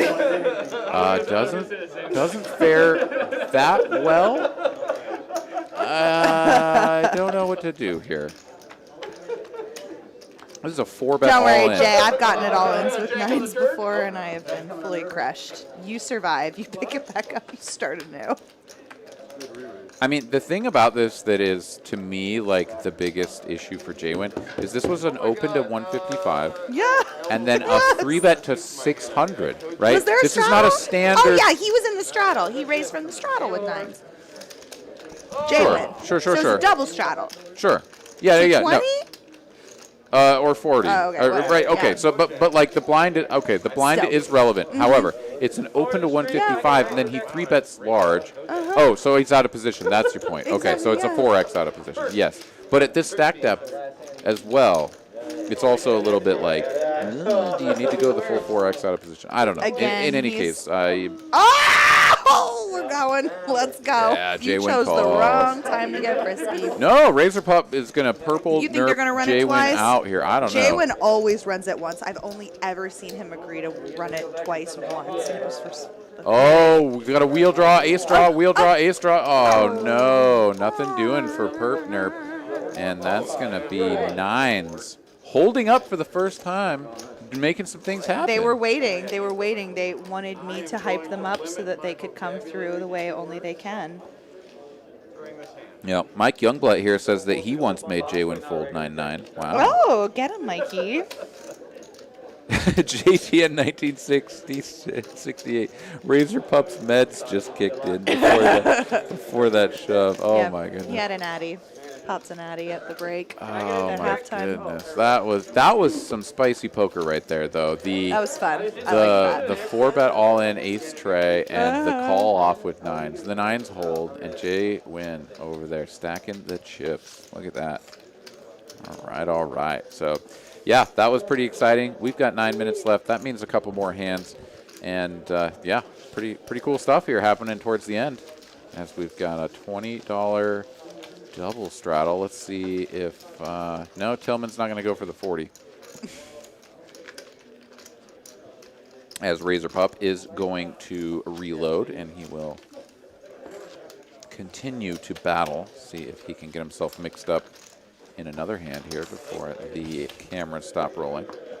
Folds over and around That's his the side. thing. It's like I had never really felt the pressure of like the time clock, but I played on a different stream, and it was an all-ladies stream, and I was playing really well and solid, and then I got cooler towards the end. Someone hit like one outer on me, and I was like, oh my god. Yeah. So I just spewed trying to get even on the stream because I was like, I will not be had, and of course that's absolutely not the way to go about it. But Yep. I can definitely relate to the sentiment that our players are going through, as the dealer has probably let them know, or their watch has. Yep. They're close to the expiration date. This is true. All right, Razor Pup here opens up with the pocket eights. He doesn't have quite the Steamdola number 1, but he does have the 8 of spades. Jay-Win calls him with the 8 of hearts and the 9 of spades out of the straddle. These players going heads up. And there's an 8-9-8. Wow. Razor Pup is about to get wow. all of his chips Okay. back. Well, Yep. maybe not all of them, but a sizable chunk of them. Yeah, he went all in for 1,500. He's now 1K effective. So he could get a full double here up to 2K. That would be very good for him in terms of getting some of those chips back. As it stands, he's going to bet 60 into a pot of 117, so just about half pot. They both think they're slow playing it right now. That's what I love about this. Check call for Jay-Win. Pretty harmless card here. 10 Jack does get there now. But Jay-Win happy to check and let Razor Pup continue to drive the action. Stack to pot ratio at about 4. Razor Pup, I'd like to see him size up here. I think this is a spot to go for a full 200, maybe even 225. I mean, potentially even an overbet, but I don't know that that's in Razor Pup's little box of tools. Check from Jay-Win. Bet of 140 from Razor Pup. This is about 1/2 pot, so he's gone half pot, half pot. If Jay-Win is going to spring a trap here at any point, now is the time to do it, I feel. But he's also shown the propensity to kind of play some of these hands a little bit cautiously. It was top pair on the flop, but now it's not anywhere close to the nuts, right? But he has cut out what appears to be just calling chips. And is perhaps just going to play this as check call, check call. It is check call, and off to a river, maybe looking to just like fade a club. Oh man, it's gotten really connecty here. And this could honestly just go check, check, and Razor Pup will miss out on a bunch of value. But we also saw him go and bet really big on that one spot where he had like showdowny value, and he got the other Jack 10 to fold. So let's see what he does here with the set. One liner to a straight. The problem too is like he blocks like these 2 pair type hands, but I don't know. I mean, Jay-Win could have 9-10, right? Like 9-10 is still very reasonable, and he can get value from that. And Razor Pup is going to go for it, and Jay-Win is not happy. 350 here. I love this from Razor Pup. Big boy Somehow raise. just figuring it out. He's like, nah, I can go for it. 2/3 pot here. And Jay-Win is like, what the hell happened here? Here. And both of them, it was a net flush draw both because the ace was already out there. So, Like Pink Pink, I guess I was happy with the boat, but you know. yeah, Jay-Win in the tank. He's got 2 pairs, 2 overs to his pairs have rolled off on the turn. River has also put out a 1-liner to a straight. If Razor Pup somehow bet 3 streets with a bluffing hand that contains a jack, he has just gotten there. But now I think Jay-Win's question in his mind is like, But not some of the other hands. is Razor Pup the kind of guy who's going to go 3 streets? It worried me when you said that. He does. Oh, Jay-Win pays him off. That's why I was like, great. Well, that was fun of y'all to trade there right at the end. Trade those big pots back and forth. Yeah, so Razor Pup doesn't Very get the full interesting. double, which I sort of expected. Like, but yeah. I mean, the way that it played out, given the texture, makes perfect sense, I think, for Jay-Win to play it the way that he did. Especially having top 2 on that board. It's not necessarily the best spot to go for the check raise because you control too much of the board. However, if you don't put your opponent on very many 8s or 9s anyways, then it doesn't really matter, right? If like they have an overpair or a straight draw, like they're going to put more chips in, and if they just had 2 overs, like ace king or something, like how much more money are they going to put in by me stringing them along anyways? I guess if they pick up a top pair, then you can definitely felt them. I don't know. There's a couple schools of thought, but at the end of the day, that is the way that it goes. And Is this the last hand? Razor Pup going to take that one down. I don't know about that. We got 3 minutes left in the program. Super producer Carolyn has stepped out for a moment, so we will have to find out here momentarily if this is the last hand. But Jay Wynn, maybe a dicey spot for him in the straddle. 8-6 suited. Nah, he's just going to get out of there. Josh, just going to take this one down. So definitely not going to be the last hand. We do still have some time left here. And we'll get at least one more hand. All right, so let's see. That's usually the way. You guys have a third game to start. Bald Brandon, don't worry, you'll be speaking D-Gen before too long, talking to T7, GT7G. Yeah, check into the D-Gen Hotel. Let me educate you, hunty. There you go. Carolyn, is this our last hand? This I'm going to go to the one? bathroom during This this one. Oh, okay. All right. Caitlin going to step out real quick. Sai going to raise this up to 55. We're getting there. I was about to say, Jake. Oh, got her. Super producer Carolyn saying, this isn't the last one. We've totally got one more. Caitlin steps out, and then this is the last hand. So you're riding this one out with me, boys and girls. Bryson putting in the 3-bet up to 160. Mark O suited King 8. He's done with it. Josh, though, King Jack offsuit on the button. He's going to cold call, not cold fold. Yeah, usually we stop at 7, but it gets weird Tillman. because there's too much movement. Jack 9 suited. Yeah, it's time to party. Rip it all in. 404. I don't know what area code that is, but it's got to be cool or something. Tillman here. Jack 9 rips it in. Over to Sai now. Oh, yeah, mine was a spade. Bryson was a 3-better. We don't know what he's got. Until we can put them all on the same thing. Does Sai want to gamble here is the question.